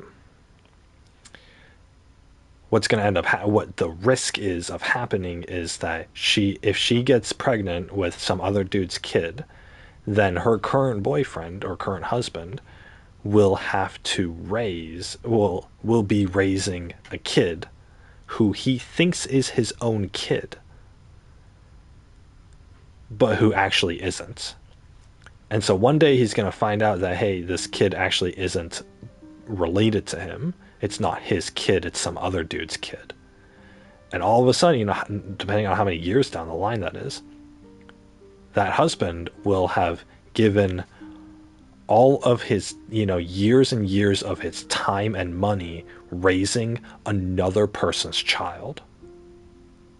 First of all, that's a waste of time. But more importantly, people have the biological need to reproduce. Why do we have that? We want to pass on our genetics onto our children so that even when we die, our genetic line continues.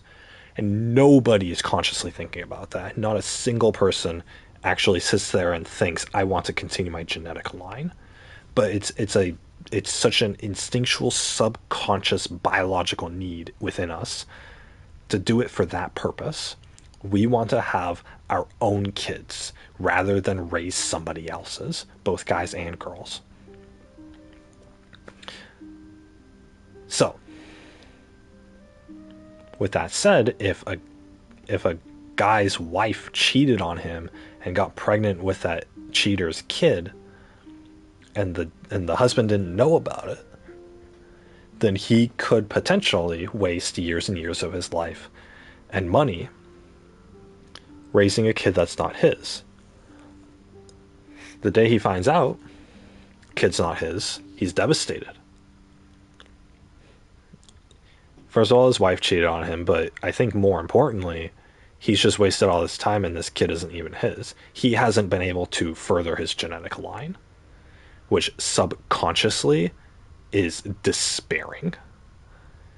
Because that is your entire, like, as far as any animal goes or any human being goes, our one purpose in life, whether no matter your personality, no matter your desires, no matter anything else, a human being's one purpose in life is to continue their genetic line. That's typically what it is. That's how we are biologically wired. Whether or not you think that's true, and personally I don't think it's that important, but that's our conscious mind speaking. We're not speaking for the entirety of our instincts and our hormones and stuff. So we're not thinking on those regards, right? We're not speaking for our self-conscious that does want that. So but that's what it is. The dude will realize that now he doesn't have any kids, and he just wasted all of his time in his life raising a kid that isn't his, and so his genetic line is not getting advanced. And for a lot of guys, it's it's pretty difficult once you're at that point in your life and your kid's like 12 and you find out that kid doesn't belong to you, how is that dude going to find another girl who will have his kid? It's gonna be pretty tough. Some dudes are able to do it, but a dude who gets cheated on probably won't be able to. So it's destroying. It's to him it feels subconsciously as if his entire life purpose has just been wiped off the planet. It's a similar feeling that you would get to if you had a kid and that kid died before you, or that kid died when they were young before you, and you get that despair, not from losing somebody you love, but from losing somebody you love who was your child. It's a completely different level of emotions that you're feeling because of that. And for a guy, it's that same level of emotions that arises when he finds out that the kid isn't his own. So that's what it is. I don't know if I explained that really all that well. From a guy's perspective, it makes 100% sense. But if you guys aren't guys, then it might not make too much. You guys might have a harder time understanding it. But that's typically how it is, right? A guy's going to feel an absolute despair knowing that he raises someone else's kids. Obviously, if you adopt, this has nothing to do with adoption, by the way. If you adopt a kid, it was your choice to do that. And so you're most likely going to love that adopted kid as much as you do your biological kids. Because it was your choice to do that and you felt it was within your capacity to love. And the kid isn't a result of your wife cheating on you. That's I think that's the most important thing, is that when you adopt a kid, you're not having bitter feelings towards the kid on how your wife cheated on you, right? And both guys and girls will feel that if they have to raise their partner's bastards, I guess. And bastard is the term for a kid had outside of the marriage. So a guy's bastard would be, okay, the guy's married to his wife, but then he gets another girl pregnant, a different girl pregnant, and she has the kid, right? And a girl's bastard would be the same thing. She gets pregnant with another dude who's not her husband. So that's what it is. But yeah, so that's the biological reason for guys, why guys can absolutely not forgive cheating in girls, or why they shouldn't, and why they're beta cucks if they are, because there is a real risk for the child, his wife's child, to not be his, and therefore he will spend a lot of time and resources raising a kid who's not his. Well, he'll simultaneously, a product of his wife's infidelity, along with the fact that he doesn't have any children of his own, so his genetic line isn't being continued, which is a terrible feeling. But yeah, anyway,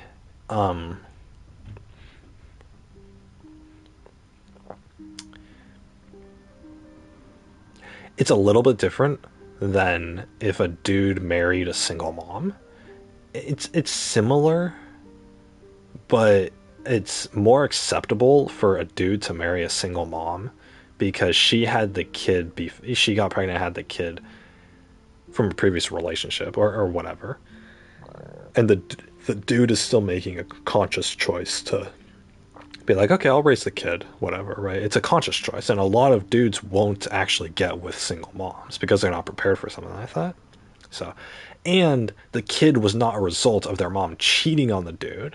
It was just a result of a past relationship for the most part. So the guy doesn't necessarily have to worry about that. And typically there's discussion of like, oh, maybe the current husband wants a kid as well of his own. But typically it's good enough guys to where they'll give equal love to their own kid and the other kid as well. So it's typically how it is. I have a cousin who, she had a kid in a relationship and then they broke up, and then she's, I believe she's married to one of her former college professors, and apparently he liked her, but he wasn't too thrilled upon hearing that she had a kid.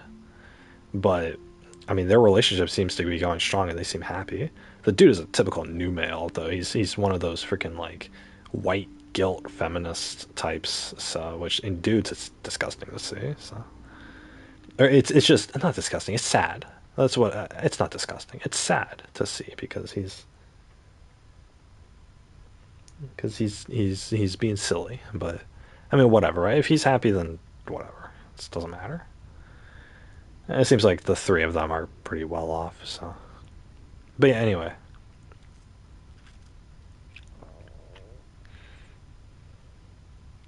So yeah, that's for guys.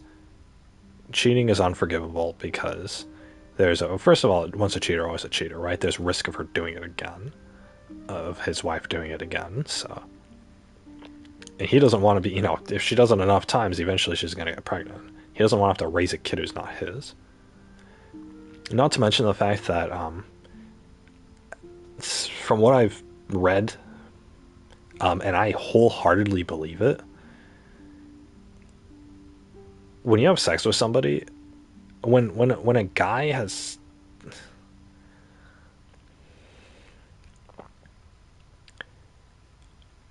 when two people have sex, the guy's DNA is left behind in the girl's, vugu or whatever. And I think she kind of absorbs it. I believe scientifically, she kind of absorbs that DNA. So a kid. So if she has sex with a lot of dudes, then she's going to absorb a lot of different guys' DNA. And then even if the last dude gets her pregnant, it's going to be the majority of his DNA in that new baby, but then it's also going to be this mixture of some of the leftover DNA from all the other people. I'm not saying like the white milky stuff is still there years later, because it's not. But I think that the girl herself absorbs like the DNA data or whatever. I don't know why. I don't remember where I read that, but from what I've seen, I believe it to be the case. So I think that there's at least a little bit of validity behind that, but who can say? I'd have to do more research, and while that is an interesting topic, I really don't want to think about other dudes' DNA being inside a woman. So I'm not really fond of that idea itself. So if anything, it's just gonna feel my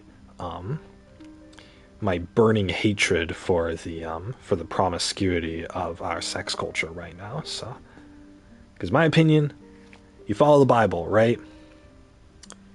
No premarital sex, right? You're gonna burn in hell in Minecraft if you do it. So, according to the Bible, you'll burn in hell in Minecraft. But yeah, so no premarital sex, right? I think that kind of, I mean, if you have to choose, it kind of goes more for the girl than for the guy. But in an ideal society, it goes for both of them. So most dudes aren't really going to get laid that much.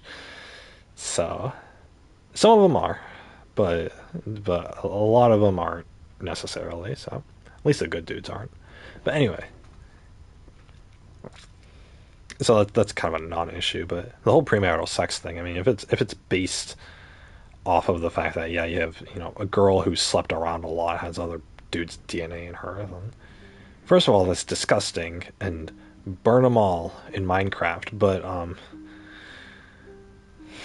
God, at this point, I kind of hope the Christian God exists, because it's not going to be a fun time if that is the case. Because America has gone against almost every single moral value that the Bible teaches. So, and people justify it too. That's the sad part. So, but yeah, anyway, so that's how it is for guys. Or for when girls cheat, there's a risk of them getting pregnant, and so the guy is going to lose years of his life and resources supporting a kid who's not his, which biologically speaking would be the most devastating thing to happen in his life, or no matter what. So, yeah.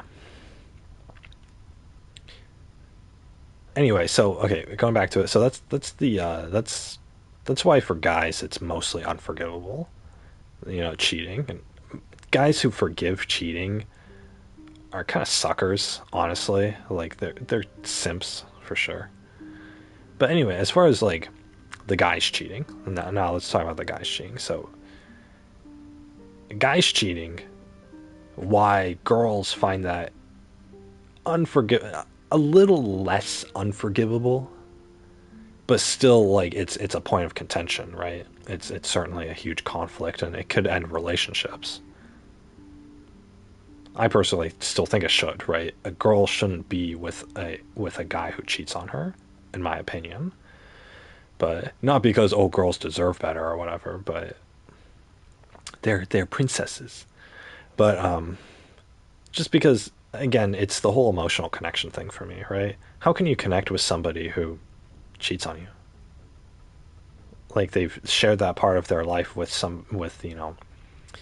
they were supposed to share that part of their life with you, and now they've shared it with somebody else against your wishes, and they just think that everything's going to be hunky dory at the end of the day. And it's not going to be hunky dory at the end of the day. Well, not unless if they don't find out, but you know.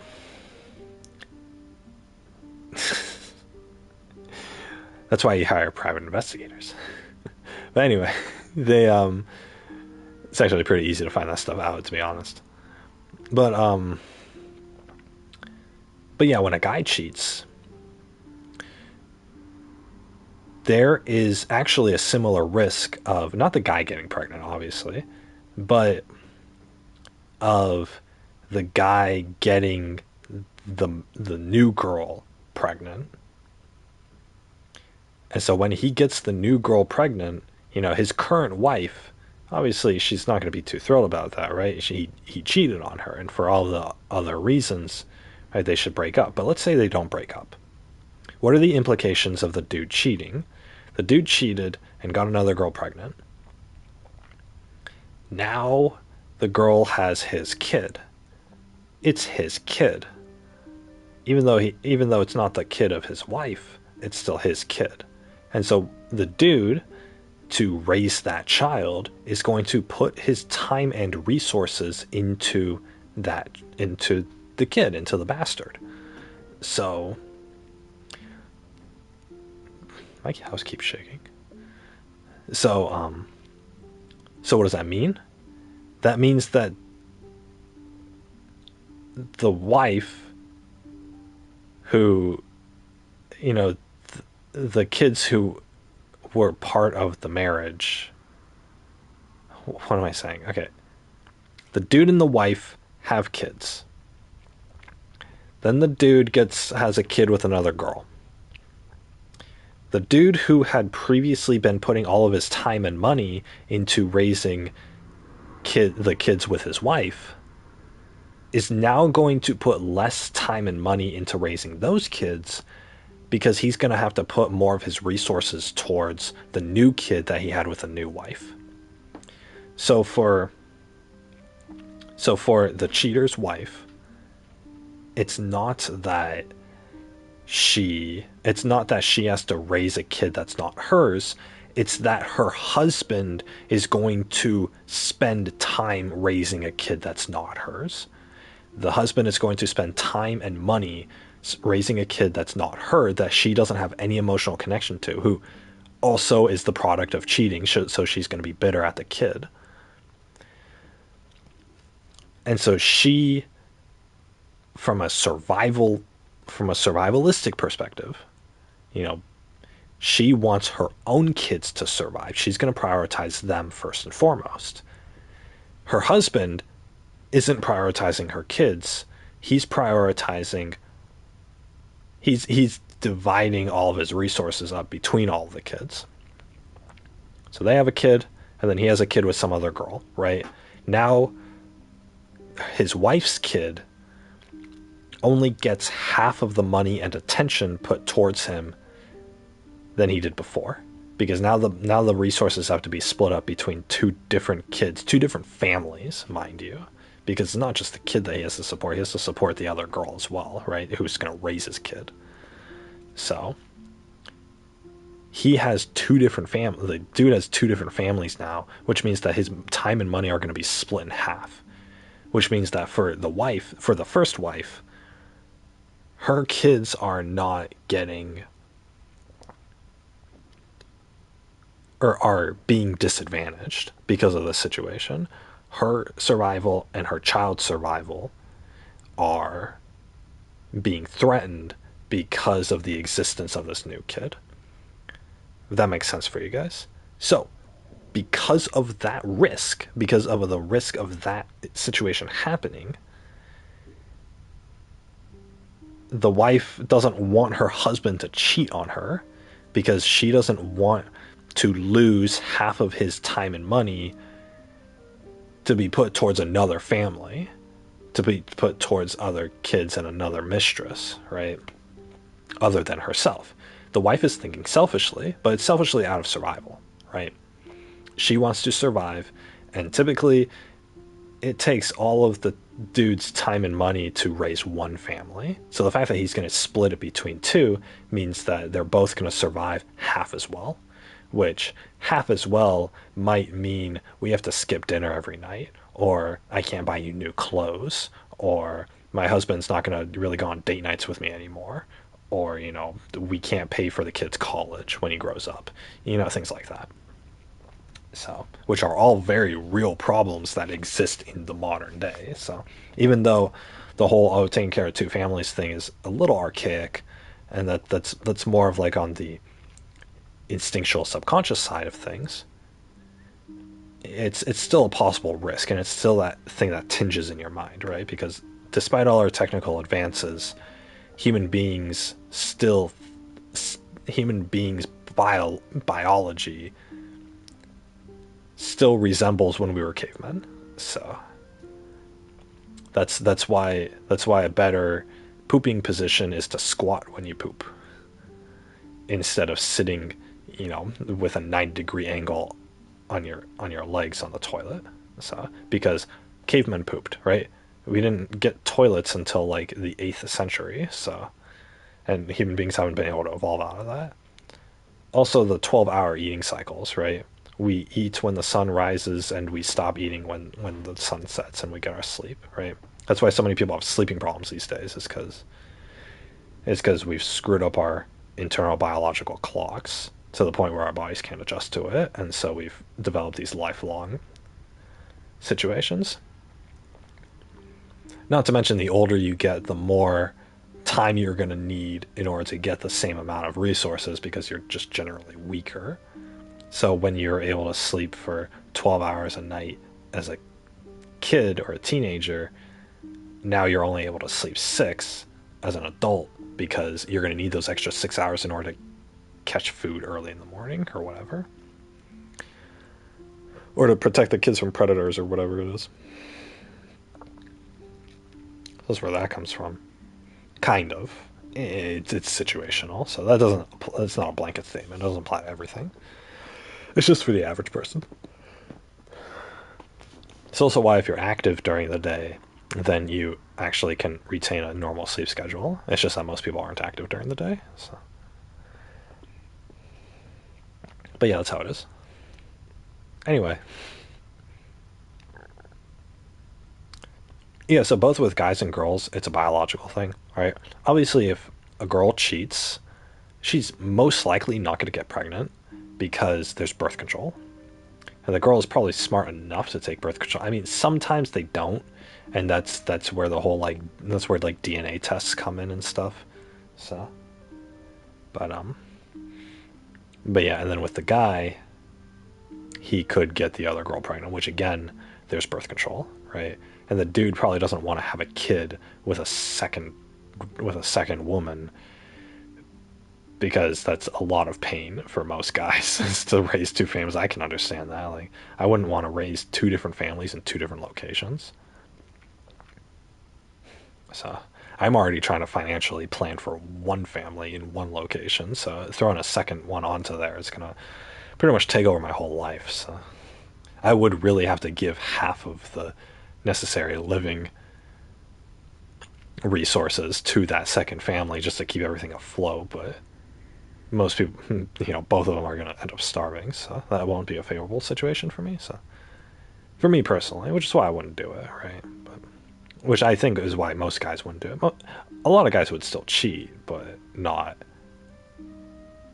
They wouldn't be stupid enough to knock up the girl, unless the girl's like crazy. And a lot of times when guys cheat, it's typically with a crazy girl. So, because that's normally the only kind of girl who's willing to cheat, who's willing to be a mistress in the first place or whatever. Plus, if a guy has the ability to cheat, then he's normally silky suave, charismatic enough to be able to like attract people. So, but he just normally takes easy pickings because you don't necessarily cheat because you like the other person you're cheating with, right? You do it because of some mental disorder that you have. Is what I would draw the conclusion to. But yeah, that's why you need emotional intelligence to be able to recognize your flaws and your shortcomings, but to still be modest and compassionate despite it. Yeah, I guess, yeah, cheating is kind of a bad thing. But yeah, anyway,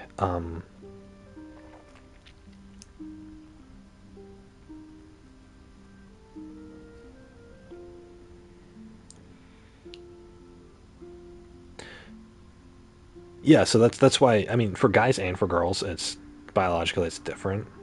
The reasons why they don't want their partner to cheat, but I mean, it's that's how it is. So I don't remember where I learned this. Oh, it was Jordan Peterson. That's right. Of course, it was Jordan Peterson. It was Jordan Peterson, but then I looked it up, and it's pretty much a similar consensus. So it makes sense. That's what it is. It makes sense. Because I mean, for what other reason would you not want? Would human beings as a whole, or as an animal, why wouldn't they want cheaters? Or why would they not want cheaters? It's because of that. So it was fun.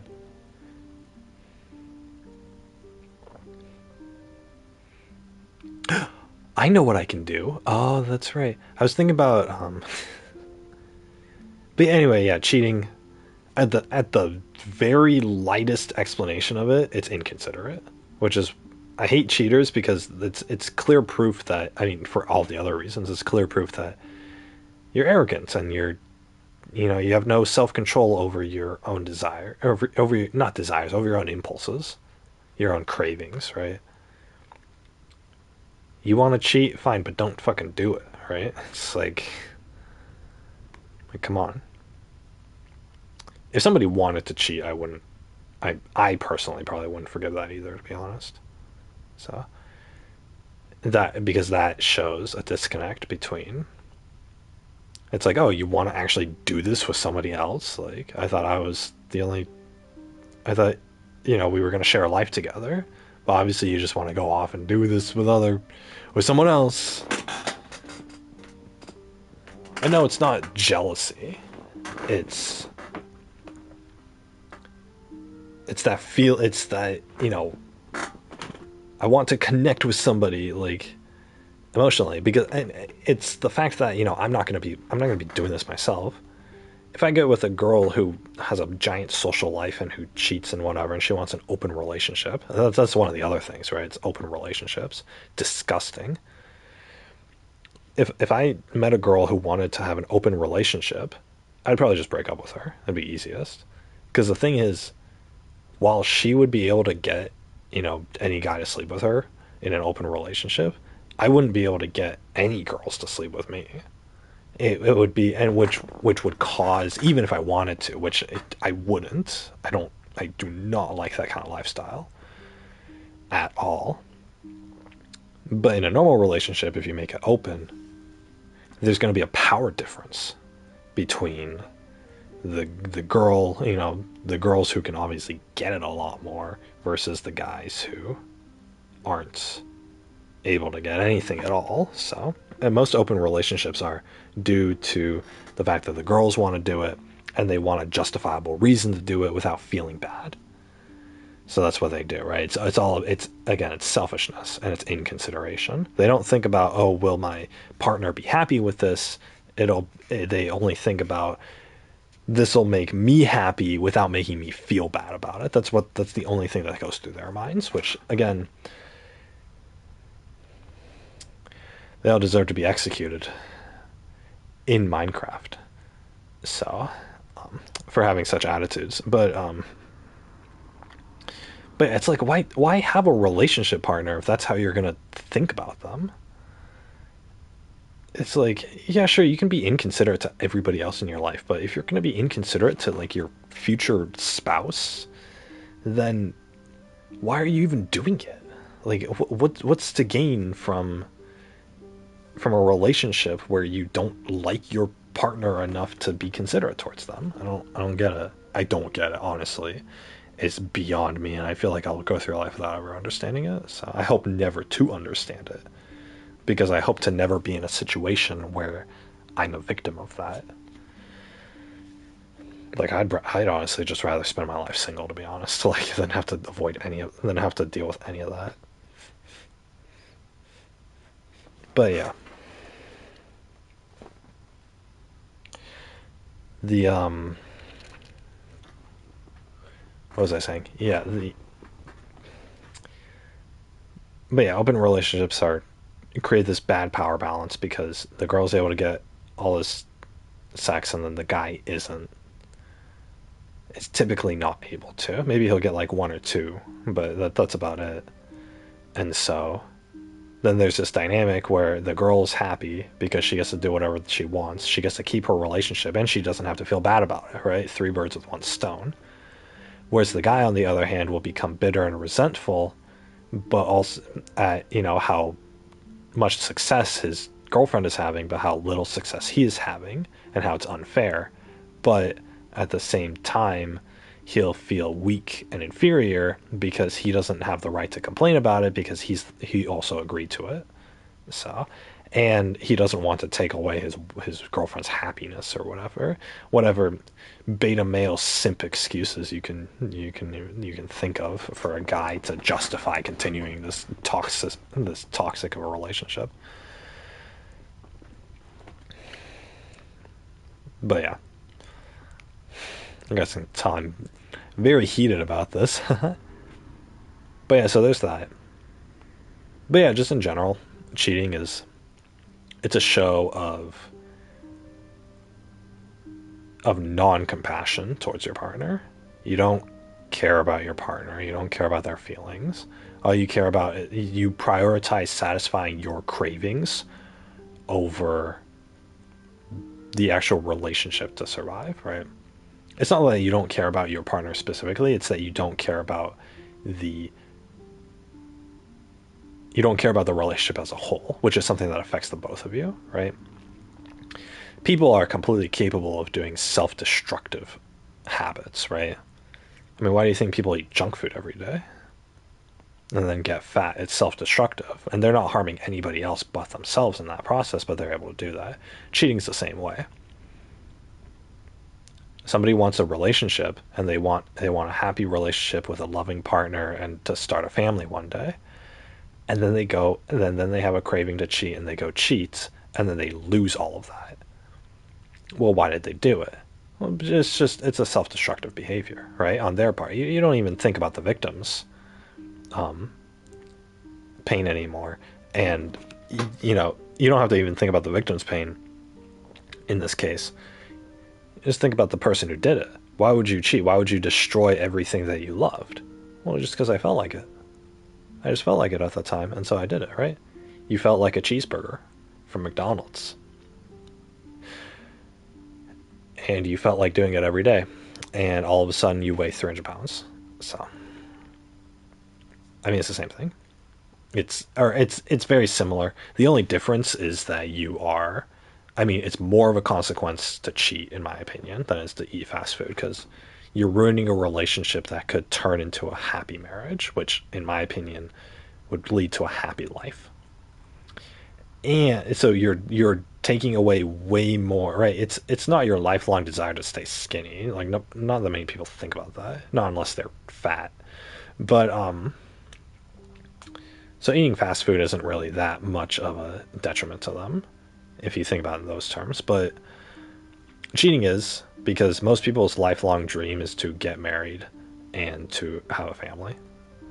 So because that's how humans are biologically wired to want, is to have a loving partner and who will support us, and whether financially or emotionally or both, and and to have kids with that partner in a stable family situation to where we won't have to worry about our children starving or not having their medical needs met or anything like that. So that's what most people desire. And so when you cheat, you pretty much throw that out the window, which I think goes to show that it's people who have low emotional intelligence, who aren't able to control their cravings or their desires enough to prevent that from happening, right? But plus, it's a conscious choice. It is a conscious choice to cheat because of all the steps you have to go through. So it's primarily a lack of consideration for your partner and your partner's feelings, but also for the relationship as a whole, right? You don't, in that moment, you don't give a shit, right? It's like being drunk. People who are drunk will say things that they'll regret later, but they say them anyway because it just feels natural to do so. So it's similar to that, except they're intoxicated on the charisma and the opportunity or whatever else. Then they're intoxicated on that instead of alcohol. That's what they go through to cheat. But yeah, they have disregard for themselves, or for disregard for their partners and their feelings. They have disregard for the relationship as a whole, right? They're willing to risk the entire relationship just to have, one night of fun, which to me is the most illogical thing you could possibly do. But again, people who cheat are not driven on logic, that's for sure. And you don't have control of yourself, right? You're not looking at cost benefit. You don't have, and the fact is that you're prioritizing your cravings over everything else. That's the main thing. Just as the COVID anti-maskers would do, or just as if you littered on the beach, you're prioritizing your convenience and your cravings and whims above anything else on the planet, whether it be your relationship or the environment or people's safety from a deadly disease. It doesn't matter. You're the type of person to be inconsiderate enough to go forward with that at your own desires and your own convenience, which is the worst kind of person to me in general. Even if it wasn't cheating, it would still turn me off to a person if someone displayed those kind of behaviors of being inconsiderate to that degree. Being humble is probably the number one trait that I look for in people. So, but again, I don't really look for people, so it's a little pointless for me to say that.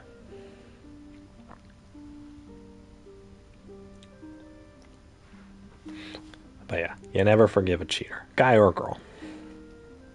But if you have to forgive, then it's easier to forgive a guy cheater than a girl cheater because there's less consequences. I mean, at least you still get to have your kid, right? If the guy cheats, then the girl will still have the kid or her own kid, right? So it's not like the end of the world. It's pretty close, but it's not the absolute end of the world. Whereas for a guy and his wife cheats, it is the end of the world. And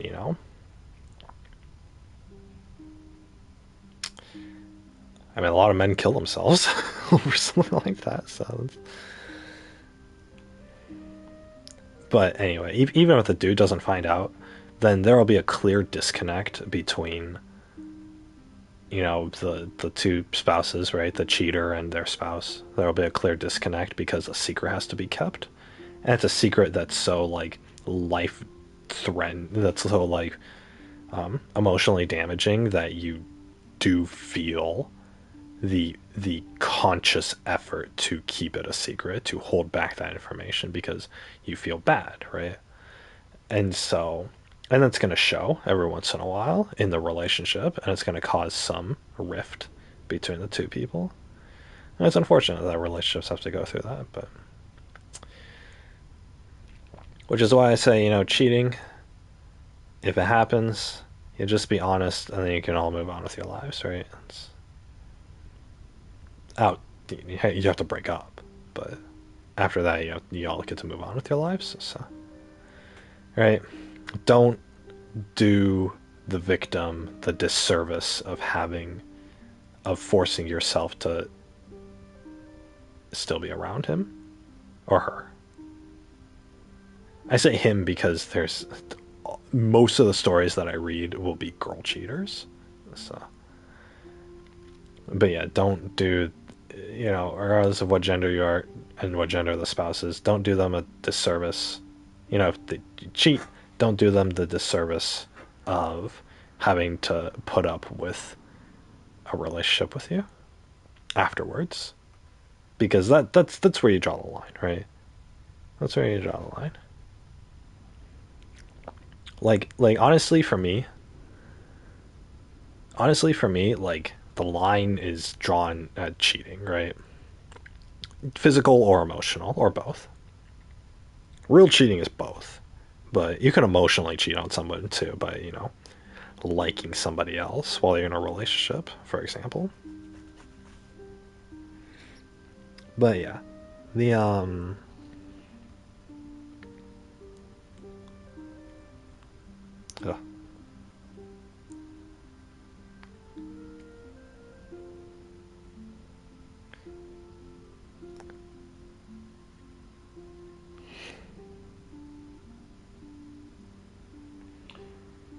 What was I saying? Oh yeah,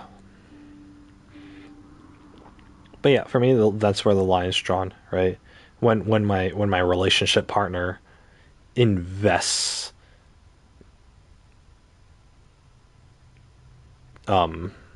invests like intimacy or connection in another person other than me, guy or girl. I don't.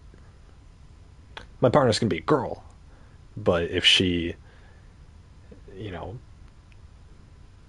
is bisexual and then falls in love with a lesbian or something, then I'm still going to consider that cheating, right? It's not.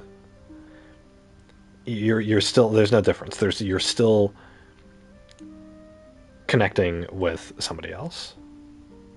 And it's one of those true connections, right?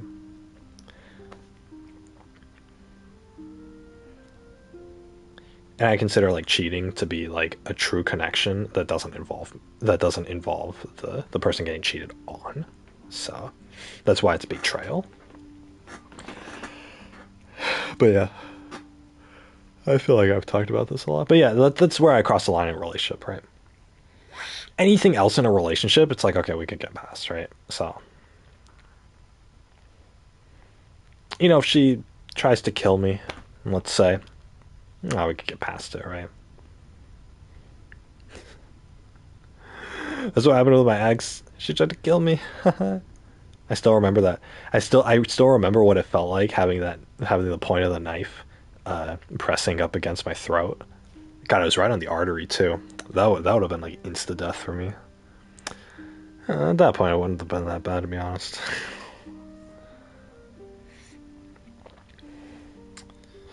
I told my dad that story, and he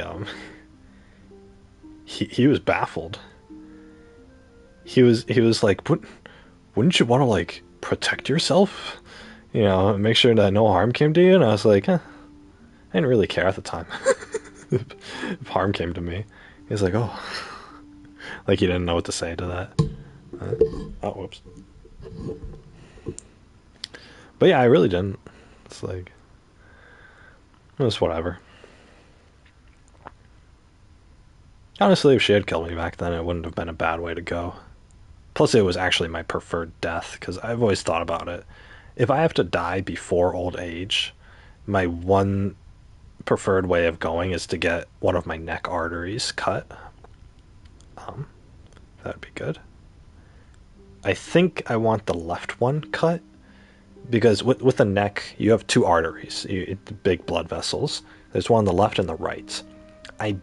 One of them sends blood to your brain, to your head and your brain, and the other one sends the blood from your brain back to the rest of your body so that it can circulate, go to your heart and circulate.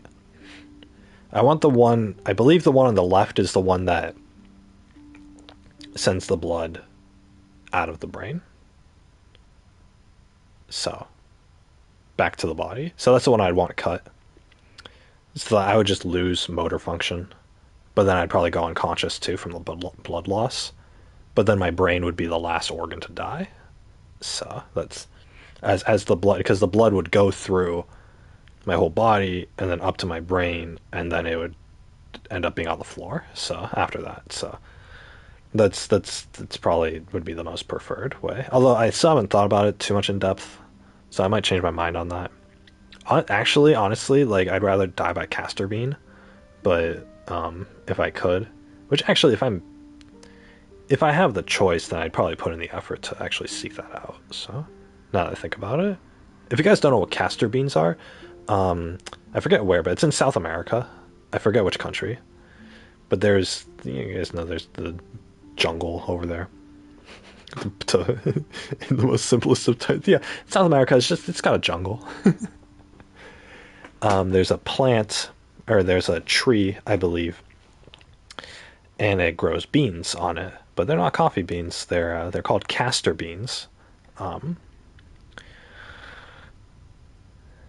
You eat one and you die. I mean, that's pretty much that's like the simplest way to put it. I believe it paralyzes your body, and it puts you into like apomorphic shock or something like that. I don't remember the exact term, but it puts you in some kind of shock, and then your whole body tenses up, and then you die. Right, kind of like a spider. But so you guys know how the spider like curls its legs and stuff. That's kind of the process that happens to you, and then you die. So I figured that would be the most instant way to go, and plus I wouldn't have to perform harm onto myself by like, cutting or shooting or something like that, right? But yeah, that'd probably be the simplest way to go. I mean, they say that one castor bean could kill an elephant, so I'm pretty confident that it'll do its job on a human being. So I'll probably cut it in half. I don't want to feel too much pain, to be honest. Honestly, though, I'm probably just like at this point in my life, I don't know, because I've thought about it. I've thought about like, oh, what if I end up single for the rest of my life? It's probably not. I'm probably not gonna really. Well, I mean, I will care. It's gonna be a life of suffering, but I mean, as long as my eyes work.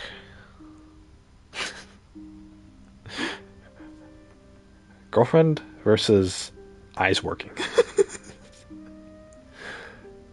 Would I give up my eyes to have a loving wife? Yeah, probably. I'd probably negotiate with the devil who's offering me that deal, for me to keep my eyes and the wife for a certain amount of time so that I could, knock off all the things on my bucket list that require both a life partner and my eyes in order to enjoy. And then, after a few years, I'll be like, okay, devil, you can have my eyes now. I'll keep the wife. Probably negotiate a deal like that. That sounds great. But yeah, no. Anyway, no. Castor bean would be it, but I probably won't be compelled to, no matter what happens to me, unless I get like cancer or something and I start dying slowly. That's probably gonna suck. I'll do castor bean then. It's easy because if you're on like a life support machine, then you can just have the doctor unplug it, and then you're good to go, right? That's fine. Or like if I fell into a coma, let's say.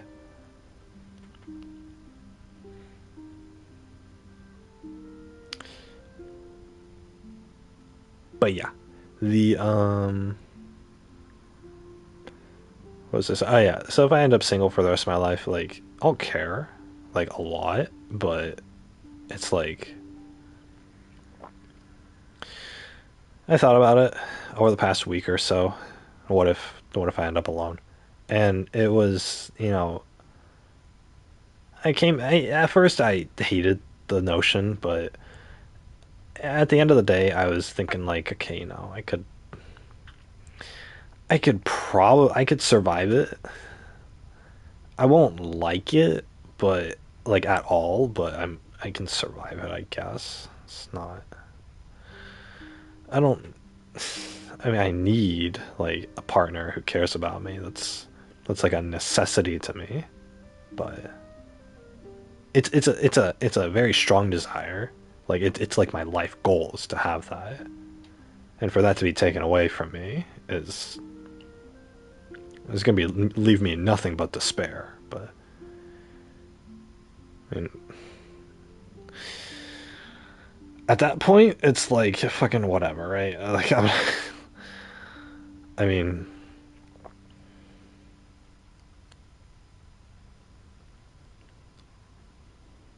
like yeah, things are gonna suck, but I can always give myself stuff to focus on. So my dad and brother both live their lives just like without it. So I was gonna say in complete solitude. They're not in complete solitude, but they've grown accustomed to it. So I don't want that. I don't want to follow that path. But if I do, I mean, I'm not going to. But there's a few ways to circumvent that. But or for me to anyway. But I'm not gonna get what I truly want because like the number one thing I want is the loving wife. But if I can't get that, then there's a number of different things that I could do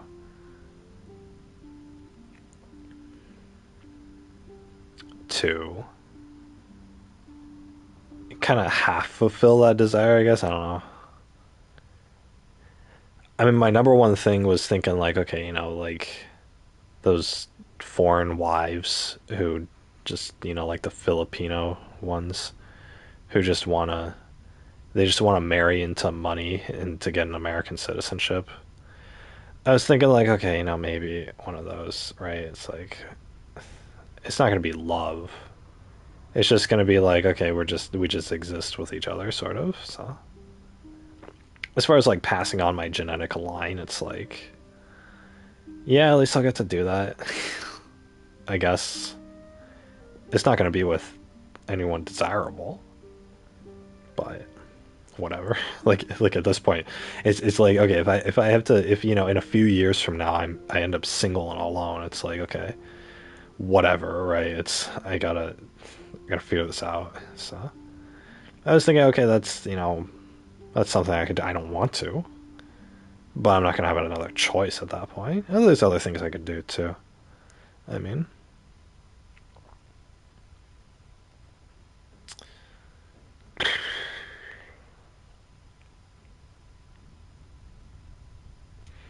but yeah, I don't know. I guess it's more selfish thinking, but like I said, it's like it's like self interest.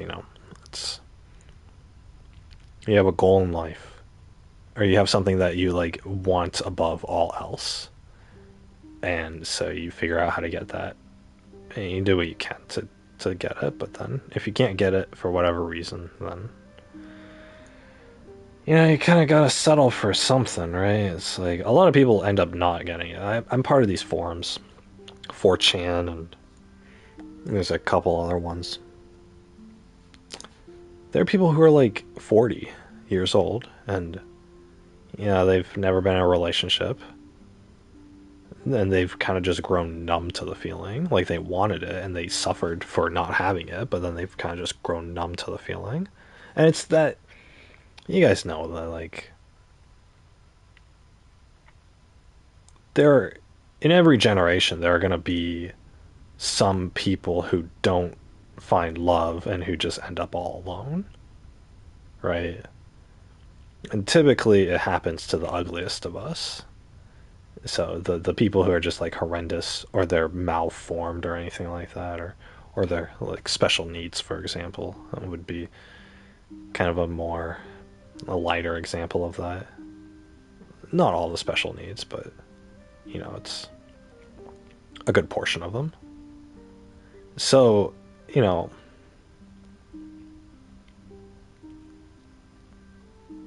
they end up alone, and you're talking about like maybe 1 to 3% of the human population, which is a lot of people. That's because you're talking about like tens of millions of people, but still, it's like they're so ugly and horrendous that it's like nobody can even look at them, not even people who are similarly ugly. So, especially with technology nowadays, it's like there's no way, right? There's no way that you'd be able to be satisfied with somebody like that. So,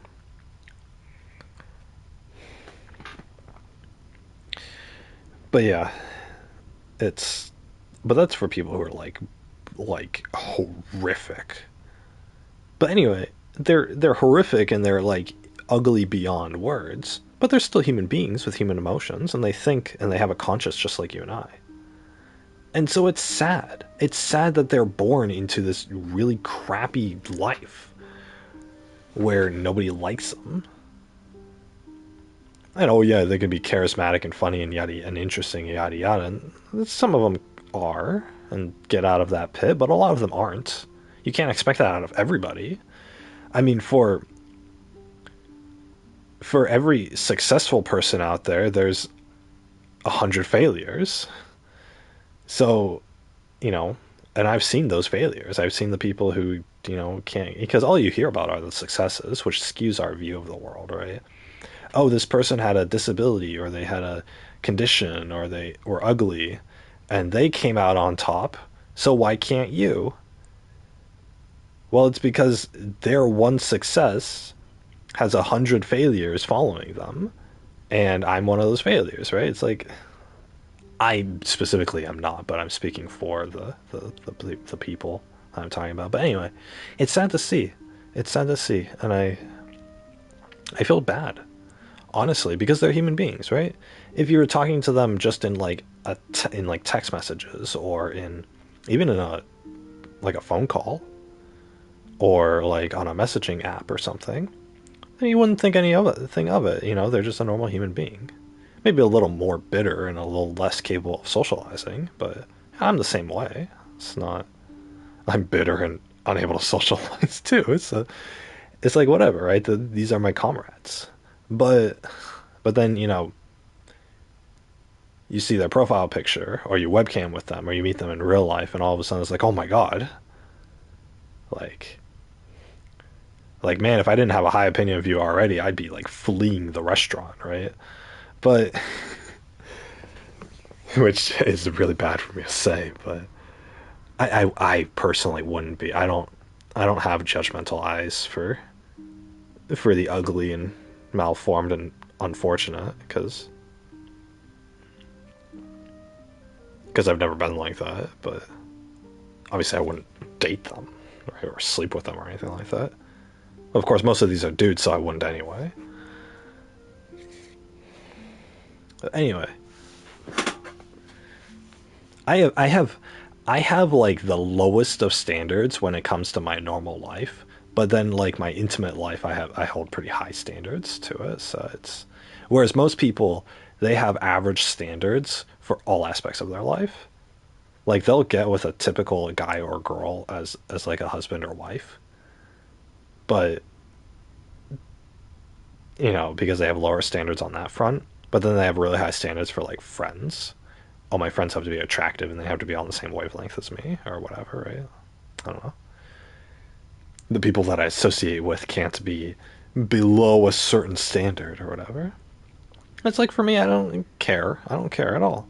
If I gotta go out and socialize anyway, it doesn't make a difference between if it's some attractive dude or if it's some like ugly bastard. It doesn't matter to me. Why would it matter to me? Why at all? I'm not going to date them. I'm not going to sleep with them, so their appearance doesn't matter. Their appearance, their mannerisms, their way of speaking, none of it matters to me. Because I'm not going to spend the rest of my life with this person. Or I'm not going to have to deal with them for the rest of my life, I suppose. So it's entertaining and fun at the least, especially since they don't get too much social contact. But then, But then at the end of the day, if they do show some positive qualities to them that makes me like them, then I'll continue the friendship. But that's all it'll ever be. It doesn't need to be anything more than that. I don't know. I guess that's my demisexual nature or attitude speaking.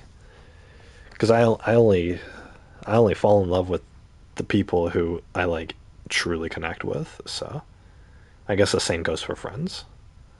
Of course, I don't have any friends, so unfortunately.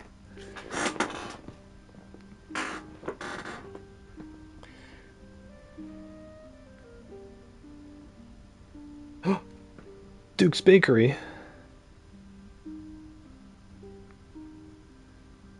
Whoa, whoa, whoa, wait. Free $20 gift card with a purchase of $40 or more? Tomorrow only. I'm not going all the way to Duke's Bakery tomorrow. I could. Was there even a bus out there? God, it took me like 4 hours to make that journey. God, I don't want to do that during my stream time. Wild Romance Mofu Mofu edition is on sale. Oh my god. Ooh, buy one get one double cheeseburger. That sounds good. I want a double cheeseburger. God, I have whenever I go to McDonald's,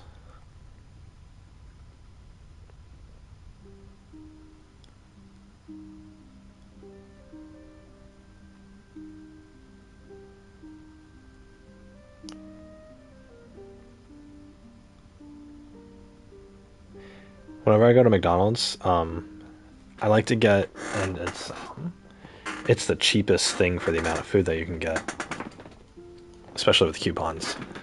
I like to get the cool kids at school call it a McGangbang. And basically, what it is it's a double cheeseburger and a McChicken, right? Two of the value menu items. I think it's like two for $3, something like that. So you can get both of them for pretty cheap. So anyway, what you do is you take the double cheeseburger and you separate the two patties. And you split it in half by separating the two patties. So now you have the top bun in a patty and the bottom bun with another patty separated. And then what you do is you put the McChicken in there and then you close it. And then you close the double cheeseburger. So now you have this giant concoction with four buns, two patties top to bottom, a bunch of cheese, a chicken fillet, and some lettuce and mayonnaise. The flavor goes so well together. It's actually pretty good. I mean, it's not that great. I'm hyping it up more than I should. It's a filling meal though. So anyway, like back in high school, I would go get one of those because it was cheaper back then. But I would get one of those and I'd be super satisfied. And for lunch, I could barely finish one. It was giant. It was huge. It was more than a Big Mac, that's for sure. Their Big Macs are actually really small.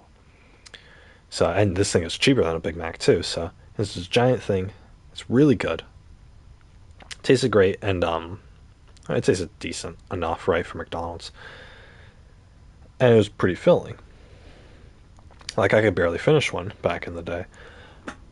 Nowadays, I'll get hungry, I'll be like, oh, I have a coupon, I'll go to McDonald's. I'll get that. I'll eat in like 5 bites. It's like, it's this giant thing that's probably bigger than your mouth. But I can open my mouth up wide enough. Because I'm used to opening my mouth wide. And letting giant objects in it. So...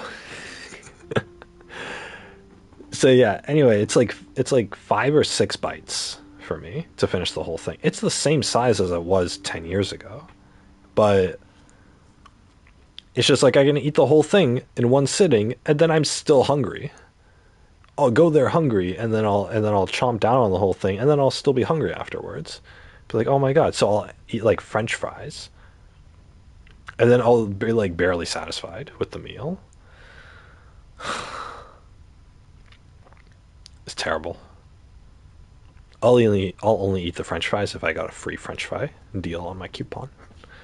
But yeah, it's like a meal that was like gonna make me bloated from how full I was before barely satisfies me now. And I didn't grow at all since I was a teenager. In fact, I probably needed more energy back then than I do now. But it's like I was the same height. I was 6'2" in high school. But this thing doesn't fill me up anymore. Like I could I couldn't eat two of them. I could eat one and a half of them for sure. I could eat one and a half of them. But since I already used the coupon, the second one is going to be more expensive than the first, so because I don't have a discount. So I'm not going to get so I can't get a second one. So I got to go home and eat a microwave meal or whatever, or some Pop Tarts or something. And not Pop Tarts. I'm trying to think of what I can eat at home that's instant. I don't. I mean, I have some egg rolls, I guess. I always buy egg rolls.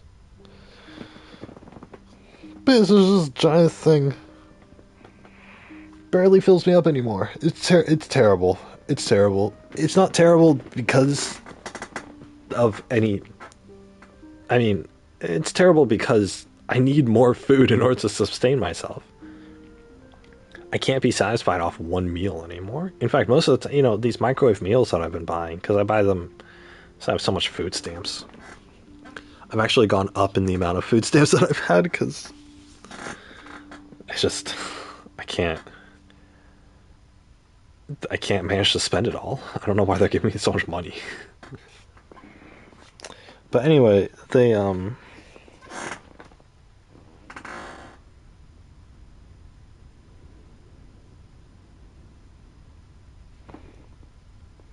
silliness. A 12-hour time candy.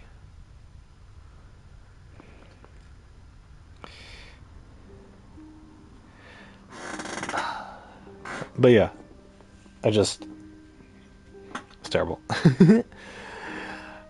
Because I need more food to sustain myself, and it's getting really expensive. So I could spend like $20 a day feeding myself. That's ridiculous. That's more than I pay in rent.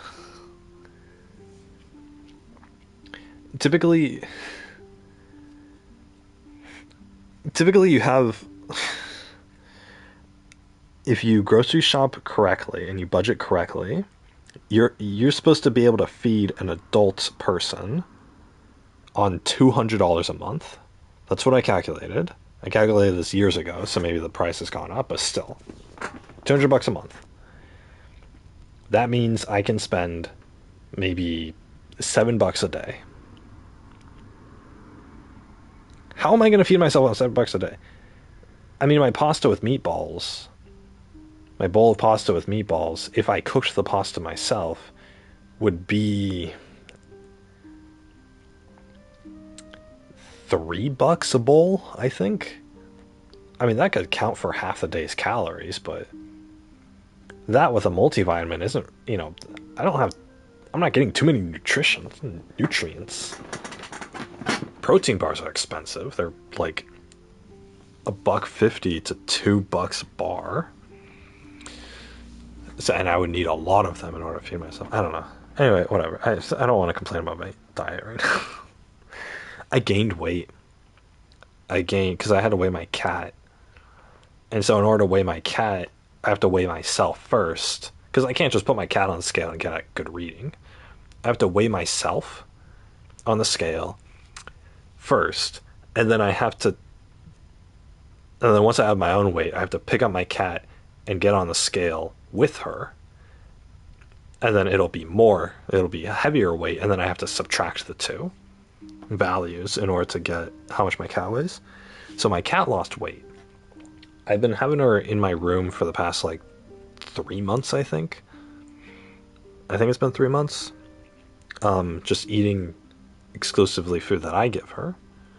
So, which I haven't really been enforcing too much. She's not in my room right now, so I have no doubt that she's eaten the other cat's food instead, which is fine for a day. But yeah, she lost weight since I put her on this diet. So now, okay, she came to me at 7.5 pounds. I weighed her when I first adopted her. She was 7.5 pounds, or like 7.4, I think. She looks bigger now, but anyway, when I was just letting her graze out there over the past couple of years, she grew. She actually ended up weighing 8.5 pounds, so she grew a full pound. You guys might be thinking, oh, 1 pound for a cat who weighed 7.5 pounds. That's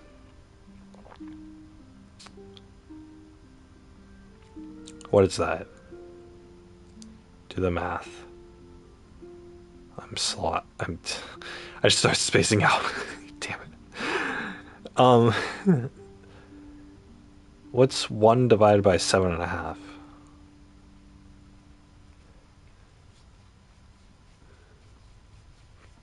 That'd be.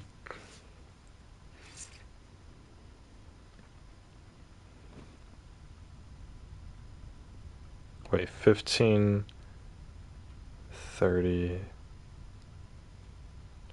Wait. How many 15s go into 100? 6? 6.5. Times 2 would be 13. Okay. Yeah, it's 13%. It took a long time to calculate that. That's a 13%.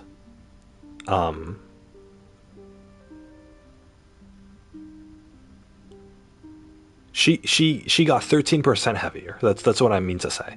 1 pound means that she got 13% heavier.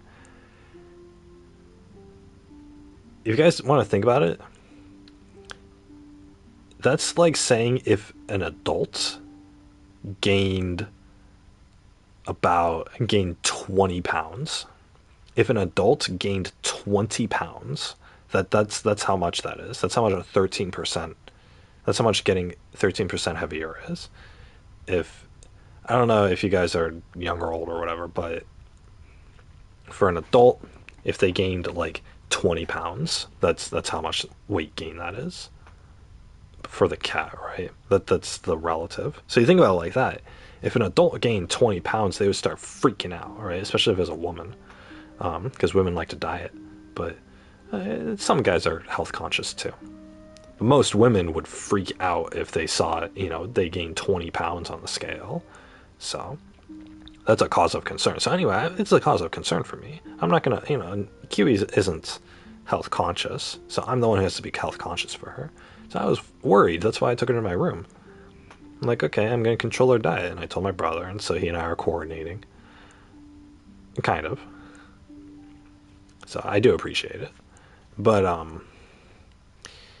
yeah, I've been kind of getting lazy about it. But plus, I have to buy her cat food, which is a hit to my wallet.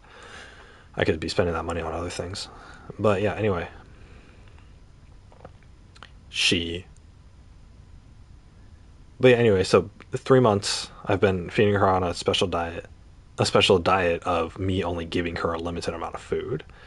And at first she was super hungry, but she's soon gotten used to it. Or she's recently gotten used to it. So she has about. I measured it out because I did a lot of research on calorie counts for cats. It's really hard to find conclusive data, but anyway, so I came to the conclusion that, okay, I can give her about a third cup of dry food a day. If I give her a can of wet food, then I'll give her a little less dry food in that specific day, but that's about it. So I've been giving her a mix. And so I got on the scale, right? You think 8.5 pounds is when I had last checked. So I got on the scale with her the other day. And I'm like, okay, how you been progressing? It's been 3 months. Got on the scale. She's 7.8. 7.8. Oh my god, coming down from 8.5. That's I'm about halfway back to her normal weight. I'm actually more than halfway back to her normal weight, honestly. So I couldn't believe it. I was trying to recalculate it, see if I had messed up somewhere, but she lost a lot of weight. Oh my god. That's the equivalent of if, like, if that adult who gained the 20 pounds, if they lost 10 pounds after being on a diet, they would feel pretty good about that, right? Q doesn't feel good, but I do. So, anyway, Q's a little less pudgy than she has been recently too. So that's why I decided to weigh her. I was like, okay, did this actually translate into a weight loss? And it did. So I don't know if there are other factors in that. When I weighed her the previous time, she could have had poop in her, or a lot of fur on her fur coat, or because she could have just eaten, right? So that would add weight. I actually had timed this one to be where she had just come out of the cat box. So, and I knew she hadn't eaten anything for a while. So, I think I did kind of skew the results a little bit. So, I'd say she approximately lost about half of the weight that she gained. So, it's pretty good. I'm meeting goals. So, I would like her to lose a little less.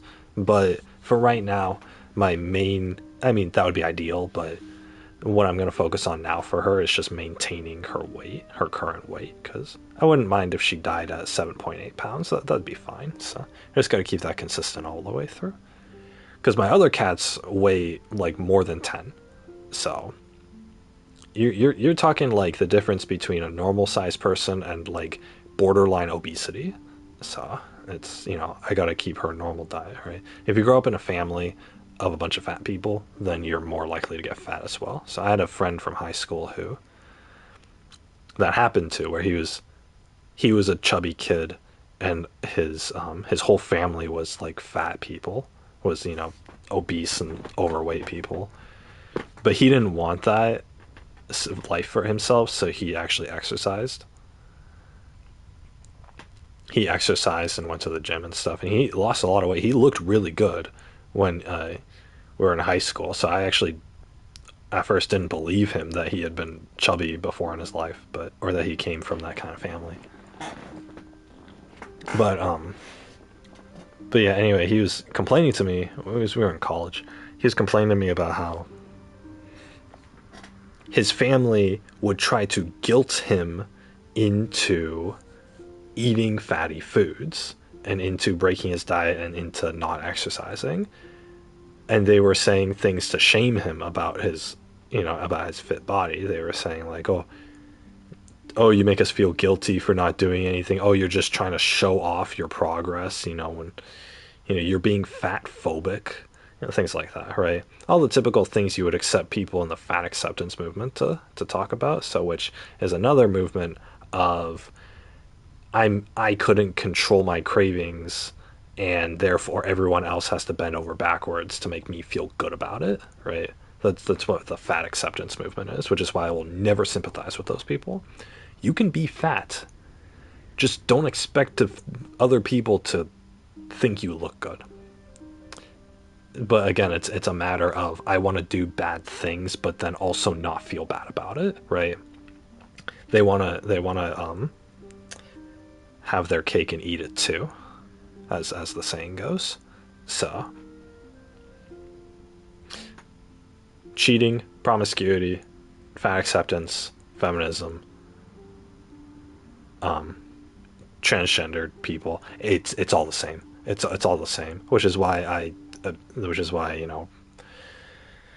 hate all of those movements, because it's not the things themselves, it's the entitlement that comes from it. They're trying to avoid feeling bad about whatever bad things that they're doing. So it's disgusting. I hate that behavior in human beings. I honestly do hate that behavior in human beings. I am not exaggerating. It infuriates me.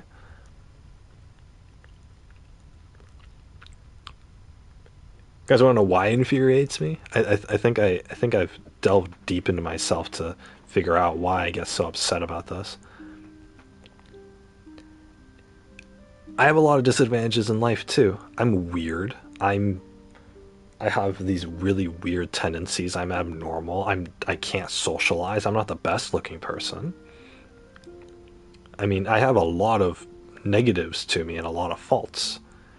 And people judge me on those, and I'm disadvantaged because I don't have the normal human skills required to, you know, get, fully take advantage of human society, which is a large part of the reason why my main goal is to escape from human society. I don't want to have to deal with this. I don't want to have to deal with the rest of the world any more than I absolutely need to. But that's beside the point. My point is that I'm disadvantaged because of how I was born and, how the skills that I have and that I didn't develop. But I'm not going out there. But, the thing is, and in my life, I can sit here and agonize over how, oh, I'm not going to have a good social network. I'm not good at socializing. I'm never going to get high paying jobs because I don't have enough charisma, yada, yada. And while that's something that's like, mostly out of my control, I still lament the fact that I'm missing out on certain aspects of life, or certain aspects of life are harder for me because of that. I'm disadvantaged, and other people have privilege over me in that aspect. I consider anybody who's naturally social and charismatic to be privileged. I honestly do. But the thing is, I'm not sitting here whining about it. That's what it is. I'm not sitting here expecting people to accept boring, uninteresting people, right? I'm not sitting here expecting people to, oh, we need to start a movement so that you give me enough time for me to open up about myself, in order to become a likable person to you. No, I'm not sitting here advocating for any of that stuff. In fact, I just made up those those movements on the spot because I was trying to figure out like what could I do? What could I advocate for? So I probably could advocate for those things, to be honest. I could probably be semi-successful in that too, now that I think about it. But anyway, I'm not sitting here, complaining about how unfair it is and how disadvantaged I am and how, oh, everyone else is so privileged and they should accommodate to, and I'm certainly not sitting here complaining about how they should accommodate to me, based on my disabilities and my disadvantages. I'm not sitting here doing that. Because guess what? It doesn't completely impair me from surviving. I can still go out and get a job. It's going to be a lot harder to get a job, but I can still go out and do it. I can still own a house. I can still feed myself. Hell, I can still go out and date and get a wife and have kids. Nothing's stopping me from that. It's just it's just going to be a hell of a lot harder for me to work through that. But the thing is, having to live my whole life like this, I have accepted that. I have accepted that I have this disadvantage to me, whether it be my looks or my social skills or my weirdness, the weirdness of my personality. I have these disadvantages about me, and I'm going to have to work that much harder in order to just get to a normal level, just to compete with everybody else. I don't like competition, and I'm certainly not going to, aim for high status positions, but at the very least, I got to work a lot harder just to secure an okay, decent life for myself, which is fine. It's fine because I've accepted that. I could sit here and self pity about it and whatnot, but that's not what I sit here and self pity about. Um, I have to survive my disadvantages, but I'm not going to expect other people to treat me the same as they do others, because why would I? Why would I expect that of other people? If somebody doesn't want to talk to me, they shouldn't have to talk to me. I'll talk to them until they get sick of me, and then they'll say, "Hey, okay, hell yeah, bye," and then I'll be like, "Okay, that person didn't like me," and I'll move on with my life, and they get to move on with their lives. But can you imagine if there was some fucking feminist in our conversation saying like, "Oh, you should pay attention to BigPasta more. You should pay attention to him because he was disadvantaged at birth, and he can't control his lack of social skills, and he can't control his weird personality. So you need to be more accepting and more tolerant, or else you're antisocial phobic or whatever." And I wouldn't want that. My God, who would want that? Why would I? First of all, why would I want somebody else advocating for what, saying what I need from other people?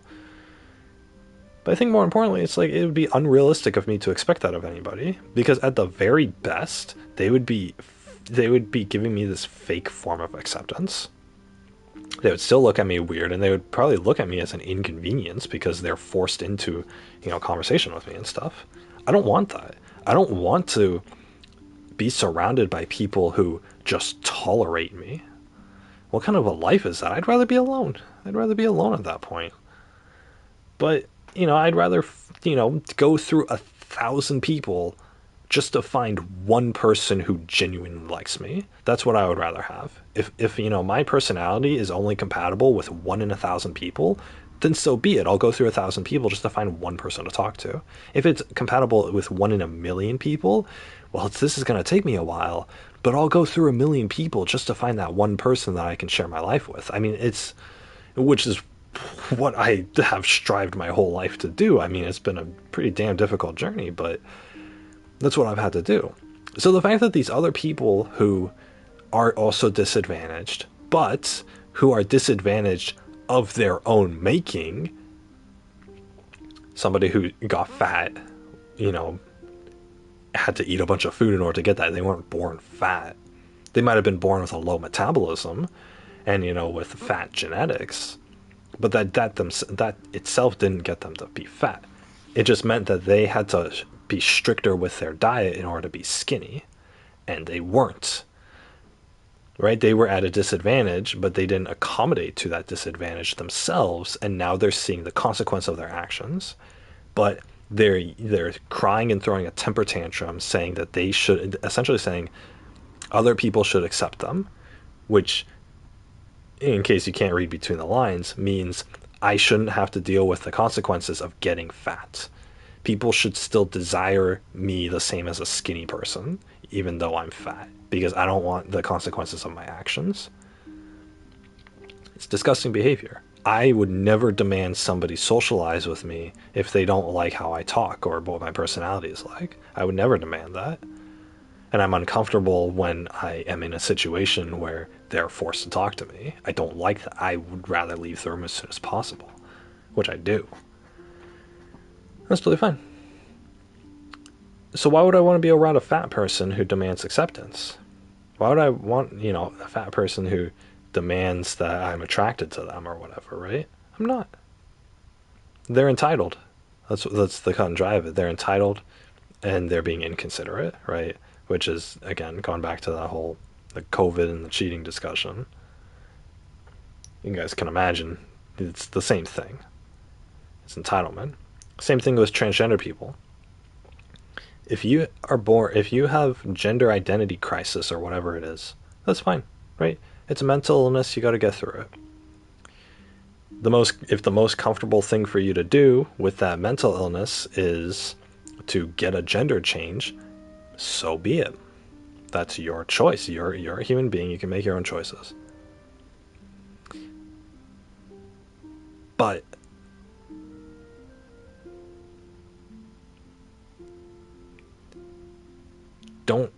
don't expect to get away scot-free with that, right? You're not, if people don't like transgender people and you become one, then you have put yourself at a disadvantage.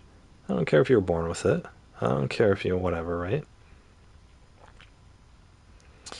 You're transgender and now you got to deal with it, right? Even if you get the surgery.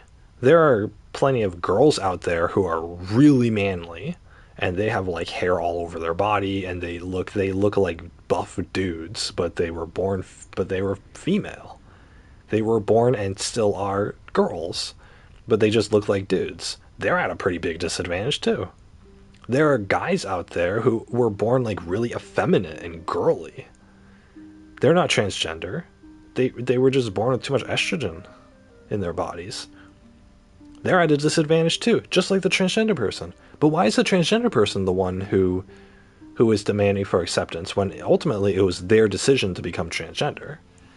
The manly girls and the girly boys both have to deal with this like, oh, they don't look like the right gender and they look like some weird mix between boy and girl. They have to deal with it, and they didn't get a choice. They didn't get to deal with, a childhood of gender dysmorphia before they eventually decided to become trans. No, they were born with it. And they were born physically looking like this and looking like that. And they had the kids in their kindergarten class judge them for it. I mean, but those people aren't complaining about anything. They're not complaining about anything at all. They suffered for their differences, but they're looking at their life as in, okay, how do I accommodate for this? This is my disadvantage. This is what's weird about me. How do I work around this to still get a good life? That's what they do. But it's the transgender people who consciously chose to be, I don't care what kind of mental illness it was, they constantly chose to change their gender, who are now demanding for acceptance. They don't deserve it. They don't deserve, honest to God, they don't deserve it. There are transgender people out there who are of good character and who are virtuous. Those people deserve acceptance because they are working to actively be decent human beings. But the transgender people who are out there complaining about trans acceptance and trans rights, they don't deserve it. Because the rights that they're fighting for are people should be attracted to people should be attracted to us, and people should give us equal opportunity as if we were normal people. Neither of those, equal social, not opportunity, but equal social status as if we were normal people. People should treat us the same. Neither of those things are anything that anybody's entitled to. Whether people are attracted to you and whether people like talking to you are both things you have to earn. Either things that you're initially born with and you can't change, or they're things that you have to earn. Both of those things can be influenced and earned. But for the most part, you try to find people who accept you as you are, right? With me, if I gotta talk to a million people to find one person, then I'll talk to a million people. And then I'll find that one person, I'll stick with them. It's, it's not that hard of a concept. Yeah, I have to go through a hell of a lot more than the normal person does. And yeah, it would be nice if things were easier. But things aren't going to be easier. And I'm going to have to put in that effort or I'm going to suffer. And so I choose not to suffer. I choose to just pursue that. And I choose not to complain about it either. Why would I complain about it? I mean, yeah, I can get on stream and complain about, oh, how this sucks. But I'm not going to, go on fucking Twitter and try to advocate for it. I'm not going to try to actively inconvenience other people just because I want some fake sense of sympathy from them. Oh, you poor soul. You had to go through your whole life with gender dysmorphia, or you had to go through your whole life being fat and people fat shaming you.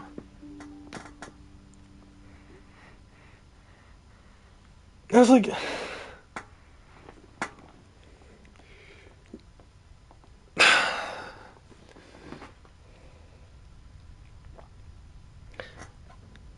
it's like, holy crap, trans people. I mean, like, the gay rights thing was fine because it's like, okay, gay people, right? Marriage. Who cares if the gay people get married, right? It honestly doesn't matter. The people who didn't like gay people should have been happy that gay people can't reproduce, so they're not going to produce more gay people. So which means that they're going to die off in the generation that they're a part of, which is, in my opinion, that's more than acceptable, right? But that was whatever, right? But then you start getting into like transgender, and they're not fighting for like marriage or anything like that. Like the gay rights thing was, they didn't want to be discriminated. They wanted to marry, which who cares if they marry, right? And also they who cares, so why prevent them? But then also they wanted to not be discriminated against, right? If they applied for a job and it was revealed that they were gay, they didn't want to be discriminated against based off of employment or based, in employment status, which is acceptable, right? Because a gay person can work a job as well as a straight person can.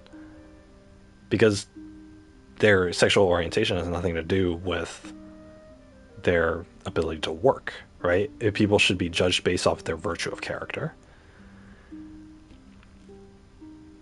And it's the same for everything. It's the same for everything. But, in those aspects,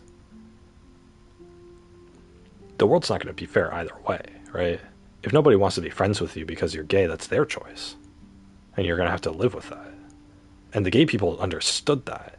And they probably got perturbed. And they probably got pretty, pissed off when people would try to, like, activists vocalize at them, like, oh, God hates gays and all that sort of stuff. But it's like you brush it off and you live another day, right? It's like you're disadvantaged because you're abnormal. That's what it is. You're disadvantaged because you're abnormal. And you're going to have to deal with it. But you deal with it and you find a way to live a happy life despite your disadvantages. And that's what we all have to go through. If you're not the average person, that's what you have to go through. A lot of us have to go through that. I have to go through that. And it's totally fine. It's totally fine. Like, wait, that's how life is. That's how life is, right? I don't require people to be friends with me. I'm going to find people who actually want to be friends with me. I don't require girls to like me. I'm just going to find a girl who likes me. If I can't find a girl who likes me, but that's what I really wanted, I'm not going to start demanding that people force themselves to tolerate me. No, I'm just going to live with it. I'm going to figure out some other path in life or whatever. I don't know. It's, I mean, it's a big deal, but it's not something you can force onto others. You can't force people to like you. You can force people to treat you politely because that's how you be civil with one another. And especially if it's in like the work environment, then it's like, okay, we got to at least treat each other with respect so that we can get the job done, right? As with any job. Or if people really weren't going to do that for you, then it's like, okay, we'll just work a job where you can be by yourself, right? Work from home or do the late night shelf stocking for a warehouse or something, right? Where there's no human interaction. That's great. That's great. That's fine, right? Who cares? Like, it's, maybe your options in life are limited. That's fine. You're going to deal with it. Yeah, your neighbors and the celebrities get to live a much better life than you do. That sucks. Better luck next time, right? And not all of us can live happy. Not all of us can live the same best life. We can only live the best life that we're able to. So, fat acceptance, the transgender movement, and other things like that. Those ones are geared towards trying to get social acceptance, which is a hell of a lot different than non-discrimination. There's a difference between being discriminated against and then people accepting you socially. So, if I was running a company, I would never not hire a gay person or a trans person or a fat person based off of those traits about them. I'm going to judge them like everyone else. Obviously, if they're 700 pounds and they can't fit through the front door, then that's going to be a problem. And then that will influence my decision. But that's more based off of like workability. But if I was running a company and somebody with some abnormality like that came to me, I wouldn't give a shit. What I would care about is this going to affect work performance? And I would ask them that straight up. Is this going to affect work performance? And by that, I wouldn't mean, oh, are you going to be too gay for the office? What I mean by that is, are you going to flaunt your whatever at other people to the point of annoyance? Because we're all, the rest of us are polite and civil here. You can't flaunt yourself at other people who don't want to listen, and you certainly can't resent people for not being the same as you. But that's the case in any situation. If I were to hire a white straight male who was of a normal age and he were to come into my office and start causing problems, I would fire him too. So it's not discrimination. It's, you hire people who are fit for the job, and that's it. A trans person or a gay person can be, or a fat person can be fit for a job.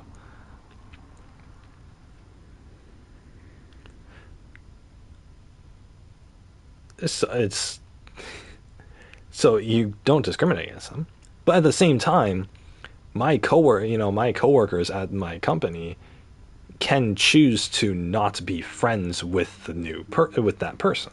That's totally fine, and that person's gonna have to deal with it. It's like this is what I dealt with at my last job. All of my coworkers socialized with each other, and they went out. It was mostly females. This is a very female dominated area, so I was already out of place. But it's like I kept my head down. I was in the corner just doing stuff. They were nice to me. They paid me pleasantries. But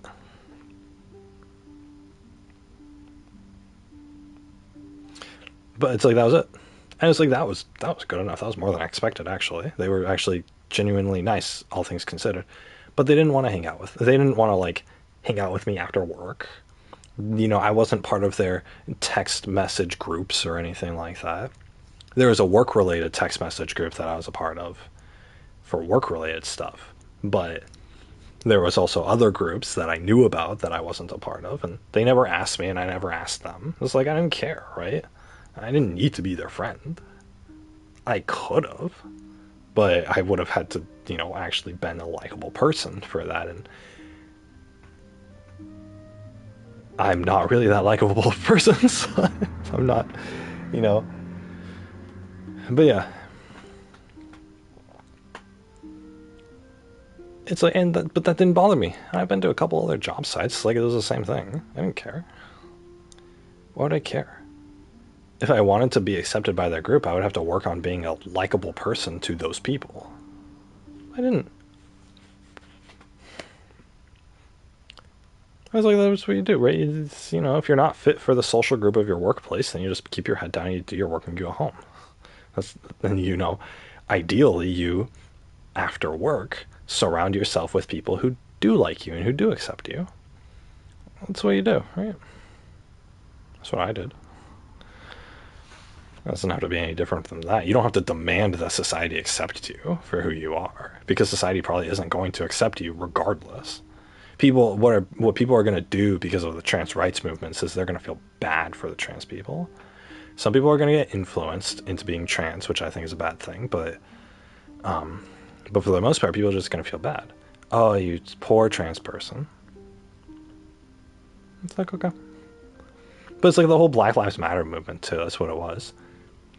The kind of black people who were protesting and who wanted people to accept them, they were the kind of black people who would loot and riot and rob and holler everywhere they went. These are the kind of people who would be in gangs. These are the kind of people who lived in the slums. These are the kind of people who would rob people at gunpoint if given the chance. People don't have to accept. It doesn't matter the color of your skin. People don't have to accept you if you're a bad person. But these black people were bad people. They were criminals. They were or at least borderline criminals or criminal sympathizers. And yet they were demanding that society accepts them, like society accepts non-criminals. And they pulled the race card saying, if you don't accept us, you're just being a racist. You had the George Floyd case, and then there was another one. I don't remember his name. But anyway, it was George Floyd was some teenager black person who he committed a crime. It wasn't a violent crime, but I think he like stole something or whatever.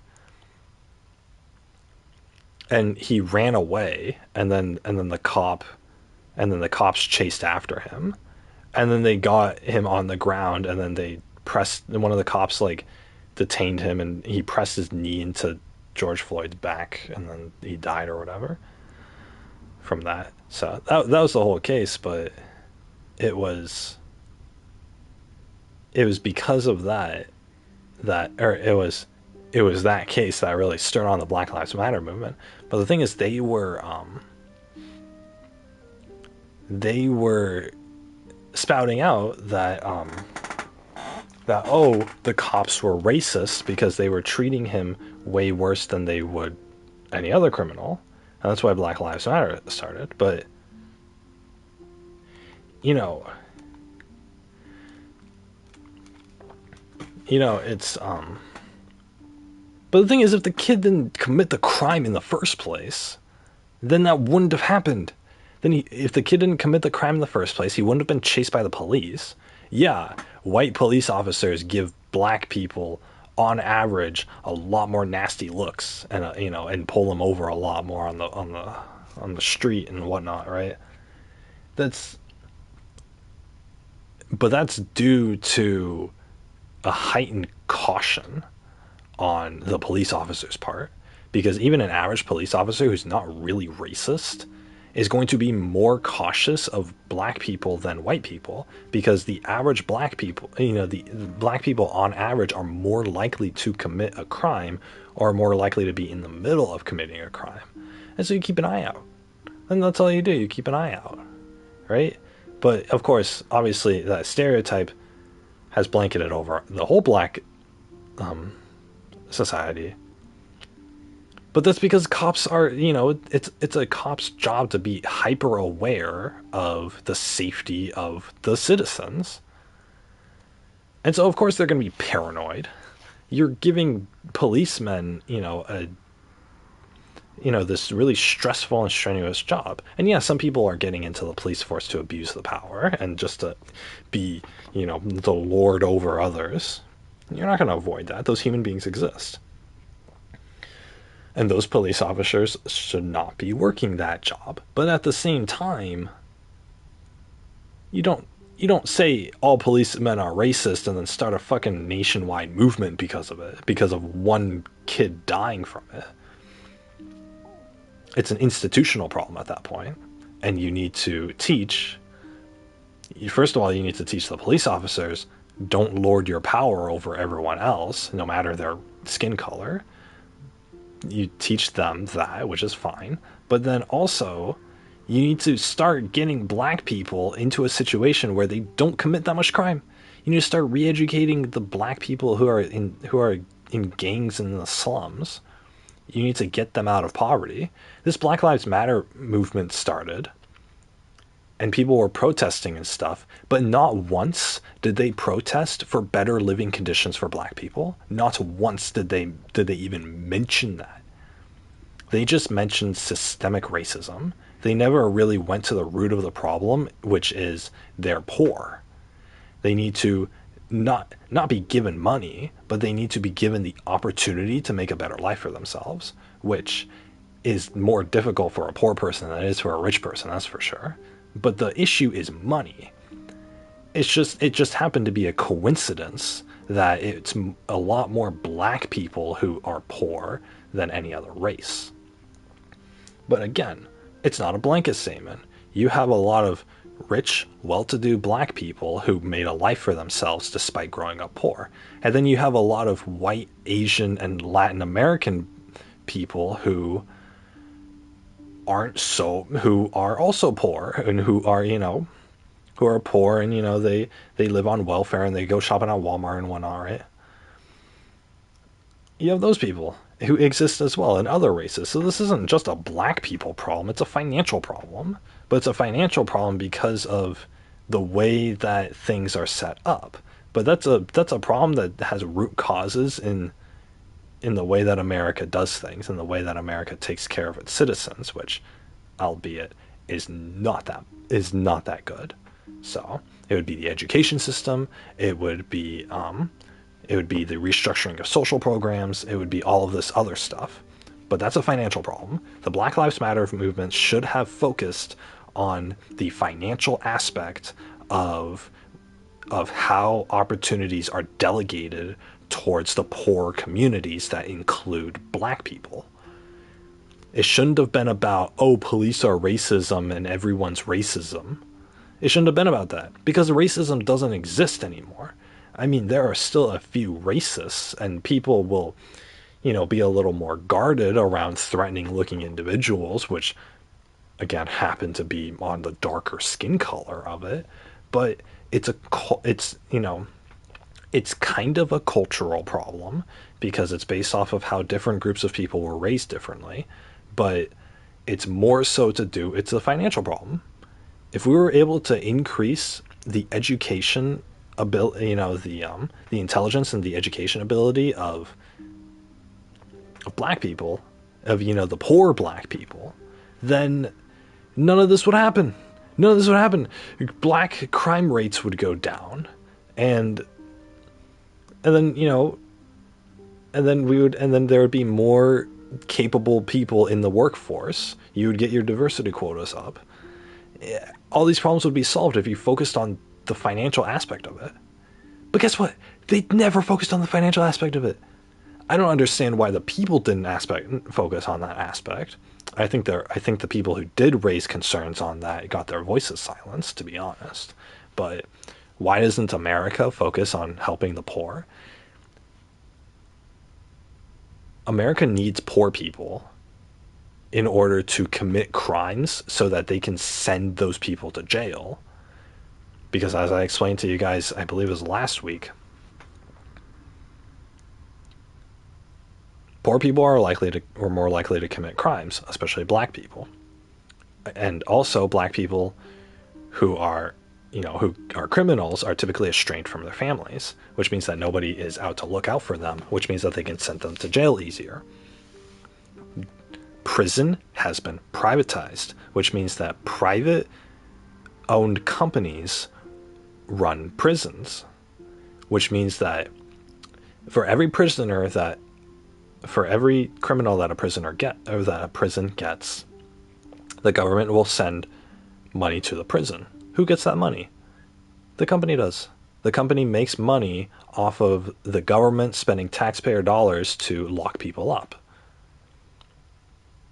So the prison industry, the private companies that run those, they're making a buttload of money. They're making an absolute buttload of money keeping people locked up. In fact, it is in their best interest for there to be more criminals for them to lock up. It is in those companies' best interest. And the government probably takes a cut of that too. But regardless of what the government does, it's in these private companies' best interest to keep putting people in prison. And right now, the easiest group of people to put in prison is black people. For the reasons that I explained today and last week. It's money driven. It's money driven in the same sense that money would solve the poverty issue for the black community. Money is the main motivator for creating criminals who then get arrested. And guess who has to pay? Guess whose money it is going to those private prison companies to fill their prisons up? Guess whose money it ultimately is? It's our money. It's the taxpayers' money. When I work a job, I pay a percentage in taxes. That tax goes to the government, and then the government spends that money on stuff. One of the things the government spends that money on is prisons, is locking up criminals. But instead of the government running the prisons, it's these private companies that are running the prisons. And so my taxpayer dollars that are going to the government to lock up prisoners is going to a private prison company. And so in other words, in a long string of sequences, the prison is taking the money out of my pocket. That's what they're doing. And out of my pocket and out of everybody else's pocket. That's how they're making their millions. They're making their millions because prisons exist. Because criminals exist. If there was no more crime, then these prison companies would go out of business. And they wouldn't make any more money. So, what are they going to do? They're going to make sure that there are criminals that they can arrest so that they can keep the prisons open. Anything to justify having prisons open and keeping their businesses afloat. It's disgusting because they're making money off of other people suffering, because those are real human beings in those prisons who have to live there for years and years. They're making money off of other people suffering. But this is how the system works. They're taking advantage. They've created poor and impoverished people who are forced into a life of crime, and then they're encouraging those people to commit the crimes and then sending them to jail and then making money off of the rest of us who are paying to keep those criminals in prison. It's a service that the prison companies themselves have been able to orchestrate the necessity for and are able to get money based off of that. It's the most vile of practices, and yet nobody says anything about this. Nobody is talking about this. It's disgusting. It's absolutely disgusting because they're making money off of human suffering. This is exactly what it is. They're making money off of human suffering. In fact, I have a pretty good feeling that if the black community stopped being poor one day with a snap of God's finger or something, then the prison companies would have to actively look and trick people into committing crimes just so that they would be able to stay in business. That's what would happen. They would bring that suffering onto others because that's how badly they want to make money. Because millionaires are psychopathic. Company owners are psychopathic because in America, that's what you have to be in order to run a successful company. So a psychopathic millionaire CEO of a prison company is not going to care a rat's ass about the suffering of the human lives beneath them as long as they can make the most amount of dollars possible this year. That's exactly, and the entire system is set up to be perfectly accommodating towards that. And I could prove this too with all of the data. It's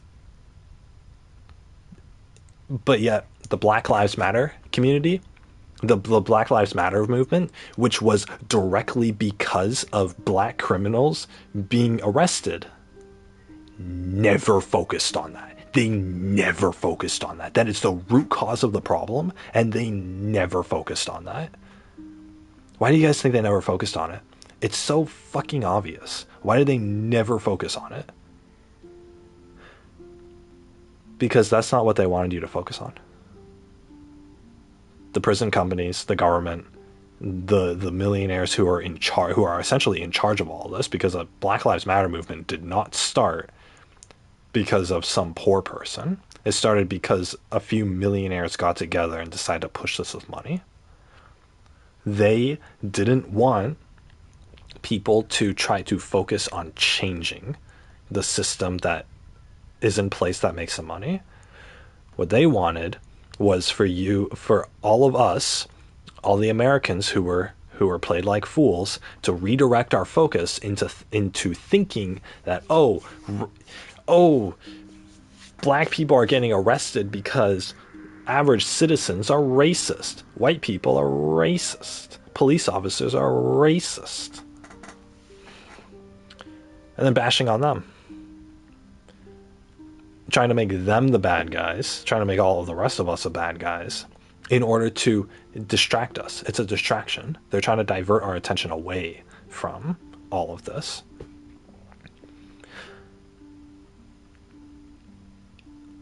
You know how much the police got blasted? You know how much it was said in these past 2 years? Defund the police. Or in the past like 4 years or whatever. Defund the police. What do you guys would think would happen if they defunded the police? If they had less police officers and if there's less money going to them? Well, there'd be less police officers. What's going to happen if there's less police officers? There's going to be more crime because more people will think they can get away with it. There will be more crime if there's less police officers. What happens when there's more crime? There's more criminals to arrest. And the more criminals we have to arrest, the more money the prison companies will make, keeping them in jail. You see how it all works to be in their favor? You see how it all works to be in the rich people's favor? It works so perfectly. It's worked so perfectly I could I'm painting you a picture of it. Because that's exactly what's happening. That's exactly what's happening. It's clear as day. You'd have to be a buffoon to not be able to see this. It's right in front of us. But nobody's talking about it. Nobody's talking about it. The people who are talking about it are clearly being silenced. Not like killed or anything, but they're just being overshadowed by all the people saying white guilt and police racism and all that. The voices who are loudest are the only ones you can hear. And the loudest voices typically come from the most money. And where is the money being spent? It's being spent on distracting from the main problem, from diverting it to another thing. So we can go on about defunding the police and white guilt and all this other crap. Although meanwhile, the rich people will continue getting richer, all off the American citizens who have the wool pulled in front of their eyes. It's amazing. It's absolutely amazing.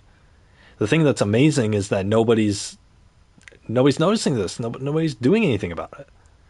Me sitting here, talking about it isn't going to solve any of this. It's going to continue going on forever. But it's so clear as day.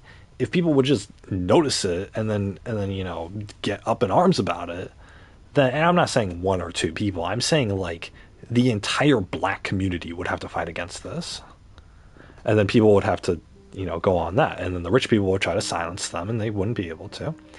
Why do you guys think freaking Martin Luther King got killed? It's because he was trying to better the lives of the poor black people.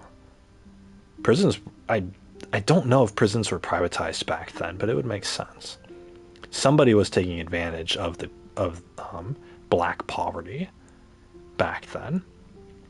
Martin Luther King was trying to advocate for a peaceful solution, but a peaceful solution that would better the lives of the poor people. But like I said, there needs to be poor people for the rich to take advantage of in order for them to get richer, in order for the rich to get richer. And in today's case, it's the prison system. The prison CEOs are making the most money off of this, off of poor people. But back then, it might have been the same. It might have been something else. But regardless, Martin Luther King was assassinated because he was trying to better the lives of his community. The rich people do not profit off of people bettering their lives. That is a clear fact. That's why working conditions and living conditions in America is so horrid compared to other first world countries. And yet, it's also why America is considered one of the richest countries in the world. We're the richest country in the world. It's just not us who gets those riches. It's a very delicate system of it's a cycle of taking advantage of others, or taking advantage of the poor populace. So it's crazy. It's so blatantly obvious, and nobody's doing anything about it. If you could convince the black community that rich people are using racism against them to keep them poor, if you could genuinely convince them of that, then they would be infuriated, and they would direct that fury towards the rich. But it's never going to happen. It's never going to happen because we can just because people will just spout racism and white men over and over again until actual logical arguments get silenced. So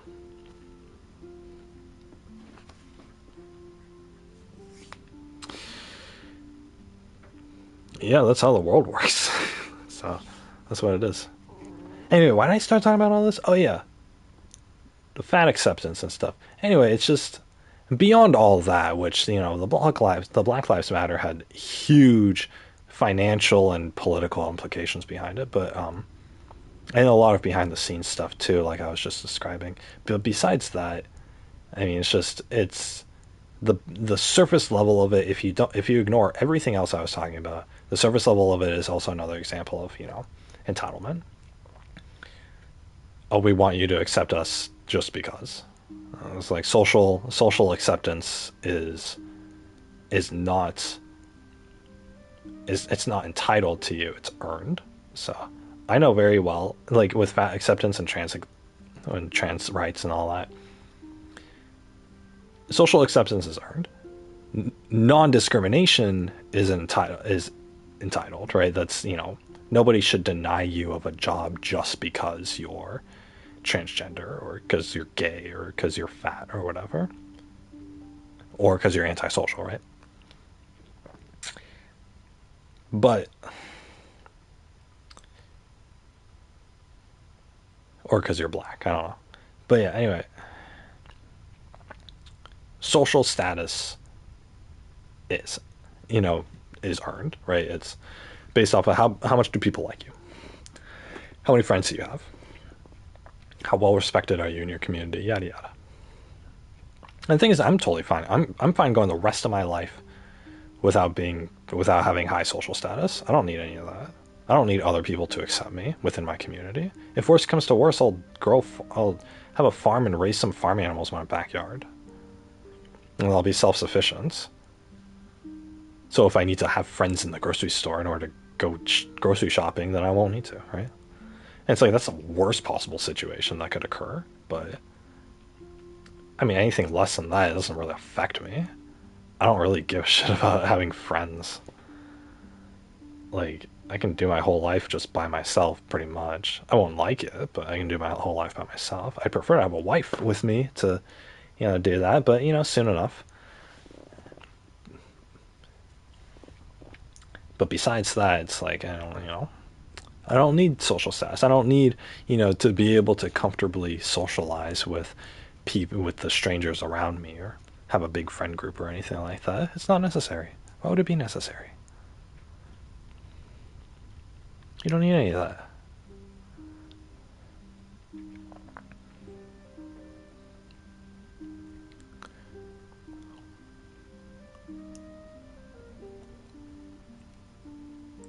But these people think that it's like a God-given right or something that people like them just because they exist. If we're starting to talk about that being like a God-given right, then there's a lot more things that I'd like to argue with God about. Honestly, how come there are a bunch of starving people in Africa who weren't born American? Wasn't that a God-given right?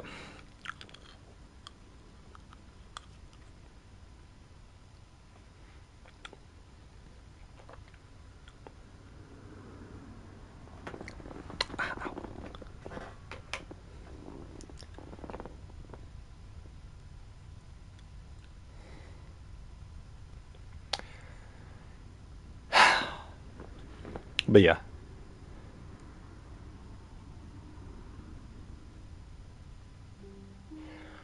how many? That'd be 200. If I'm paying like 10 cents, 20 bucks. Oh, that's expensive.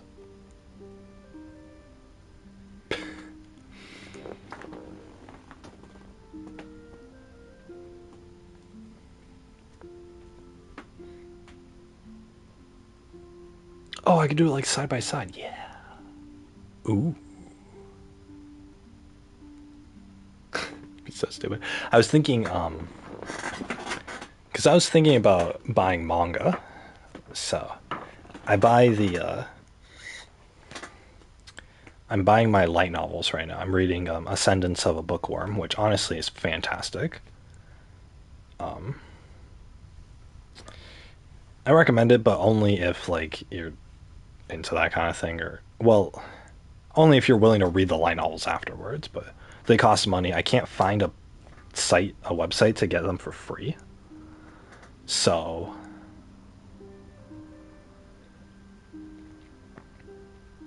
the only website that you can read them for free is it's on a Japanese website where the author posts the original. It's called a web novel. Basically, she just posted chapter after chapter on her personal blog. But the thing is, it's all in Japanese because it's a Japanese author, and so you have to run the whole thing. It's all text, but you have to run the thing through Google Translate. I don't want to read a book that's run through Google Translate. Ugh. But I can't read Japanese. God. I'm honestly like contemplating just setting down the series and then just learning Japanese. I just, how to learn how to read Japanese,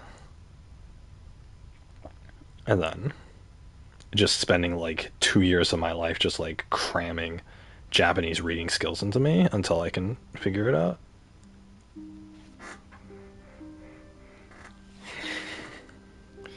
It'd be really difficult, but I'm willing to go through those lengths just to read the rest of this book. Anyway, I wouldn't recommend it if you guys aren't gonna pay money for the visual novel or for the light novels, which unfortunately there's, you know, after the anime ends, there's only like 6 books afterwards that are out in physical book form in English. And I have read through 5 of them, so I'm almost done. And I'm getting really sad because I'm almost done. I'm almost out of reading content. And then they haven't published any more books, but they've released them as ebooks online. There's another 7 ebooks online that I'd still have to buy. So they're at a reduced price, but I still feel because it'd be well, there's an 8th book coming out in June. So I'm assuming it would take me this one book that I have plus the 7 that I have on standby. I'm assuming the 8th book will come out by then. But anyway, so 8 books on ebook, it's going to cost me $50. $50 for ebooks. Ugh. And the thing is, I'm going to have to read them on my laptop. So what I did last night was I was trying to read the story. I was trying to read I bought one of the ebooks on the laptop, and I was trying to read it. And the thing is, I read the past 5 books in physical book form. So it's easy on the eyes. I can sit wherever I want. I just hold the book. I love that feeling of like holding the book and just reading the words on it. I don't know. It's I like it. I prefer that more than the computer screen when I'm reading text, to be honest. But whatever. So anyway, I was reading an ebook on the computer. It was the first one that I bought, which was just it was whatever the anime had gone over. It was the second half of season 2. It's this ebook. So I was reading a scene from that, and I didn't like it. Well, I mean, I liked the scene, I liked the story, but I didn't like reading on the computer. It was terrible. It wasn't terrible, but it's like I could feel my eyes straining. Like the light from the laptop was shining through, and it was kind of bugging me a little bit. It's like, oh no. I didn't like it. I didn't like it that much. I guess I was so used to reading the physical copies. But yeah, so when I'm done with this next book, I'm gonna have to go back to the ebook format, and like I said, it's gonna cost me $50 to buy them all up to the current date, which the story hasn't ended yet. But they're the English translation company. They're 3 years behind the Japanese version of it. That's 10 books. They are 10 books. They write these books pretty fast. They're 10 books behind the Japanese version. Unfreaking believable. So it's either I learn Japanese and then get these books imported, or I have to wait 3 years. Even if I get the ebooks, I have to wait 3 years for them to translate these ones. And then by then, another 10 books are going to be out, in the Japanese version. So it's like, okay, it would actually be, especially if I have this long, it would be beneficial for me just to learn Japanese and learn how to read Japanese. But, which is like one of the hardest things to do, because Japanese has a lot of kanji. It has like, what was it, like 5,000 kanji characters? 5,000 kanji characters. Imagine if the English alphabet had 5,000 letters. There's no way you'd be able to memorize them all. Hiragana has like something like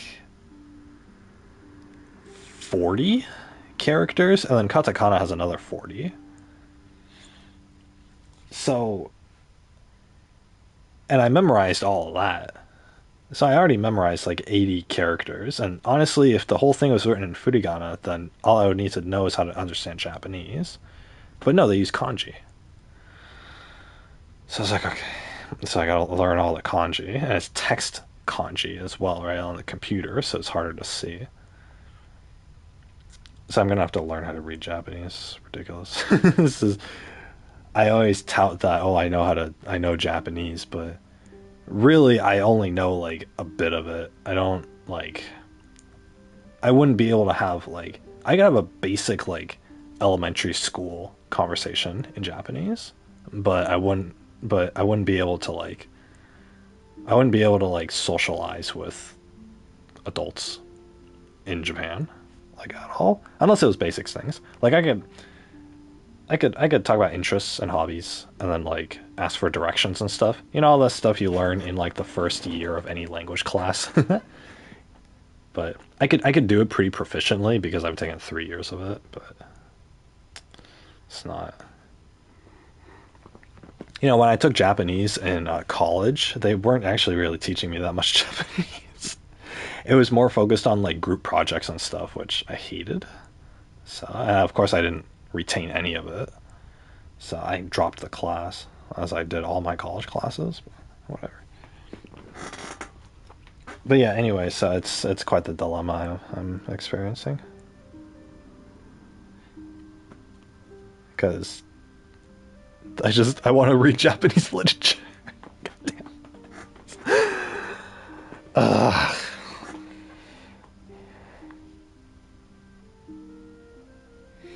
but yeah, anyway, I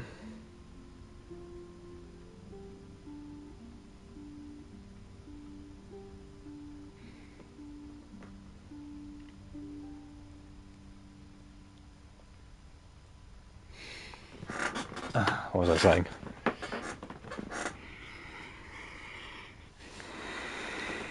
Yeah, so anyway, so I'm kind of peeved about that. So anyway, I've been reading the physical books, and I was thinking like, oh, it'd be cool if it'd be cool if I got manga as well, like the manga books, manga volumes. It'd be cool if I got those as well. So I have a couple manga volumes, just a random series, but one of them is Naruto. It's the first book of Naruto. I don't know why I have the first book of Naruto. It's like brand new. So anyway, I started reading that. I was like, okay, how comfortable am I going to be reading manga in physical manga? Because I like reading manga, but I've only read it on the computer before. But I was reading Naruto in the book, and it sucked. Oh my god, it's the complete opposite experience. The thing is, with a light not with a book, with a regular book, right? It's only text. It's only text. So you're just reading words on the paper. It's easy on the all that matters with text is that it's easy on the eyes. It doesn't have to look good. It doesn't have to be pristine or in a special font or anything like that. So it's easier just to read text and read it in your mind than in the book, right? It's easier on the eyes than on the computer. Where on the computer you gotta like squint and focus on the words and try to make out the letters from beyond the light, the white light that surrounds them or whatever. So, but yeah, for manga, it's the complete opposite experience. If you guys have ever read manga in on the computer, you'll know what I'm talking about when I say all the images of the manga on the computer are clear. They're you can see the picture clearly, right? It's like you're looking at a typical JPEG of like an anime person, right? It's like you're seeing still images of an anime of a black and white anime on the comic panels. That's what it feels like when you read on the computer. In physical form, you don't get that. The pictures are blurry, or not blurry, but they're kind of faded. I don't know if it's this manga specifically. I kind of want to pick up a One Piece because I was thinking about One Piece. I kind of want to pick up one of the later One Piece volumes at uh at the bookstore and just see. But the bookstore is always crowded, and I don't like going over there. But I'm gonna have to one day.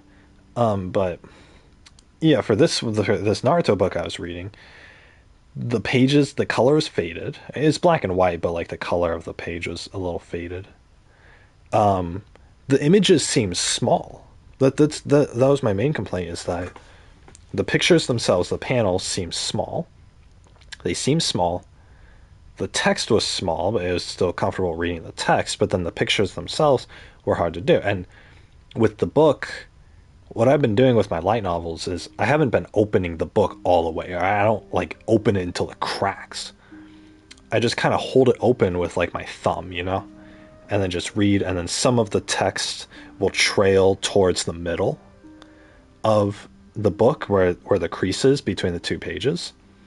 It'll trail, so it's there. So I kind of have to like curve my vision a little bit, or curve, the words curve, and I have to read it like that, which is totally fine for me, right? Because I only have to do that for like a split second every line, which isn't that big of a deal.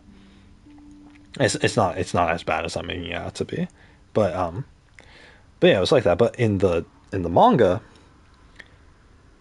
it's not just words that are curving towards the center spine. It's the whole picture.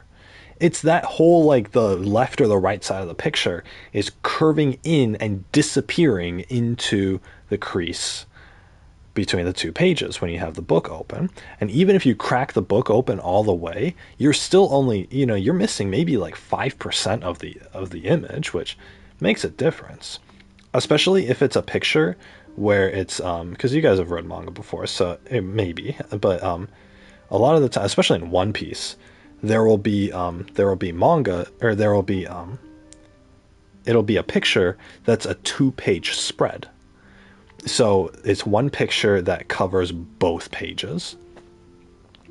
And on the computer, it just looks like one picture. It just looks like one picture that's just really big, right? And it's in horizontal, or it's in a landscape view instead of a portrait view.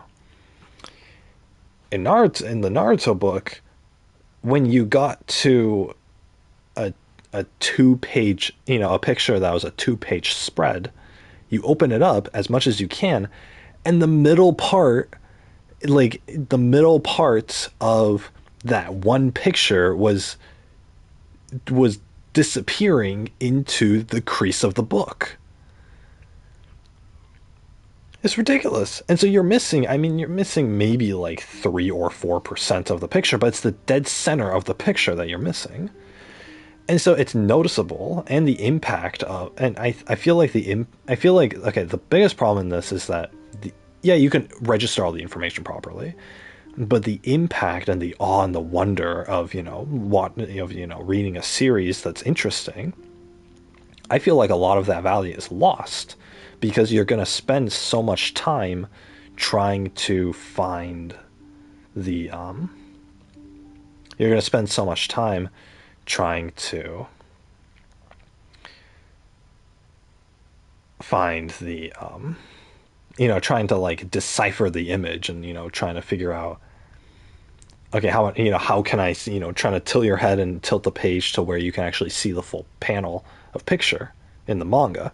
I feel like you're going to spend a lot of time doing that it's going to it's an inconvenience that's going to decrease the enjoyment of the book in general, or at least it's going to distract from the immersion of doing it. Whereas in the manga, you don't get that.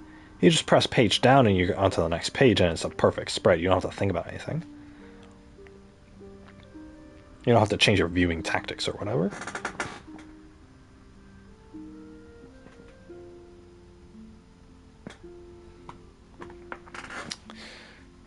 So anyway, it's a real shame, but that on top of the faded pictures, on top of the fact that it was really small.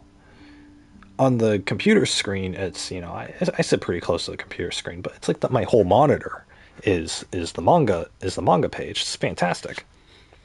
On here, it's like a 8 page it's like a eight page. It's an 8 inch page, 8 inches tall and maybe like 6 wide per page. It's not that much. It looks a lot smaller. Even if you're holding it up like right to your face, it still looks pretty small. And they have to print small to be on these books. So I was thinking, oh, this is just a consequence of it's a cheap book. But I'm looking at the prices of the One Piece manga, and they're like $10 a pop, which might seem a little pricey, but for for about like 200 to 250 pages of manga, $10 is pretty cheap, which probably means that they're going like really cheap on the printing materials, which means it's still going to be the same really thin faded color, see-through paper, right? This paper in the Naruto manga was a little see-through, so I could see lines from the page behind it as I was looking at the actual picture, so which you would never experience on the computer. So anyway, I got an idea because I don't want to read, because what my plans are is with One Piece. Okay, with One Piece,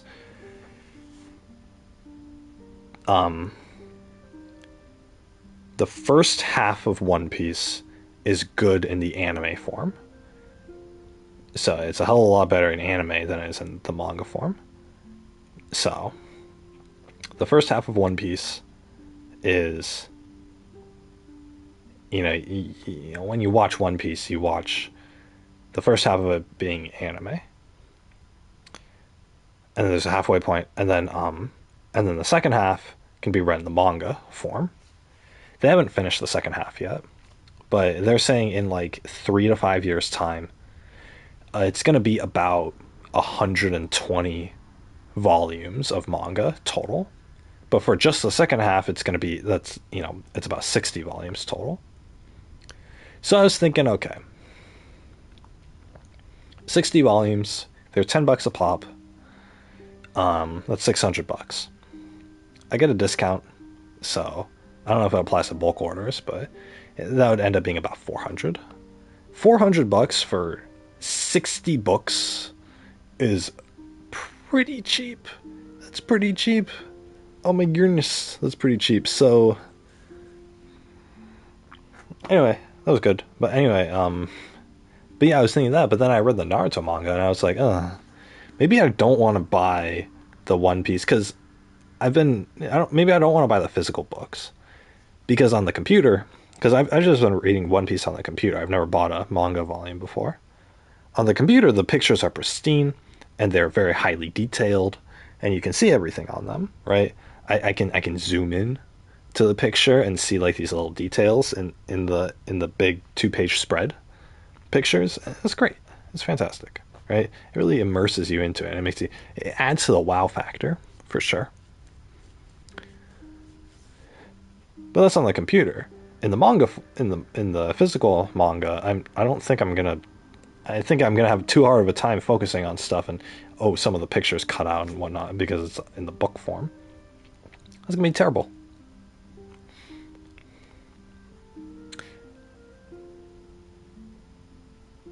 So I don't want to strain my eyes reading manga on the computer, but I don't want to hold I don't want to have this physical manga book either, because it dampens the value of the story, in my opinion, or of the pictures, in my opinion. So what do? I know what to do. I know what to do. I have a great idea. What I'm going to do, and this is going to cost me relatively the same amount of money. What I'm going to do is, or what I want to do, I want to I want to take the pages, the manga pages on the computer and print them on a sideways piece of paper. I want to have two pages, two of the regular pages, the portrait manga pages, and then if it's a two-page spread, then the entire landscape paper will just be that one two-page spread. I can print all that. If I go to the printing store, black and white copies are like 15 or 20 cents a copy. So if I run the math, one volume of the book, which would be about 200 pages, at 15 cents a copy, at 15 cents, well, okay, you cut the pages in half because I'm getting two manga pages on one piece of paper. So then I need to print 100 pages, and then 15 cents a copy. That's going to be about $15 per volume's worth of books, which albeit is more expensive than the $10 per manga volume. But the pictures are going to be really clear. They're going to be really clear, and whatnot. They're going to be clear. They're going to be easy. It's going to be all white, except for the black in the actual picture. It's going to be great. So that'd be good, and that way I get the computer experience of the clear, pristine picture, but it's just printed out onto a bunch of pieces of printing paper. Oh my god, I'd have to run a trial run of that first, but I don't know if it's going to work out for me. But anyway, I thought of that idea. Anyway, that would bump up the price of all the manga volumes from $400 to about $800.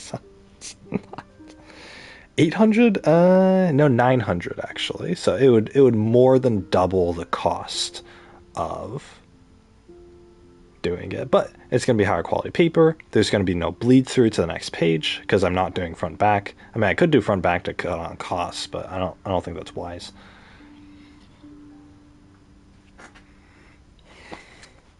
There's going to be no bleed through. The pictures are going to be pristine, and it's going to be on this high quality white printing paper. So I think that'll be good. And I can still fit a bunch. It can be a concise man. It's just I'm gonna have instead of books, instead of a bookshelf of books, I'm gonna have just giant stacks of white printing paper.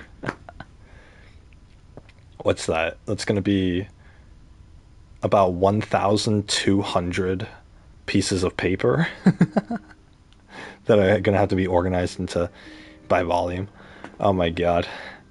The thing is, I would have to do all that preemptively before I read it. That's the problem. I don't know. I don't know if I'm going to be able to print it all off like that. But whatever. I think at this point it might just be easier reading on the computer. Whatever. I'll see. Maybe the One Piece manga is of a higher quality. So I'll have to see on that.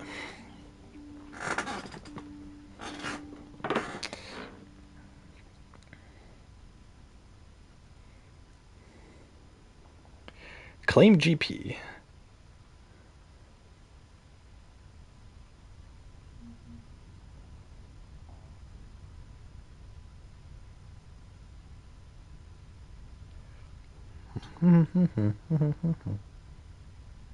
Do do do do do. Boom, boom, boom, boom, boom, boom, boom, boom, boom.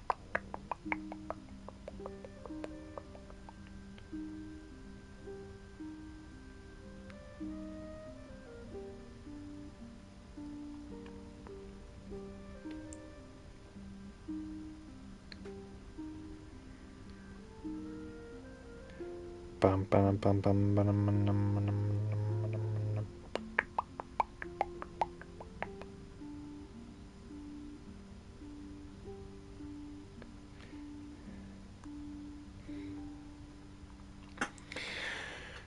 Anyway, I hope you guys are having a good week, great week, a fantastic week.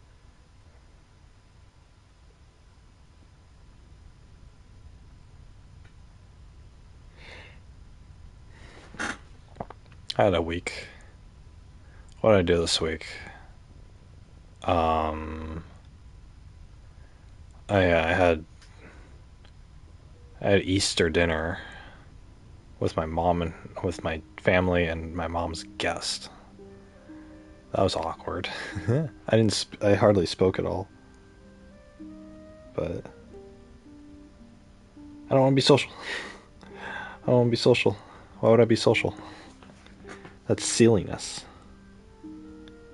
Imagine being social.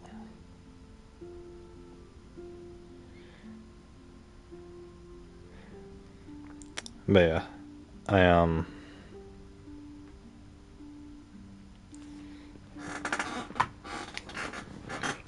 yeah, there's that. My brother was like, "Oh, why weren't you talking that much during the dinner?" And I was like, "I don't want to. I don't want to. I don't want this. If I can contribute to a conversation, I will. But otherwise, I'm just gonna not talk because I don't give a shit." So let me go to my room. What else did I do this week? I played Rocket League. Surprise, surprise. I you guys know I've been going for the season reward. I have to win like 10 matches in each elo rank in order to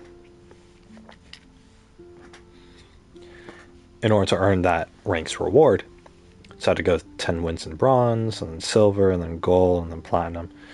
Anyway, so I had to get 10 wins in diamond, and I actually did that. I was in 2v2s, and I was doing that, so I was getting carried for the most part. I'm not that great at the game anymore, but I don't know. There's just a drop of skill level for me. But yeah, I ended up losing a bit because I was fluking a lot, but I didn't lose enough to like go all the way down to platinum, so to derank that much, you know. So I deranked a bit, but I'm still diamond in that tier. So anyway, I earned my diamond season reward, and I also completed the rocket, what was it, the season pass or whatever. So now I have like no real goals in the game to go for.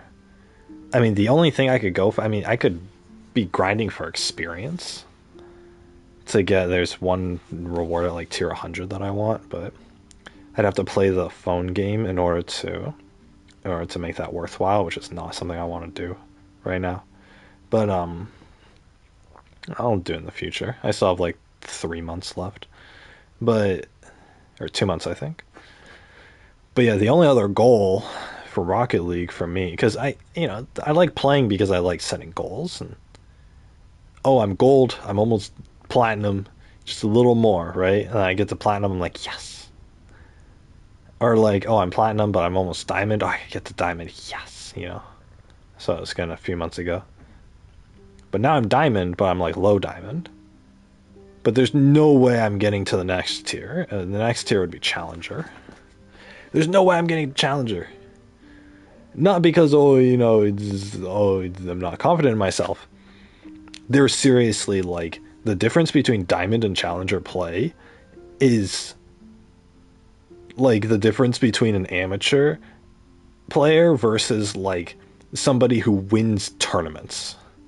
Like the Rocket League championships. It's like challenger rank is you're starting to play with people who participated in the Rocket League championships, like the international $1 million grand prize championships. You're talking about the best of the best players. There's no way. There's no way because it's a technical skill. I don't have the technical ability in order to do it, and in order to get that technical ability, in order to be able to do all the tips and tricks, the aerial shots and the flying my car through the air but in a precise direction and all this sort of stuff, I would, because I have the strategy down for the most part. It would just be the technical abilities. I would need to practice probably about double what I've put into the game so far. I've put 4 years into the game, mind you. I've been playing Rocket League since 2018 when I first got my PS4. I have 4 years of playing Rocket League, and I can confidently say that at a minimum, I would need to do another 4 years or at least that equivalent game time, which means that I would have to play like all day every day for at least 1 year in order to in order to practice and develop enough skill in order to get up to that next rank. I'm not doing that. I'm not doing that. Why would I do that?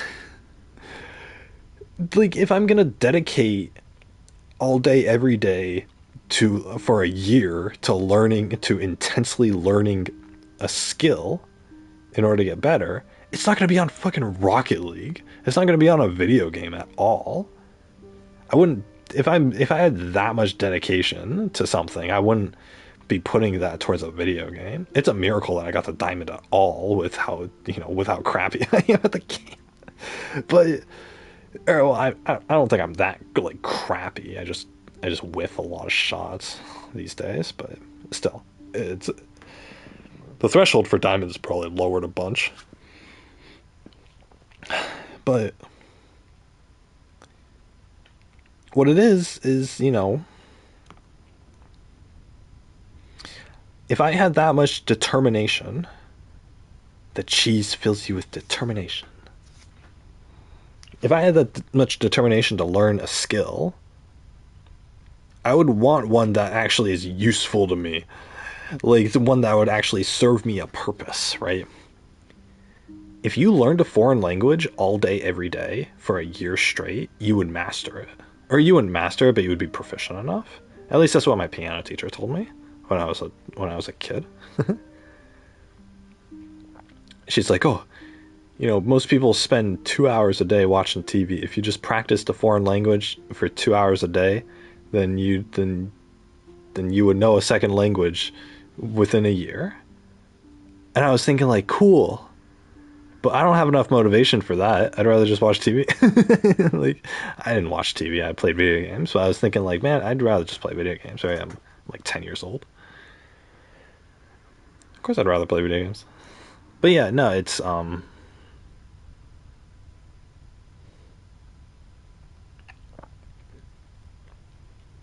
yeah, but now Rocket League's gonna be. I mean, it's gonna be fun. Obviously, I'm gonna have fun during the matches still. But if that's the goal in mind, then it's gonna take a lot out of me in order to do that goal. And at that point, I'm thinking, okay, I really should just learn Japanese, to be honest. Like, as much as I say, oh, I want to go to Japan and stuff, and oh, I'm Japanese born and whatnot, right? My culture that I shouldn't, identify with, because I just ranted about that last week. I I need to really get off my ass and actually learn it. So, what's the point of learning Japanese? Am I ever gonna live in Japan? I'm never gonna live in Japan. Are you kidding me? Not unless I win the lottery. And if I win the lottery, then I'll have enough money to not have to learn Japanese while I'm there. So, what am I gonna learn Japanese for? So I can read these light novels. That's all I want.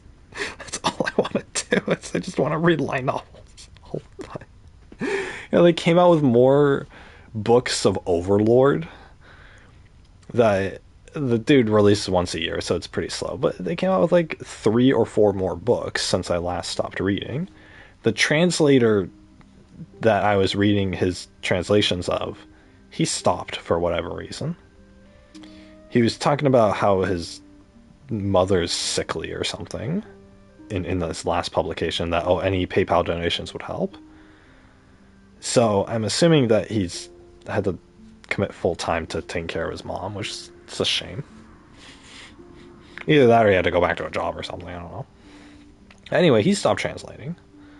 And so now I'm 4 books behind in Overlord. But the official translation is like 6 books behind the fan translation, the ones that I read, the official one is like years behind, or is so many books behind what this dude did as a hobby. So it's like, okay, I can't rely on the official translations anymore, not unless I'm willing to wait for the next decade. So because it's clearly not a priority. So what do? If nobody else is willing to do something, you do it yourself. That's what I'd have to do. I would have to learn how to read Japanese entirely, which is not an easy feat for someone as old as I am. I actually have to learn another language. But I have to, because my books. I like this bookworm story this much to where I'm like seriously considering spending all of my free time learning a foreign language to do it. So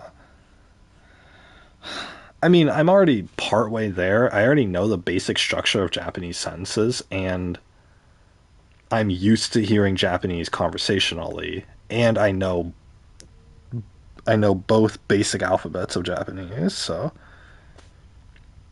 whenever I read something in Japanese that's in hiragana or that's not in kanji, then I'm able to roughly understand what they're saying. So most of the time. So normally it's just like a sentence or a phrase or something, but still.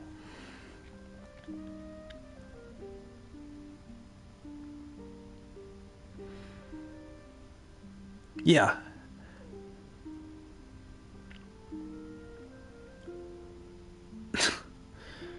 Anyway, it's being able to read Japanese and being able to translate it would actually be useful for multiple things that I enjoy in my life. Because I also have some manga that isn't getting translated, so or it takes like a long time to translate. It's like one of those. It's like those one shot ones where it's just like one little volume of something.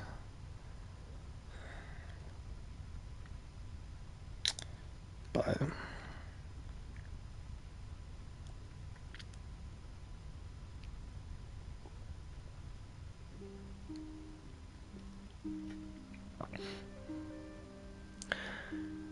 yeah, I'm gonna need this skill in my life, to be honest. And then once I learn how to read it, then I'll know how to use it in conversation too. And then I can actually go to Japan. What am I gonna do in Japan? Oh, who fucking knows?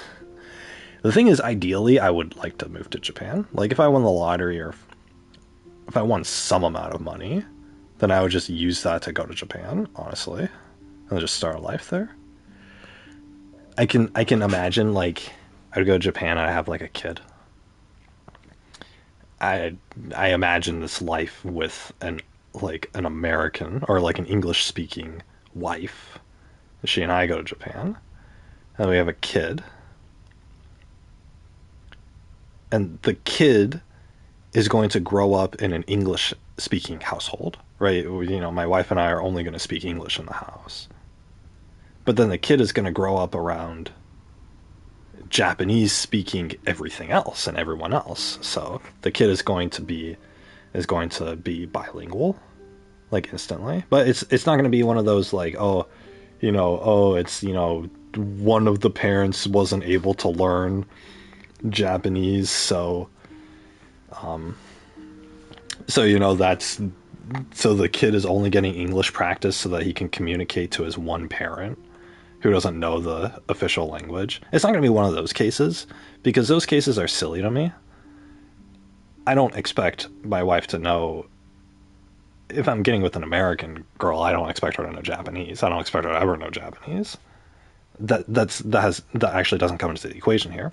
What's going to happen is that my wife and I are only going to speak English in the household. I don't care if I'm fluent in Japanese. I'm only speaking English to my kid. That's all I'm ever speaking to the kid. In fact, if the kid asks me something in Japanese, I'm probably going to ignore him. Like that's a YouTuber was saying that his mom was doing that, where she wouldn't listen to anything that he said if he asked her in English. This was the reverse. She was Japanese, but they were living in like Australia or whatever. She knew English, but she wasn't willing to talk to her son in English at all. So he had to learn Japanese. So, but the result was that he's, you know, completely fluent in Japanese, and he moved to Japan and he was speaking like a native. But of course, he was foreign looking. He looked like a foreigner, so he would talk on the phone with somebody in fluent Japanese, and they would respect him like a Japanese person. And then he would meet the person on the phone in person, and then the guy would be like, "Are you the guy who talked on the phone with me?" And then of course the YouTuber was like, "Yeah," in perfect in the, you know, his same native Japanese, um, you know, dialect or whatever. But yeah, anyway, it's if you have a clash between, you can't go halfway with this, right? You have to have the full-bodied clash between the two cultures or between the two languages. Only English in the household and only Japanese outside. And that way the kid knows both. And he's going to grow up to be naturally bilingual, not just this kind of like, oh, I had to be bilingual because, you know, oh my, you know, my parent couldn't speak the native language. No, it was my parents will not do anything for me unless I speak English properly. But nothing's going to happen in school or in my social life if I don't speak Japanese. So it'll put the kid through trial and tribulation, but it'll be fine. Plus, the kid is going to. Plus, you know, if foreigners go to Japan, they're not going to know Japanese. They're going to know the bare minimum to like barely survive over there. And like everything in Japan is in English as well, so well, most things are. So most like official things are. So you don't have to worry about like documents or anything. You can always elect to. You can always request an English translator for like any official government business or like medical things that you need in Japan. So just like you can in America for, you know, like Spanish speaking people. But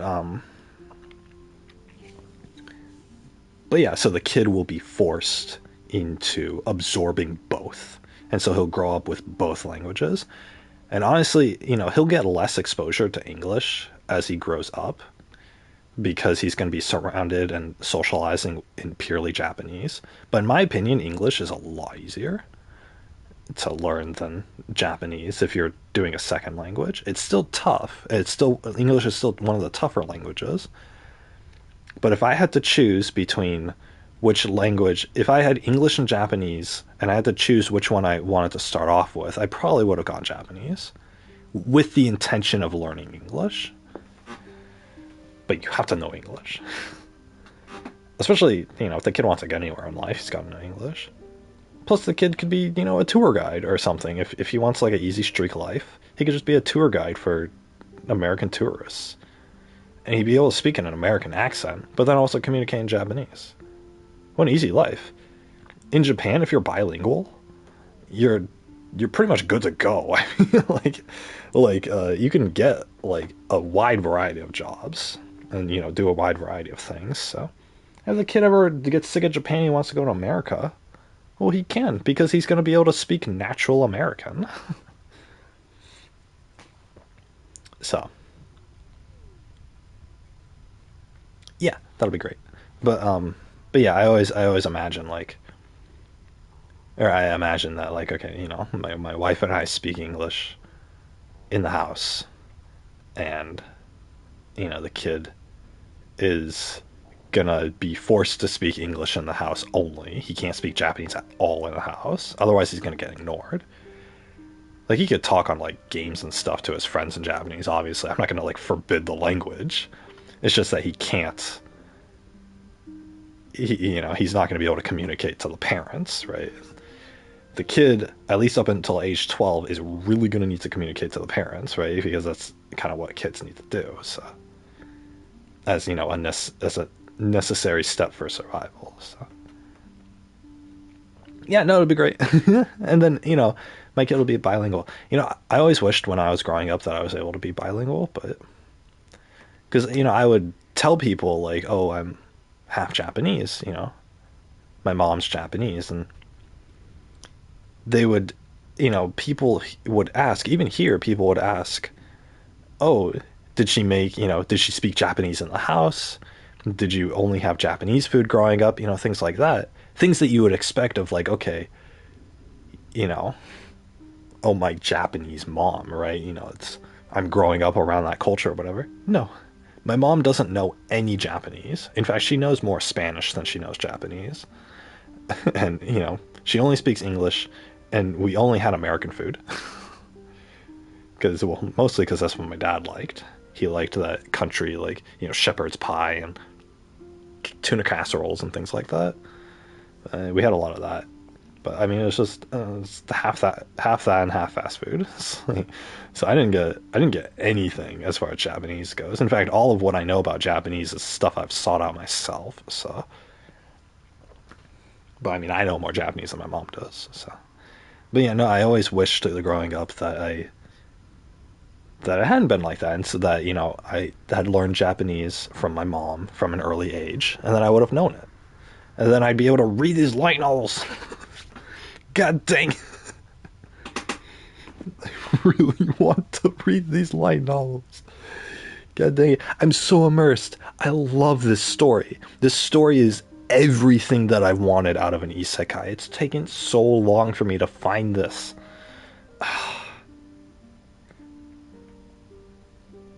Whatever, whatever, whatever. I'll just watch my anime with subtitles for now. It'd be super convenient if I could watch anime without subtitles too. Like, I can, and I can get the gist of what they're saying, but like I have to focus on it, and it really kind of takes me out of it, to be honest. So I don't know enough I know enough Japanese to not get lost in the plot, but like as long as it's an easy to digest plot. But I'm not gonna be able to. I'm not gonna absorb everything, and so, you know, it's gonna be less of an experience for me. So that's what it would be if I just ran these web novel chapters through Google Translate. It'd be less of an experience for me. So yeah, I got to figure out some way to read Japanese. I had some programs that I could reference, but I don't remember any of them. Plus, I'd have to pay for them, so which I don't mind doing. But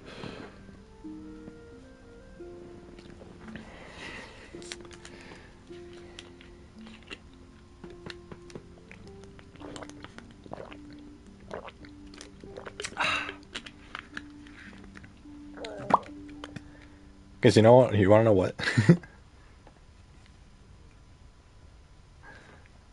Because you want to know a surprising fact about me.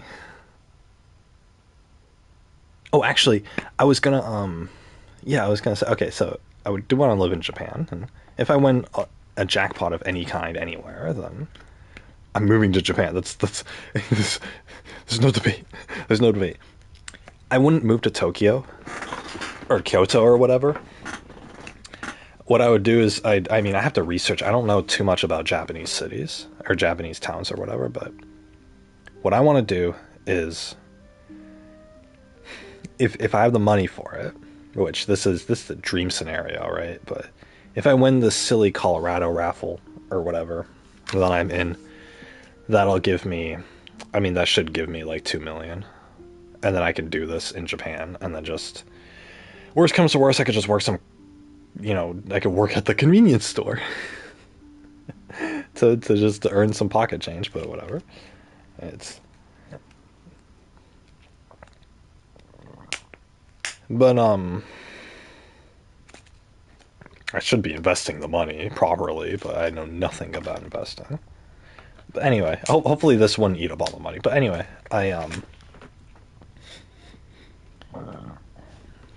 wouldn't live in like the heart of of Tokyo or Kyoto or whatever. What I'd do is I would find a small town, a small-ish town. I'm not expecting too small, but a small-ish town outside of the bigger cities, so that if you guys don't know, Japan has a really sprawling train system, bullet trains.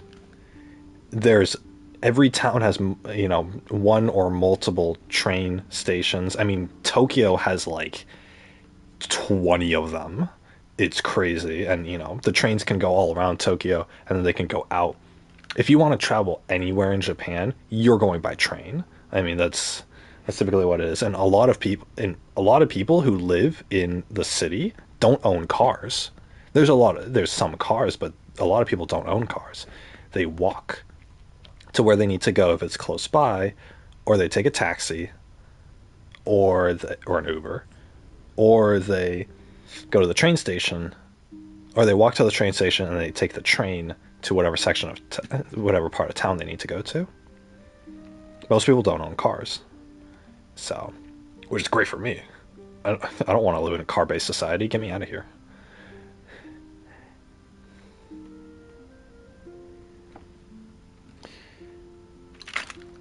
But sorry, I just started thinking of a song that has the lyrics "Let's get out of here."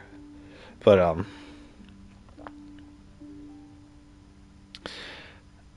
anyway, what was oh yeah. So I would want to go to a town that's relatively close to Tokyo or Kyoto or whatever. A smallish town with a train station. They all have train stations. I'm not too worried about that. I'd want to buy a plot of land in that town. And I kind of don't want an already built house. I mean, I can do an already built house. Japan gets pretty humid during the summers, so especially around the Tokyo area. So that's less than ideal for me. I mean, I could spend my money on air conditioning. I guess it depends. I would have to run out the cost, but I could just blow all my money on air conditioning. Or I could buy a plot of land, dig a big hole in the land, put an underground house there, close up the hole. Right? That's what I would do. And then what I would love is if I had an elevator going from my underground house to the surface. Oh, I could have an elevator. Oh, that'd be so fun. And then I can have a little shed hide around the elevator, hiding it. So the elevator entrance is in this little shed that's just on top of a piece of land, right? And then you go in the elevator, and then all of a sudden you're in the house. Oh, this sounds fantastic. This sounds so cool. Oh, God. Imagine coming home and you go in your elevator and then you go all the way down. It's the middle of summer, 100 degrees, humidity out. And then you get home. You just went out to the grocery store, the convenience store, or whatever. I don't know. Or to Tokyo. Or, I don't know. And then you come home. You come home to your plot of land that's just a shed.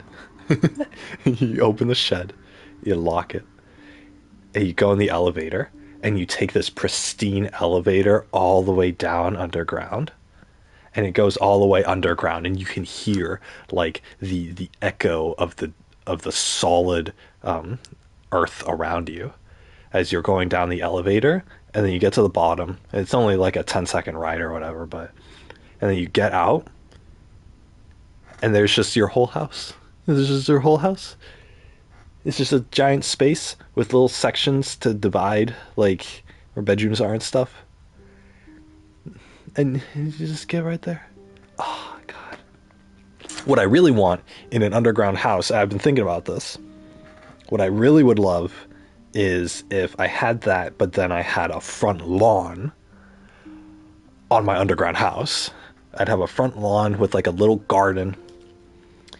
But of course, it would all be underground.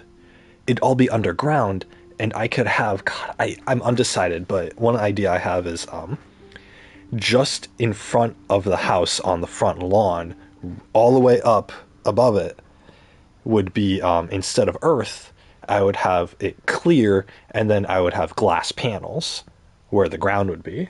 So So there would be actual, it would be like a little greenhouse, and it would shine the sun's light through the glass, and it would trickle down to the underground.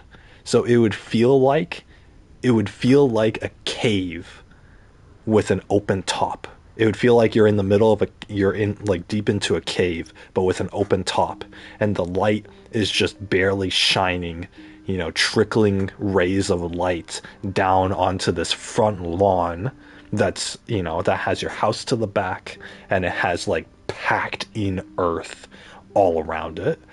Oh, but it's like big enough to where like you don't feel claustrophobic, right? But it's still like this is a limited space, but it's still a front lawn. It's nature, it's natural, right? And the little garden there and everything. Not like a vegetable garden or anything, but just like flowers. Oh, that'd be perfect. And then, at the, from your house, you go out the front door, and there's that lawn there with a cement pathway going forward. There's the lawn there, on either side of the cement pathway, and maybe like a little white picket fence around it. That's the picket fence is going right up to that packed earth that's there or whatever, and then you just walk down that, and then on you go down that cement path out of your house across the lawn, and on the other side of it it's just a wall with an elevator in it, and you go in the elevator and it takes you to the surface, and then you're in the rest of the world. But can you imagine coming home and you go down an elevator and you're greeted by a front lawn and the front of a house all underground, with just the only source of light being just trickles of sunlight that has to travel all the way through the glass panels and all the way underground? Oh, that'd be perfect. Oh my god, it'd be dark like this dark colored like zone that's underground, and it would feel like you're underground. It would truly feel like you're isolated from the rest of the world under there, and you take an elevator down in order to do it, but it still has the little bit of nature and sunlight that you need to feel comfortable as a human being.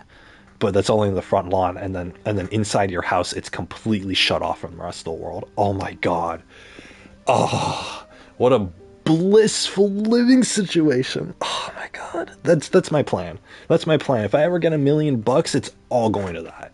Oh my god. You guys can't change my mind at all. That is so perfect. Of course, next to the elevator, I would have to have an emergency ladder just in case the elevator malfunctions. But that'd be so perfect. That'd be so perfect. Oh my god. God, I can just imagine it now. Oh, it looks so pristine in my mind. Ooh, and there's a lot of additions you could add to that too. Oh, like I could add a waterfall on the side, or crystals on the walls, or something. Or I could do anything with it. I could do anything with it. A lawn in the front yard of my underground house that's underground from the rest of the world. It'd be perfect. Of course, Japan gets a lot of earthquakes, so I don't know how it would hold up in that situation. Now that I just remembered that my underground house idea might not be feasible because of the earthquakes that Japan gets. Maybe I could help that. Maybe I could just do this in a city that's not on a fault line, but Tokyo is on a fault line, I think. So anyway, so my idea is I get either the plot of land with all of that, or just a normal house. Oh yeah, and the best thing about the underground house, right? It's the middle of summer, super hot, super humid. You go in the elevator, go down, 60 degrees. It's 60 degrees underground. You still get sunlight.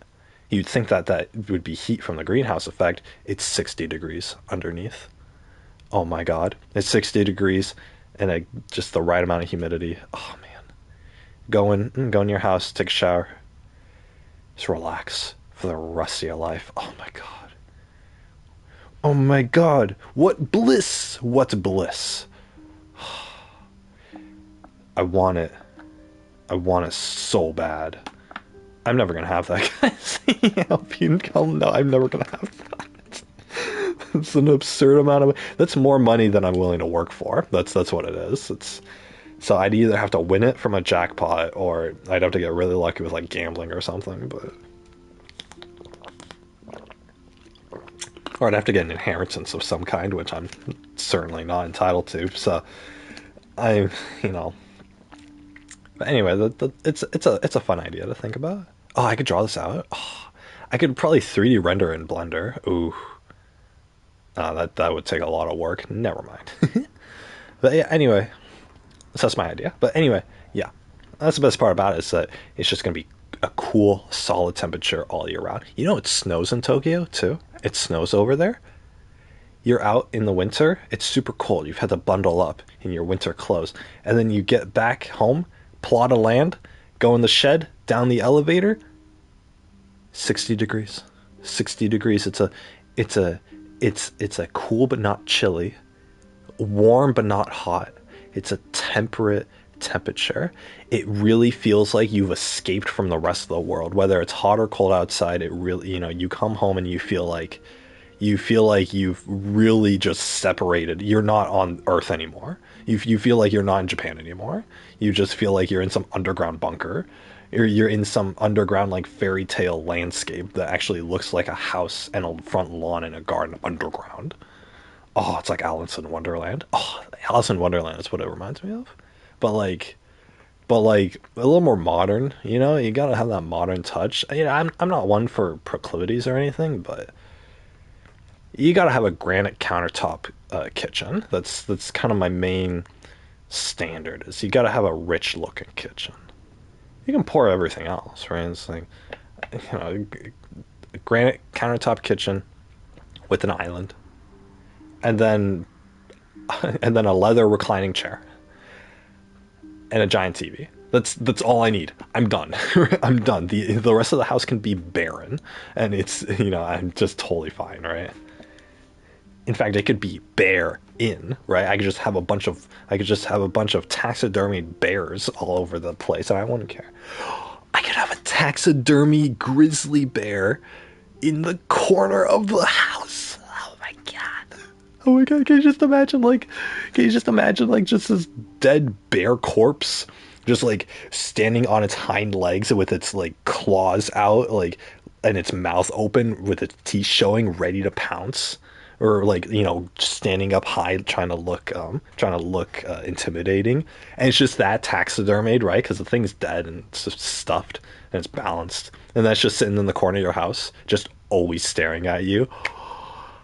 I could put it in the master bedroom. Oh my god. Just have this bear, this threateningly dead bear in the corner of the room as I sleep.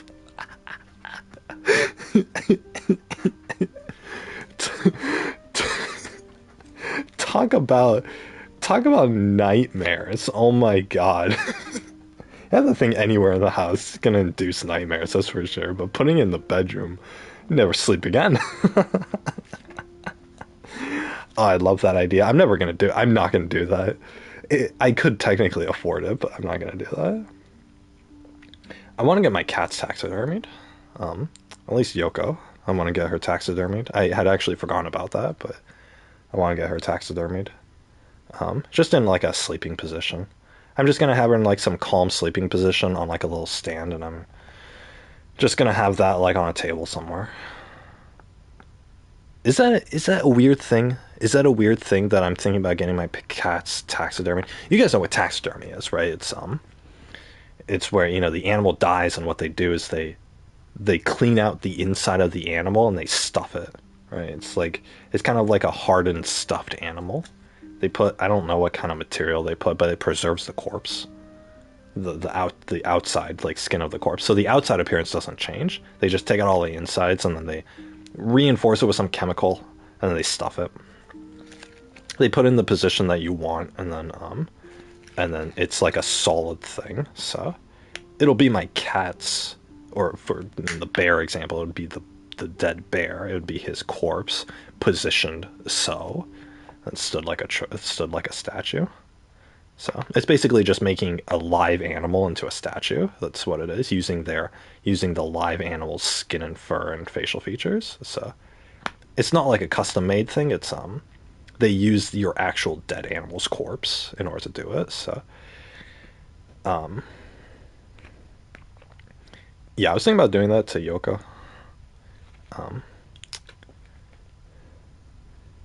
She has, how old is she now? I got her in 2010. So this June she will be 12. All my cats have lived until around the age of 18, so I have about 6 years on her left. So yeah, in 6 years I'm gonna get her taxidermied. So 6 years? That's a long time from now. How old am I? Okay, so almost I'll be almost 34 when she goes. I know I'm gonna be 40 when Kiwi dies. 40 years old, Jesus. By the time Kiwi dies, I'm just gonna kind of think my life's over. At that point, it's like, I don't know. I got Kiwi just a couple years ago, but I feel like she's always been in my life. It's one of those things. It's one of those things where you feel like they've always been in your life. Like you can't remember a time when they weren't in your life, you know? So I don't know. But yeah, anyway, I'm getting off track. Japan. I want to go to Japan. I want to get a plot of land or buy a house or whatever. At this point, whatever's easiest, right? If I'm not made of money, then I probably won't be able to build this whole contraption that I'm thinking of. But I can just buy some cheapo house, air condition it, whatever. Make it relatively close to Tokyo. It can still be like an hour away. That's fine. But or well, the trains are so fast. I'm sure like it could be half an hour away from the Eastern station or from whatever station is closest to the town that I'm in. So I guess east would be the city or would be the sea from Tokyo. But yeah, anyway, I would probably be going west then. But yeah, I'd go, and then if whenever I want to go to Tokyo, like the whole point of this is okay. I live close to a convenience store, but then whenever I want to go to Tokyo, which would probably be at least once a week, I'd want to go to Tokyo because I really want to go to Tokyo. I really want to go to the city in friggin' in Japan. I'm not normally like a city person. I like it. I don't like all the people, but I would time it to where it's not that crowded. But yeah, I would go. I would at the very least want convenient access to Tokyo or Kyoto or Osaka or Hokkaido or whatever city I'm going to. I'd prefer to live in Hokkaido to be honest, but because of the weather. But yeah,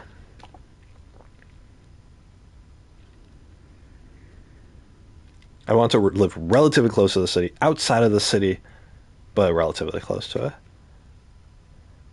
I mean, I could just buy an apartment building in Japan in Tokyo itself, like a condo. So they have cheapo condos. I mean, they have ones for rent.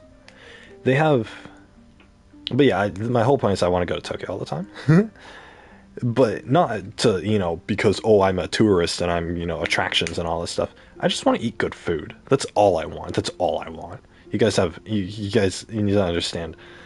The only thing I want in the only reason I want to go to Japan is for the food. That's it. That's all I want in Japan. Yeah, there's cool sights to see in the hot springs and stuff, but food is the number one. I told you guys last week. Food is number one. Hot springs, if I remember. And then I can't think of anything else, right? Maybe the sakura blossoms if it's springtime. But other than that, or like a park if it's autumn or whatever, because I don't get to see autumn leaves, so I might as well take some time to enjoy that. But I don't have to go to Japan for that. But I saw some, and I have family. I had family in Pennsylvania, no Virginia. Were they in Pennsylvania at the time? I think they were in Pennsylvania. Wait, or was it Virginia? Is Virginia close to Maryland? I don't remember. I saw autumn leaves once. That's my whole point. Actually, I've seen it a few times. I've been around, but but yeah, no, I enjoy that. But yeah, no. Number one is food. So anyway, it's the only reason I'd want to commute to Tokyo is because if I'm living there is for the food. So honestly, at that point, I'd probably just want a condo. I'd probably just want like a condo in a okayish area, and then just I can go downstairs and then go to the convenience store or go to the ramen shop or whatever. Right? That's all I care about. You know, maybe take a Uber to down the block, or you know, electric skateboard would probably be fine there. I'll take that. Whatever. If I have a wife with me, then I don't know what she's gonna do. I could I could strap her to my electric skateboard. I could have one of those baby carrier seats that you put on the parent puts on their back, but instead it's like an adult size one. And then I just carry her out back. That would be so dangerous. And nah, I wouldn't do that. That would be fun though.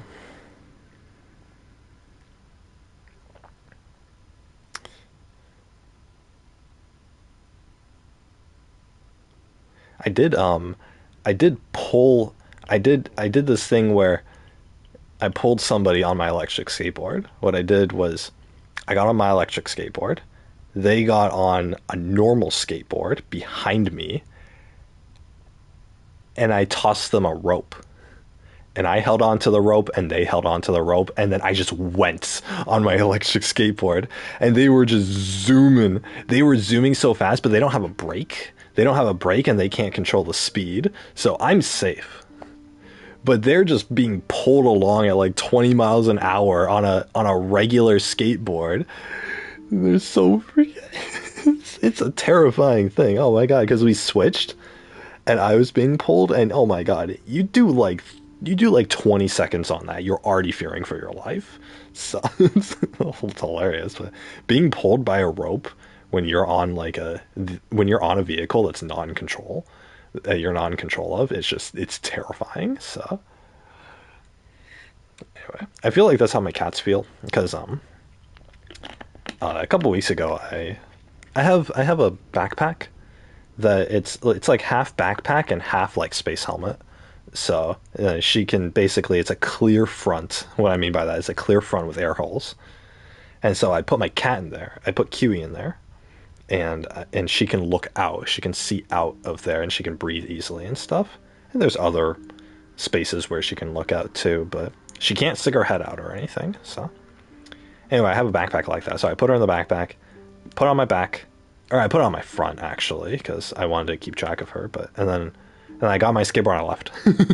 Just I have her in a backpack on the front of me, and she's just seeing like the whole outside world just zoom by her, right? And I go, I turn out of my street and I'm on the main road, or I'm on the sidewalk next to the main street, and people in their cars are looking at me, and she's like looking back at them, and she's like, I feel like she was like freaking out a little bit, but yeah, I took her to the park.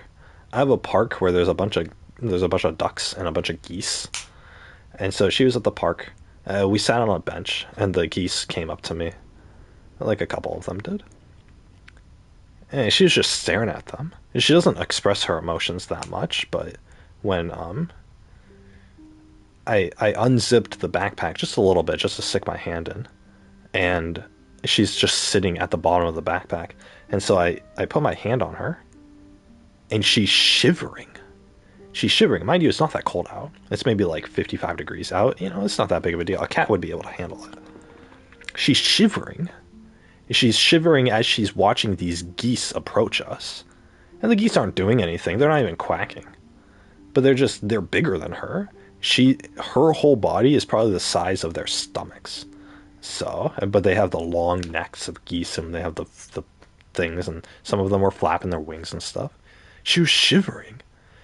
And I think it was out of fear. I felt really bad. So I took my hand out, zipped up the backpack, and we went to the other park nearby, which doesn't have any geese. And so I just sat on, we just went up on top of a grass hill, and I put the skateboard there, and I sat down on the skateboard, and I had her sit next to me in the backpack still, and I just let her. She's just out there. She's just looking at a plain grass field that they use for soccer sometimes. I look at her, and she's just staring. She has the same dead look in her, not dead look, but just the same like fearful look in her face. And I unzip the backpack and I put my hand in, and she's still shivering. She's still shivering out of fear. I sat there for like 10 minutes. I'm listening to music. I'm reading my book. And she's shivering out of fear. I felt really bad. But I don't know what she was scared of. It was just at the park. I think it was because of the geese. Like she thought they were going to come back. But at the same time, I think it was too much visual information for her. So anyway, that whole thing is you getting pulled on the rope, not being in control of how fast you're going.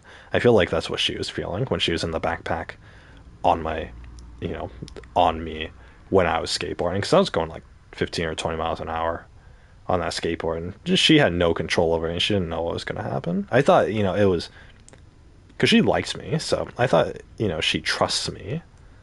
I thought she would trust me enough to where, she wouldn't think anything of it, but I think for cats it's a barrier that, you can't, even if you're comfortable with somebody. I think the lesson is that even if you're comfortable with somebody, if you're in a really uncomfortable or stressful situation, then just having that person be there isn't enough to alleviate all anxiety of it. Maybe some anxiety, but not all of it. So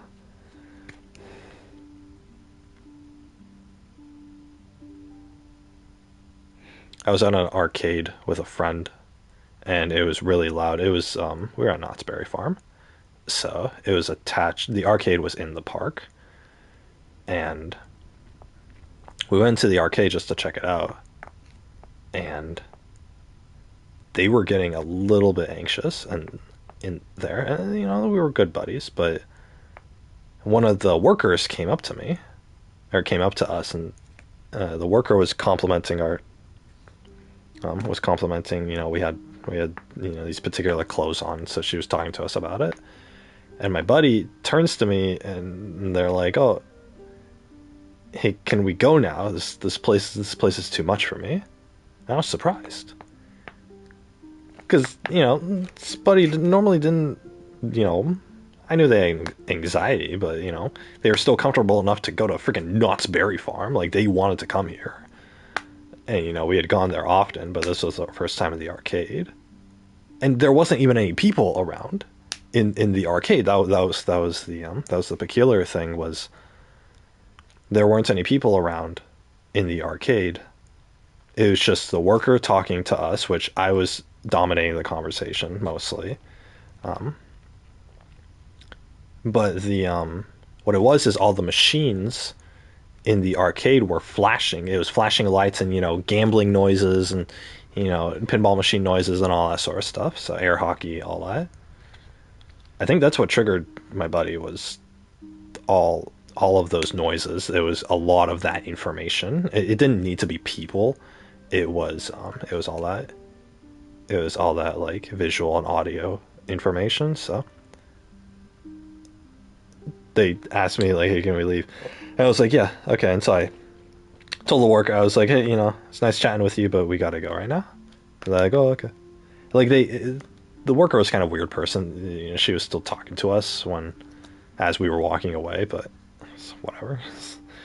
I prioritized my buddy getting them out of there. So,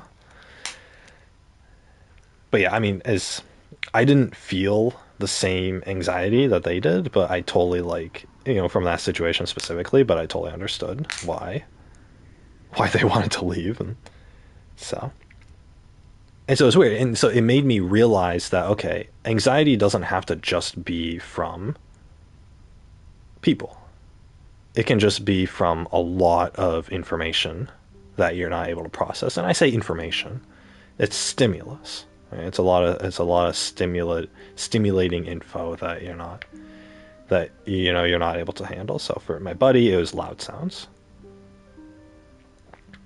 It was the loud sounds and maybe the claustrophobic nature of being in an arcade surrounded with like game machines and stuff. So that's totally fine. Right? If it's people for somebody, then that's people. If it's loud noises and flashing lights, then it's that for them, right? And it's like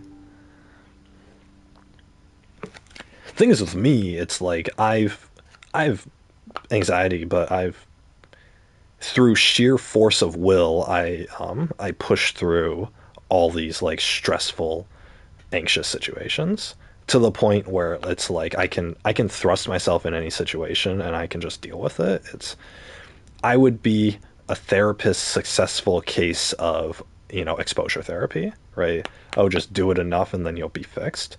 For some people with anxiety, that can't be done. For me, it was half and half, right? I I don't feel I'm able to control my anxiety to the point where I can function properly, and obviously, and even forget about the anxiety. But I'm not going to be. But my anxiety comes from having to have extended conversations with people who I'm not insanely comfortable with. So the more comfortable I am with somebody, the longer of a conversation I can have with them. But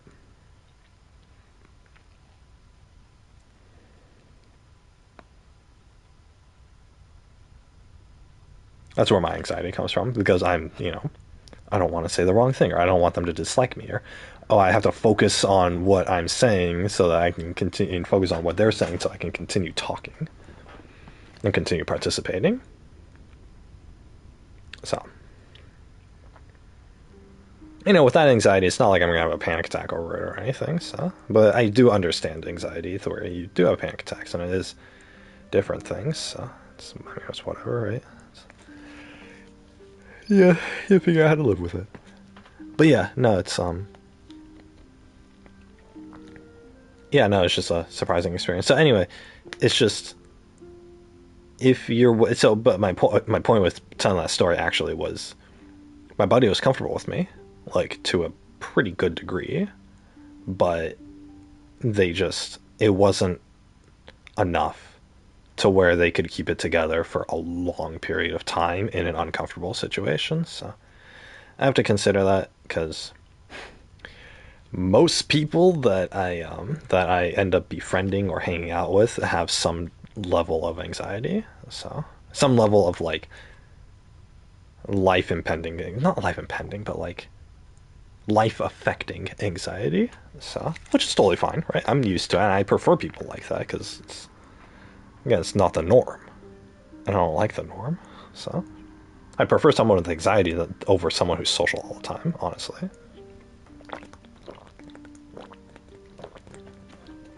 I like being, I like knowing that, okay, we can rely on each other to, comfort each other and whatnot. That's nice. So,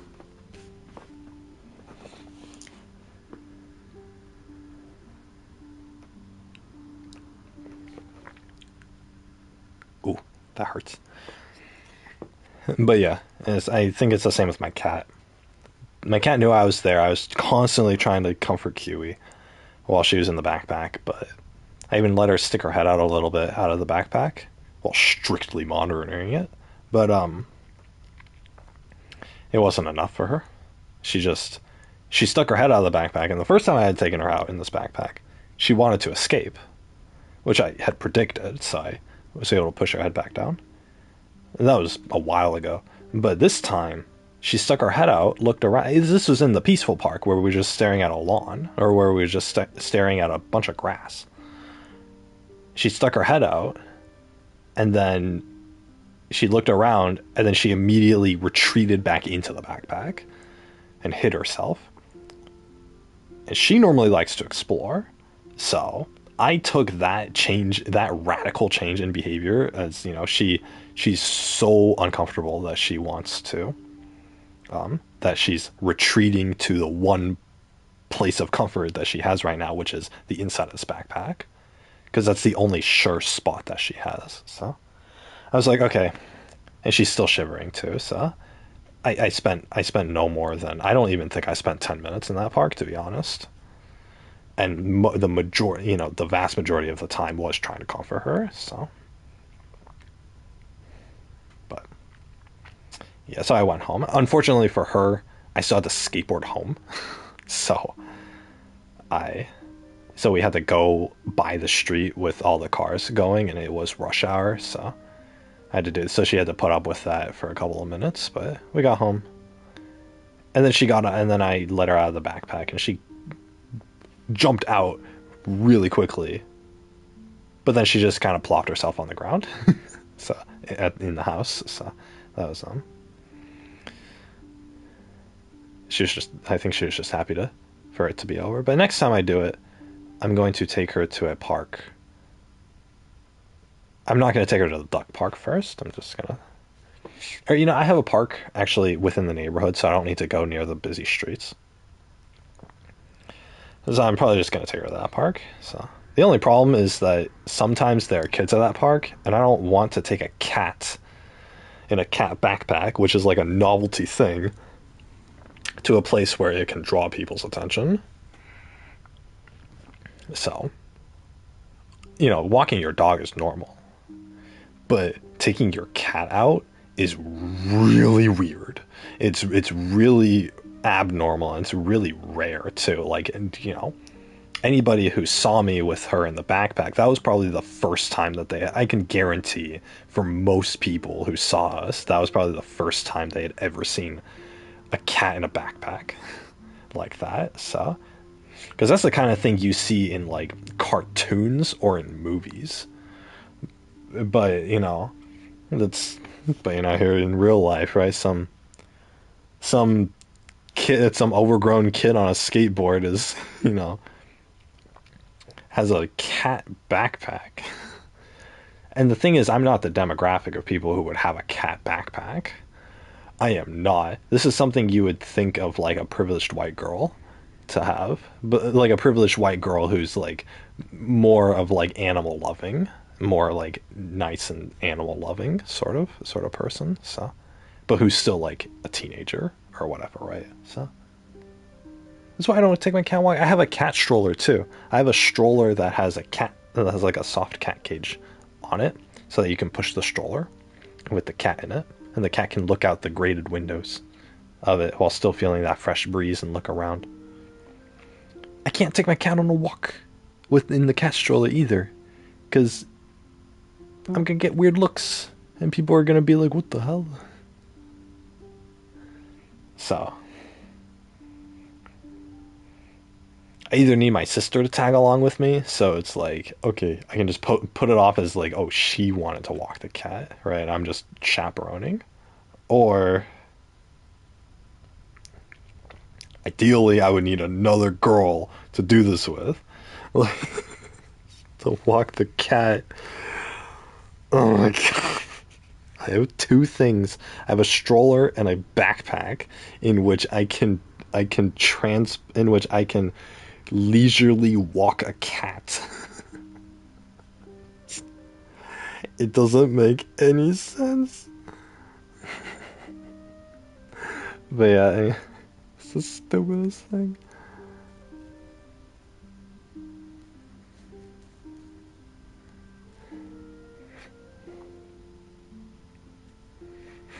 But yeah, anyway, what was I talking about? Why did I start talking about my cat? Oh yeah, shivering. Yeah, so anyway. Oh yeah, that's right, because I was talking about the skateboard. Anyway, yeah, if I bring my wife to Japan, like, God, it's an ideal situation. None of this is ever gonna happen. But if I were to have a wife and she were to come to Japan and she had anxiety and I wanted to go to Tokyo all the time, oh my God. There's a lot of moving parts here that I have to consider. Okay, there's, ideally in that situation, I would want, she has anxiety. I think the better solution would be to live in the heart of the city, but in a living place that's quiet. Because then, at the very least, as long as she can feel comfortable in the apartment, right? Which is, I mean, you live in a house in America, right? In a neighborhood, you're pretty close to other people, really. So normally people with anxiety, um, they're comfortable living in their own house. So an apartment would be similar. Tokyo, I mean, could you get a house in Tokyo? You might be able to, although it would be a little bit further away from the eatery places. Anyway, I'm gonna want to eat all the time in Tokyo. Like I'm just gonna, if I win 2 million bucks from this Colorado lottery, I'm going to spend the rest of my life. I'm gonna budget it out, but for my daily allowance, I'm going to spend every penny of it eating. That's what I'm gonna do. I don't give a shit. I'm having ramen every day. I'm having I'm having wagyu beef every day. Every day. I do not care. Every day. Oh, it's gonna be so good. Oh, you guys ever have a wagyu beef before? It is. Wait, have I had wagyu beef before? No, I've never had wagyu beef before. I need to try wagyu beef. There's a place in New York that sells it. I want to go to New York. That's another reason I wanted to go to New York. There's the grilled cheese, super expensive. There's these wagyu beef sandwiches. It's like a cut sandwich. There's that, which actually there's a place in LA that sells similar sandwiches, although I don't think they have the expensive meat.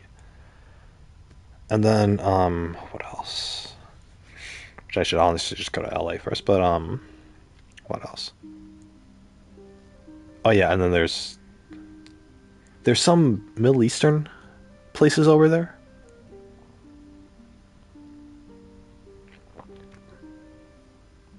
There's some Middle Eastern places there that look really good. So I'd have to rewatch the Worth It episodes, but yeah, there's some of that. And then I get a Brooklyn style pizza too, which I've already had before, but couldn't hurt. But yeah, anyway, Japan, Japan, the bread. But yeah, anyway, the best thing would be if I lived in Tokyo in an apartment with no noisy neighbors, and I'm pretty sure if I'm pretty sure in Japan with how respectful their culture is, the neighbors won't be that noisy. So I'll probably be the noisiest neighbor out of all of them. Especially consider that I talk to myself in my own house, so they'll probably hear me more than they'll hear themselves. But yeah, I just get an apartment in Japan, and then just that means I can just go downstairs, and then there's a convenience store there, and then I can walk 5 minutes down the road, and there'll be every kind of Japanese eatery. So that's all I really need, to be honest. They have in Japan. They have apartments. I don't know if I showed you guys the video for this. Living big in a tiny house, or living big in a tiny home. The YouTube channel. Did they did a video on this, but there are apartments in Japan where it's this small box of a place. It's just this real. It's like imagine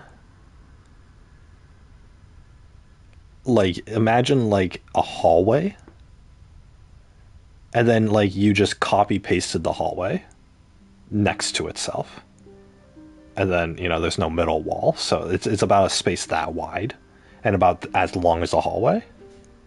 That's your whole apartment.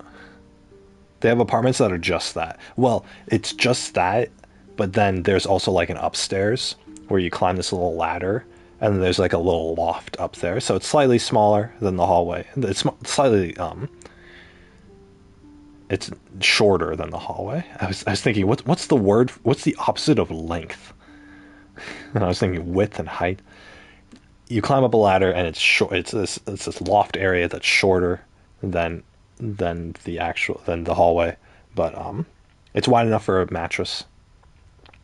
So it's one of those where if you put a mattress down and then like you reach your arm, you lay on the mattress and you reach your arm up, then you're gonna hit the ceiling.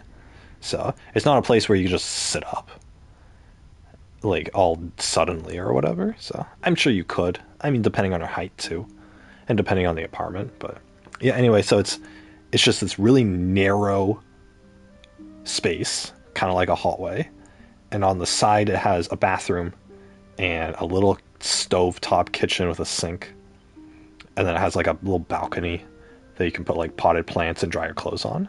And it has like a washer dryer setup. It doesn't have a washer dryer setup. I don't even know if it has a washer dryer setup. It probably does. It's one of those bathrooms.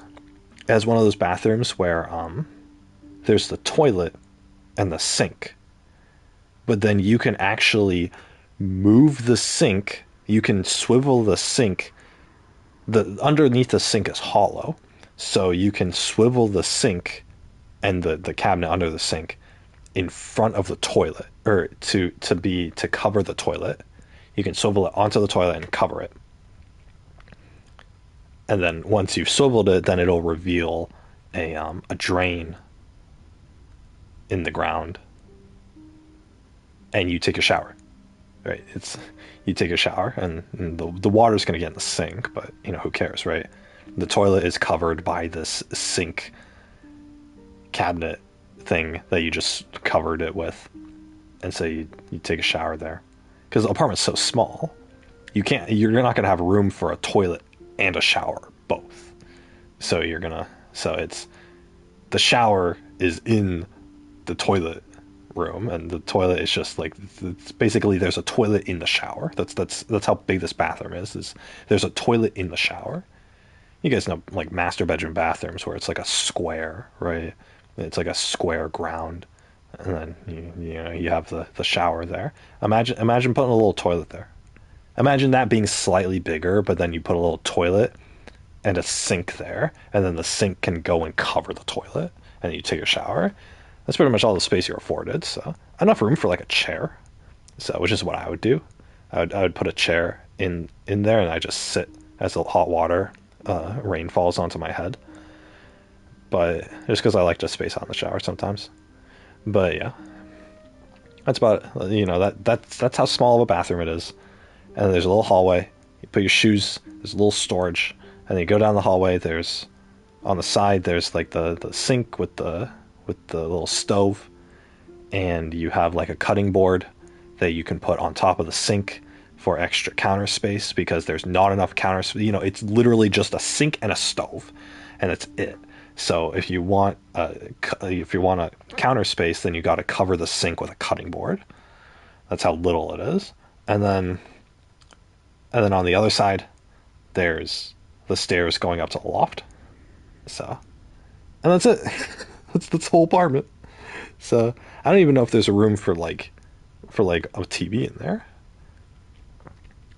Honestly, like you probably got a small TV, but I don't think I'm gonna get a gaming setup. A gamer setup at all. I don't think I'm gonna get one gamer setup. I can't imagine living with somebody, or I can imagine living with like a partner in that small of a space, but I can't imagine being able to do anything together. Like it's the kind of apartment where you're gonna have a life. All of your life is going to be outside the apartment, and the apartment is only for cooking food and for going to sleep. So, and for taking a shower. Anyway, those apartments are like $300 a month, super cheap. Considering it's Tokyo, it's super cheap. So, that's the kind of place I really want. Or not the kind of place I really want. I would prefer something bigger, but if I have to budget and I want to live in Tokyo, there you go. Right, that's what I'm gonna do. So that's what I would do if I could go over there, be an English teacher, and just save up money, get a visa. Then I would do that, and then I would eventually move to Tokyo and just live in a little apartment like that. Work at the convenience store. Hopefully, there's some place that's hiring that'll accept an English speaker or a foreigner. I guess I'd have to learn Japanese by that point. And then yeah.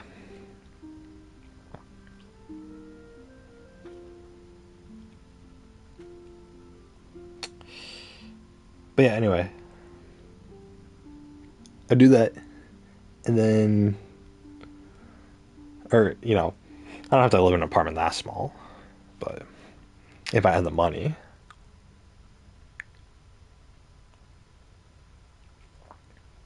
but yeah, I can I could do that, and then that way I can just go downstairs and then just eat whatever I want. That would be my whole life. That would be my whole life. I would have to get a bigger place. If I could just buy a condo, that'd be nice. But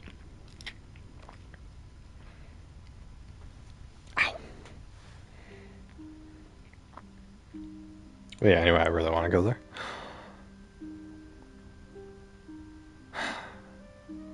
God, I really want to play Final Fantasy. I don't like really want to. Like I don't want to like right now, but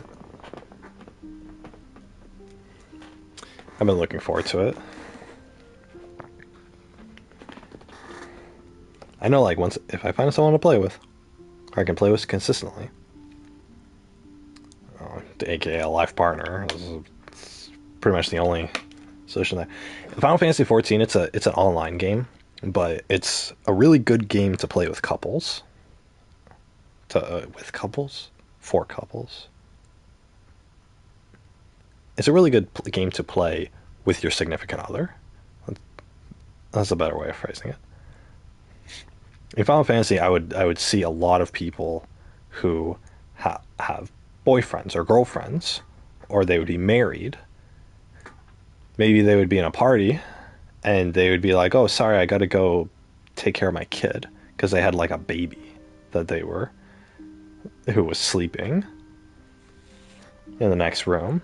And it's like, oh my god, it's like it's like actual well-adjusted family oriented, people who are playing this online video game. You wouldn't expect, like, oh, you wouldn't expect, like, parents to play video games, right?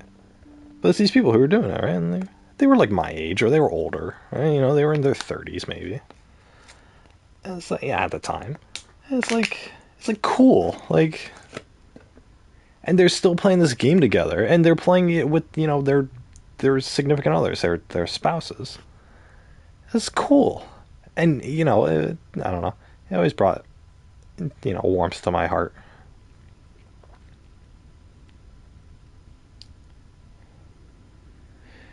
But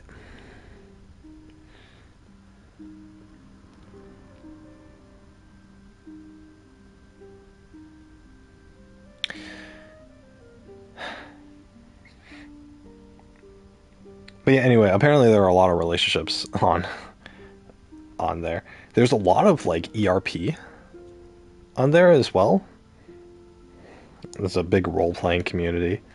I don't know why, but at the same time, I do, I guess. It's that kind of game. It's you can make your own custom character, and it could be a human. It could be like a really big buff human. It could be a cat person. I had a cat boy in the game. Or it could be a Lalafell, which is a midget. They're midgets. They're like really small. They're like they go up to like they go up to a human being's like thigh. That's that's how small they are. And so you could play as any one of these races. And now I think they have bunny girls.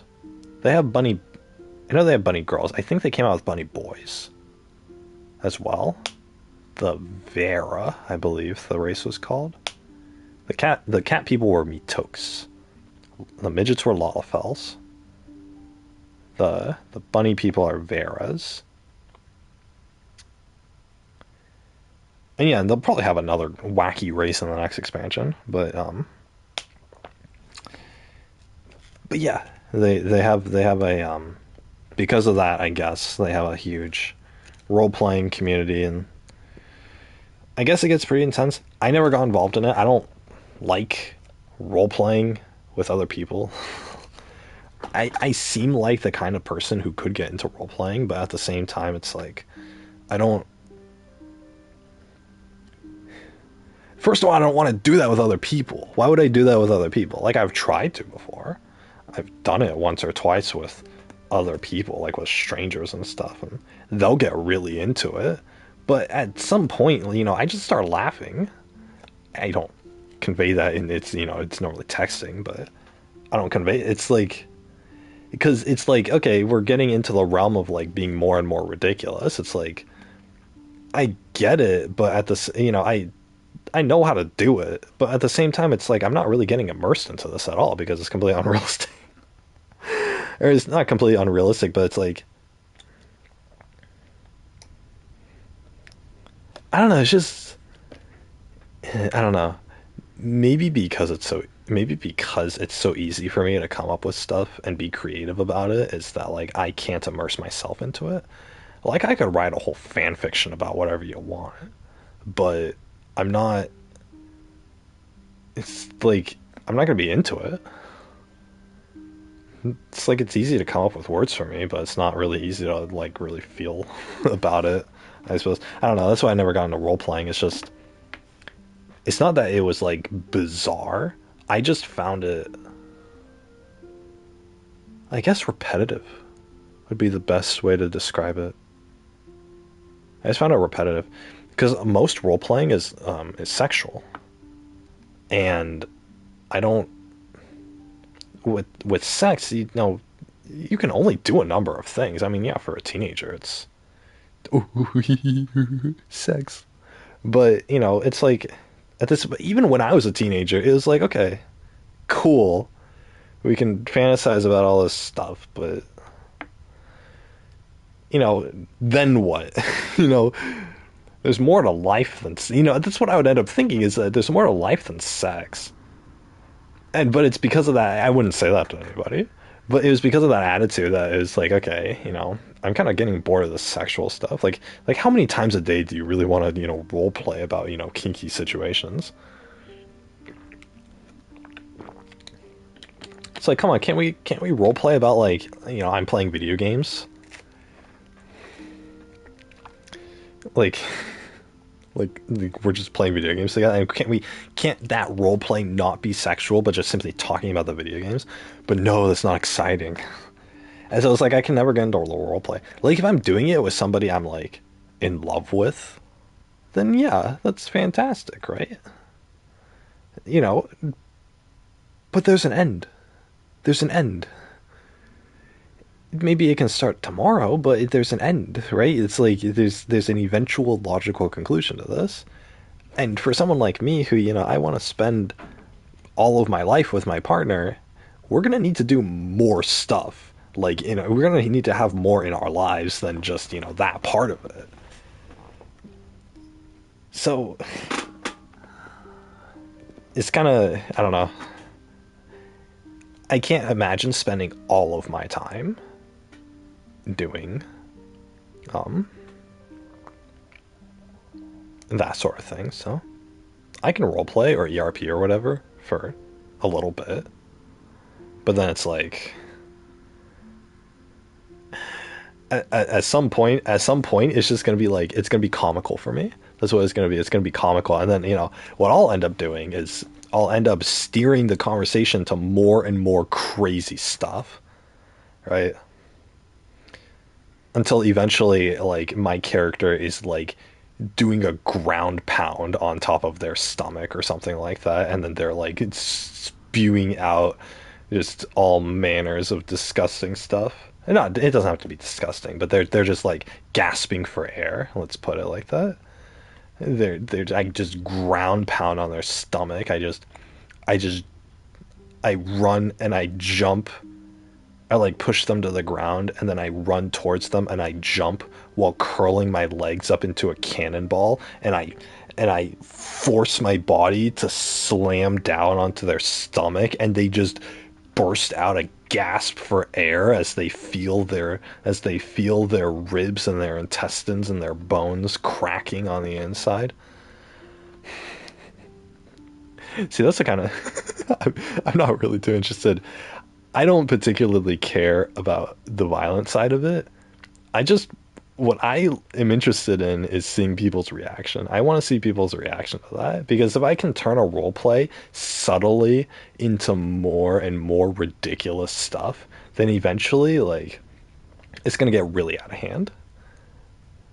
And just seeing people's reaction to how it gets out of hand or just sitting there, they don't respond to me and I'm just sitting there thinking like I'm just laughing my ass off because there is no way that this person is satisfied with what I've just done. That's that's more interesting to me than anything normal you could roleplay about. Like I don't mind role playing, and I actually enjoy it, especially if it's with a significant other. Then I would really enjoy it. But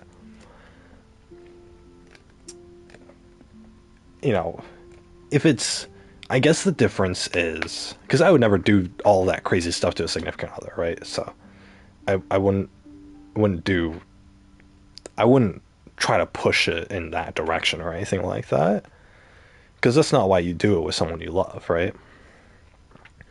So that's a completely different case. But basically with people that I don't know or people that I'm not going to be like in real life intimate with, it's not um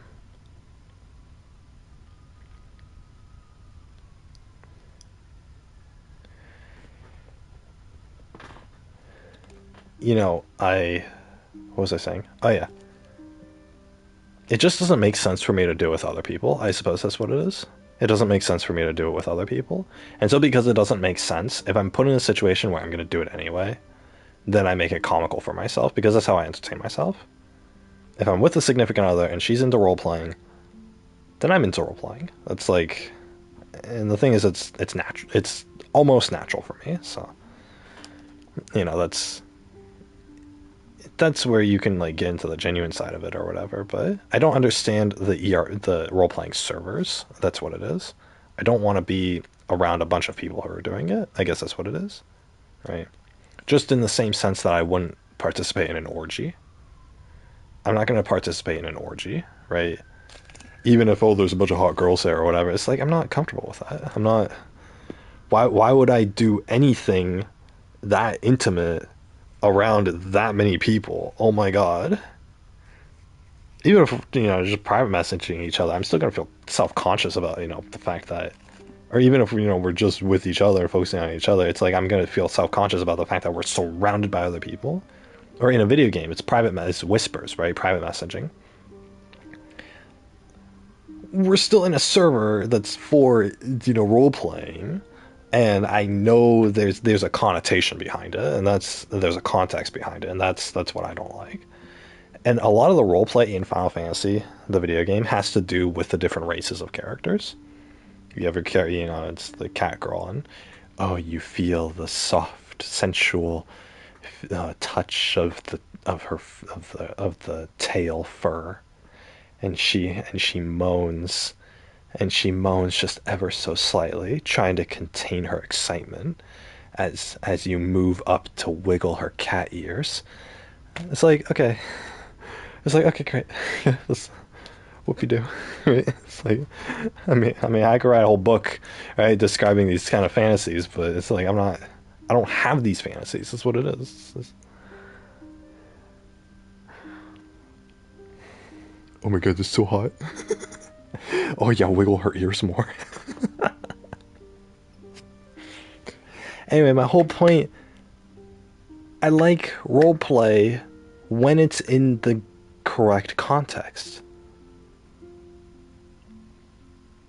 And you don't live your whole life around roleplay. That's what it is. You don't live your whole life around roleplay. Like those people who like they wear diapers and they pretend that they're babies and they have daddy taking care of them or whatever. It makes me sick. It doesn't make me sick. People can do what they want, but it's like they're letting that dictate like through they're using that to do their control their whole life. It's like they're letting that dictate their whole life. It's like if you want to be intimate with somebody, well, that's totally fine, right? But I think something like that is going.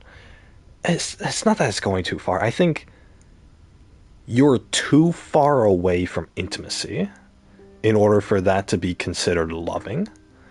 That's how I see it. But what do I know? To each their own, right? Maybe they do feel a true connection being daddy and baby daughter or something like that. I don't freaking know. Maybe they feel a true connection, and who am I to judge? It's just in my eyes it seems like I couldn't get into something like that. So, I just want to role play as a happy, loving couple who just wants to spend all of our time together. That's all I want to role play. That's all I care about. That's all I care about. You guys know from the stream. That's all I care about. I don't care about anything else in my life other than just being able to love somebody. But whatever.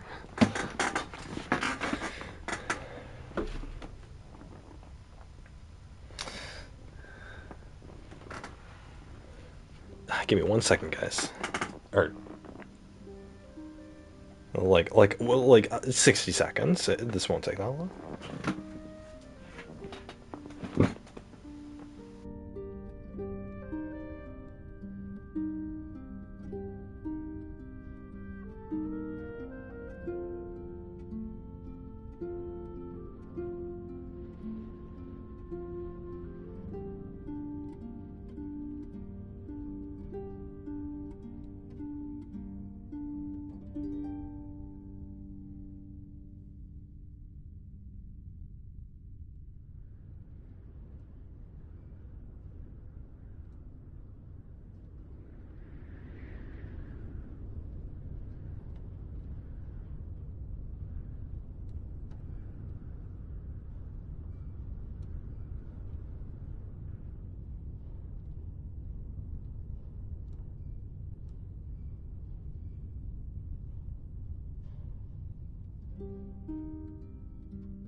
All right, guys.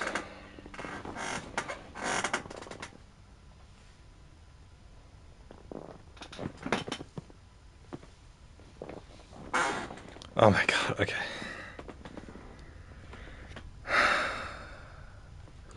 Actually, didn't expect it to take that long. Is my mic on?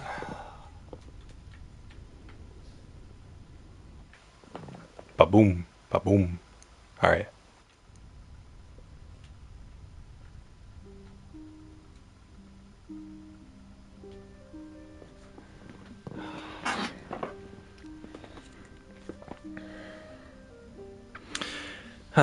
But yeah, what was I saying? Oh yeah, Final Fantasy. So they have role playing, but I'm not really too into it. Or I'm not into role playing on that game, I suppose. This would be a better way to phrase it. I should have just phrased it like that at the start. Whatever. I only want to roleplay with one person, if at all. Is I don't want to do it with one person. It's not, you know, that's it. That's it. You don't need any more than that. But yeah, anyway, the but yeah, they have that. They have the different races. So even if you're not into role playing, which the majority aren't, then it has a pretty good online community. Everyone's nice, or most people are nice. You do get a few bad eggs, so get like at least during the early levels, you'll get like you might get one or two people yelling if you're not doing a good job. You meet them, you meet them, and then you report them for harassment. And the company is really good about taking care of harassment, so they're actually really good about that. They ban players for um verbal harassment. Uh, what would it be? Text based harassment, I suppose. But yeah, so anyway, but yeah, I doubt that there's any bad eggs anymore, to be honest. So it's been quite a few years. I'm talking about experience from like when I started playing the game, which was a few years ago. So it's probably, from what I've heard, it's gotten better since then. So there's a better community behind it. So people are pretty forgiving. So it is an online game. So there is stuff you can do on your own or alongside someone else, which is how I prefer to do it. But then there's also dungeons, which are these. It's a video game, so as you guys can imagine, there's like fighting in it. So there's stuff you can do on your own or alongside somebody else, and it's solo content.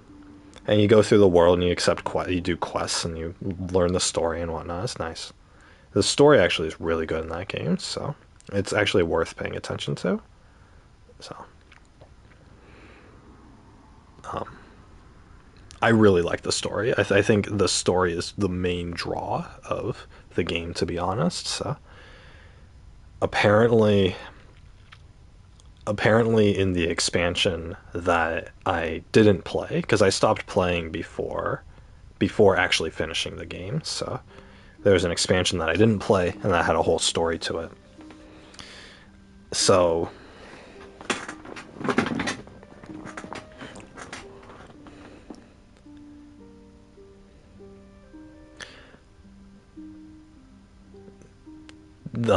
apparently that story like apparently people were crying while going through that story. Like it was like that much of a tearjerker.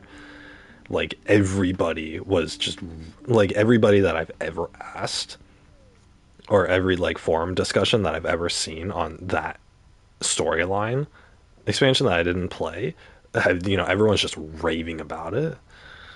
And so well, first of all, I feel like I haven't gotten to experience it, and so I have to stay away from spoilers to avoid knowing anything. Although I don't have any context behind it, so I wouldn't know. But I don't know like what the sad parts are or anything. So thank God. But but yeah, even before that point, the story that I did do, it was actually really nice. There's there's there's like conflict and war between like there's different factions, and then there's like political drama and like people trying to usurp power from each other, and then there's like tribes of unfortunate people who are trying to resurrect gods and that you have to fight against, you know in order for them to like improve their impoverished situations.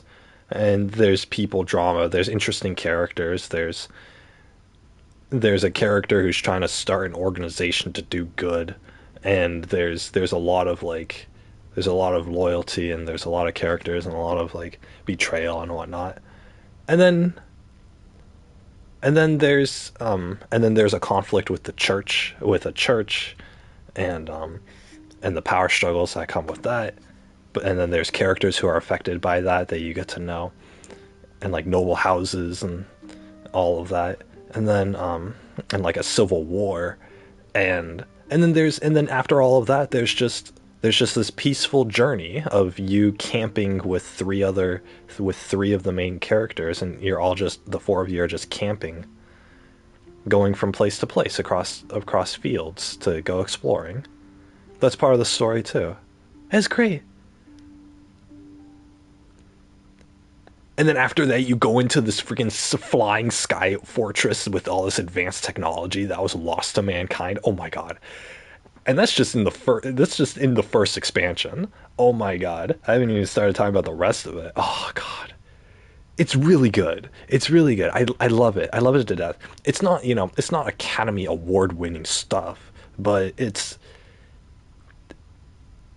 the plot definitely progresses, and you get to know these characters and their motivations and stuff. It's a game where it's worth it not to skip the text. You don't skip the text or the dialogue, because it's part of the journey, it's part of the story. So it's a very story focused game. But if you want to skip the story, then you can just skip the story. Like, it doesn't matter. It doesn't necessarily matter. It's just the story gets you more invested in the game. So, and then it gives more weight to the things that you're doing, right? It's not just, oh, fight this boss now. It's, oh, this boss was actually, you have all these events that led up to the boss, which makes the fight so much more meaningful, right? You guys can imagine if and this is the problem that I have with some things, but it's something I appreciate in others. If you're watching like a fighting anime, for example, like a fighting anime or like action anime, if all they're doing is fighting in the show, you don't care, right? It's cool scenes, it's cool animation, but all they're doing is fighting. You don't care, right? You're not attached to it because you have no reason to care. But if there's a quote unquote fight, if there's an anime where it's a bunch of drama and you get to know these characters, and these characters have struggles and ambitions and goals, and they want to do stuff but they can't, and yada yada, and it starts building up, and there's this conflict, and there's this you're slowly climbing this hill of tension in the story until everybody's just tense and looking at each other like they want to murder each other, and then right at the top, right at the peak, the drop of a pin, and everybody, and then a fight ensues, and the anime season has to have, it could just have one fight, but that fight has so much story and so many characters that you know and love, and so much implication behind it, that you're invested in this one fight. This one fight is way more interesting than any fight in your typical action show, right? In your typical like Bruce Lee or Jackie Chan movie, right? Because it has story behind it, because the fight itself tells a story, because this was the tipping point, this was the climax of all of this other stuff that you've been sharing with through the journey to get to this point. Ah, god, story writing is just, it's a passion of mine. But anyway, I love it. I love a good story. Oh my god, I love a good story. I love a good anime. But yeah, anyway, so yeah, the Final Fantasy story, it has those ups and downs, and it has all of that, right? Obviously, if you skip it all, you still have to go through it, and you still have to fight the bosses. But it's like, but at that point, you skipped it all. It's like, oh, who cares? Oh, I gotta go through this dungeon. Oh, I gotta fight this boss. I gotta find another primordial god or whatever, right? It's like, who cares? But it's like, if you actually read the story and you actually cared about the characters, then it would be good. It would be great, because you would actually care, and it would actually be, okay, there's a reason why I'm fighting this, and there's a reason I got to go through this, and once we do this, then the story can progress.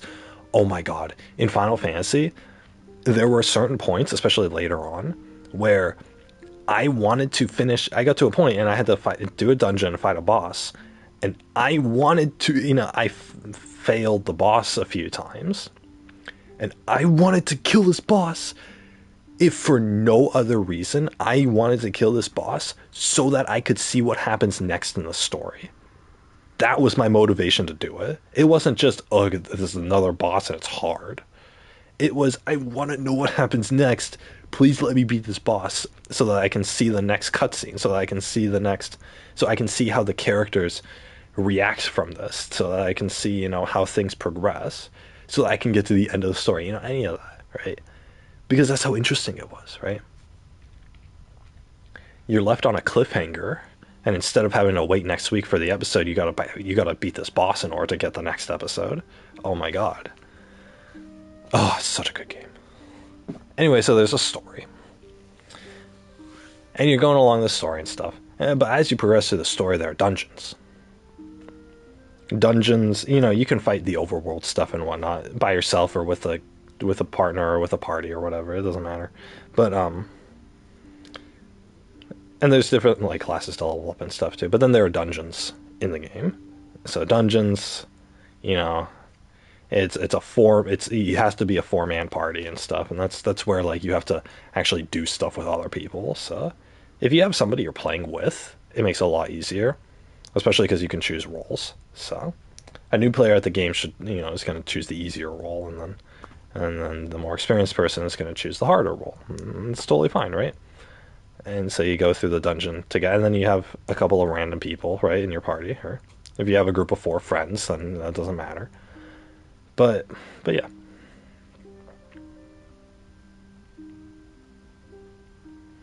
So yeah, anyway. And most of those you don't even need to socialize at all. Most people will enter a dungeon and then they'll do O and then a slash, and that looks like it's the head of a person, and then he's raising his arm to wave. Most people will do that, or they'll say hi or whatever, and then that's it. That's as far as the social interaction goes, and then you can just be silent most of the time. Nobody really talks in the dungeons. The only people who talk are the ones who are super social and they're with somebody who that you're socializing with, and they're just socializing in the party chat.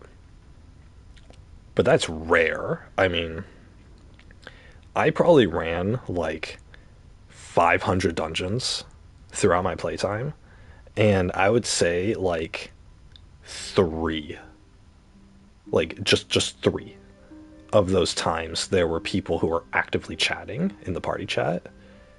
Because most people don't. Most people are either on Discord or they're in their own guild chat or whatever, or they're on their prior server or whatever. So I encountered people actually talking to each other in front of me like 3 times out of the 500 that I had to go through. So it's like you don't have to do anything, right? I responded to like 1 of them throughout my whole experience, but it was just me and my buddy going through it. So at the time, so we didn't really need the social interaction. But it's a nice kind of game where you can socialize, and it's pretty easy to do so if you want to. But most people understand that, hey, there's people with anxiety on here, so they don't try if you don't. So that's a nice thing, right? People will just leave you alone. Anyway, it's a great community, and it's a great game. The story, the combat, the ability to play together, and just the sheer amount of things that are there to be done. Oh, it's fantastic. So it's the best game, honestly. It's like you pick one game that you could play for the rest of your life, that would be it. You could play that game for the rest of your life, honestly. Like it has that much to do. 16 hours a day every day, you'll probably eventually exhaust it of content, but most people aren't that hardcore. The majority aren't that hardcore. There's a lot of hardcore people out there, but the thing is, it doesn't matter, right? If you can only play 1 hour a week, that doesn't matter, right? Everyone's going to be speeding ahead of you, but it doesn't matter. It's nice. It's nice. I like it. I don't know. But yeah, anyway, guys. With that said, I hope you all liked today's stream. I know I did get on, I got on time, but I ended up sleeping again. I just fell asleep until like 11:30. So I was tired. I got like 4 hours of sleep last night. I was up late. I was supposed to be doing this essay, but I got distracted. So I ended up getting distracted until 4 in the morning. Just, yeah, I'm out in my living room. It's pitch black, and I'm watching freaking YouTube videos. I'm like, shoot, I haven't written this essay yet, so I gotta write this essay. Holy crap! I have 2 essays to write. One of them's pretty short, which I was really planning on having completed last night. But then my other essay for English is supposed to be 3 pages long. I don't want to write a 3 page essay, honestly. So we'll see how I feel. I should at least finish this other assignment tonight, though. But yeah, anyway. And then after that, I got another batch of homework to do on Monday, so it's whatever. But yeah. Guys, with that said, I hope you all enjoyed the stream. Um, Hope you all enjoyed the stream. I hope you all enjoyed the stream. I can't think of anything else to say. I know I was supposed to play Greek, but I ended up spending 8 hours talking. Oh my god, I really had 8 hours worth of content to say. Wow. That is a lot of content. That is a lot of just me rambling. Oh my god, how can you guys stand this? Oh, whatever. Oh yeah.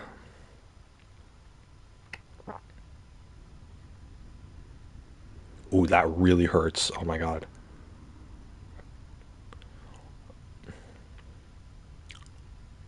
Alright, not good. But yeah,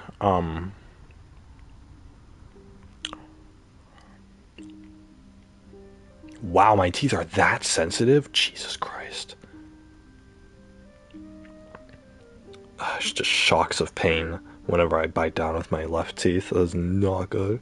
Considering the problems that I've had with my right set of teeth, I'm gonna run out of teeth to chew on. Whatever. I guess. So yeah, I slept for an hour and a half.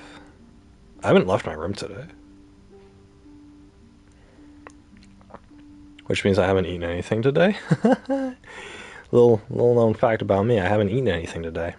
So I'm sure you guys could predict that, but yeah, I got up at 10 technically, so it's technically been 10 hours since I've gotten up. And I haven't eaten anything. Oh boy. I can't believe it. So yeah, I'm gonna pig out. I'm gonna have a bowl of pasta. And then I'm going to and then I'll probably have something else after that too. So I'm not hungry. Surprisingly, like I'm not hungry. I was a little parched, but I have a water bottle here. But yeah, I'm not that hungry actually. So I'm actually not hungry at all. I could actually probably go to bed tonight without eating anything, but I know that's not going to be good. I know that tomorrow I'm going to wake up with my whole body feeling like it's, needles are prickling through it. So that's always what happens on day 2 of a full fast for me. So, and I've accidentally not eaten in a day before and had that happen to me on day 2 several times throughout my life. So, all of which have been in the past like 5 years. So. But yeah, so I gotta make sure I eat something tonight. So I don't know how my energy levels are gonna be. I'm actually pretty awake right now. But I think because my body is trying to push itself to give me the energy in order to eat. So I'm gonna have to eat. But yeah. Eating now. I just have to ensure I get enough calories in me, and then I'll be good to go. But yeah. But yeah, guys, with that said, hope you all enjoyed. Hope you all enjoyed the stream. I like streaming to... Whoa, I'm starting to... Okay, yeah. Haha. Anyway, guys. Hope you all have a good night tonight.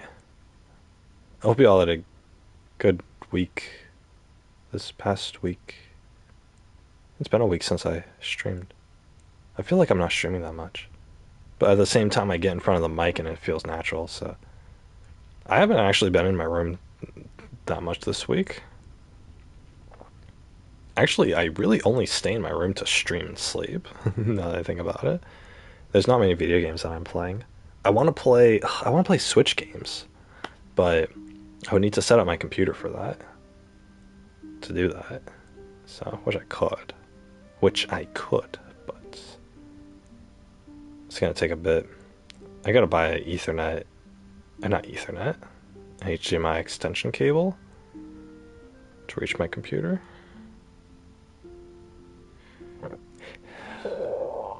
Ugh. Or I could just push my computer over there. Nah. But yeah, guys. That's gonna do it for me. Hope you all enjoyed. Hope you all enjoyed listening to me rant for, oh my god, for 8 hours, 8.5 hours. I didn't play the game at all, but whatever. I didn't play it for too long last week either, and I only streamed once last week. But yeah, I hope you all are doing well. Hope you all are staying safe out there. These COVID times, you know what I'm saying? You know what I'm saying.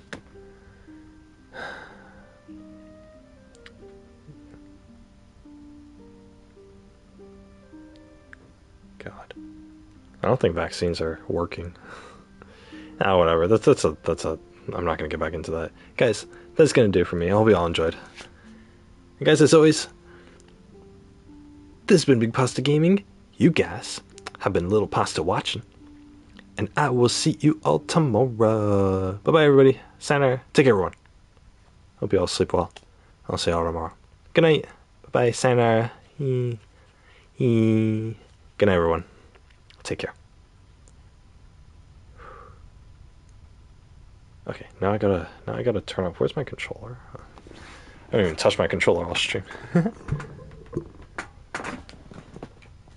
we go. Alright. Good night, everyone. Good night, everyone. I'm gonna eat. Make sure to take care of myself, so I hope you all get a good night's sleep. Bye bye, everybody. See you later.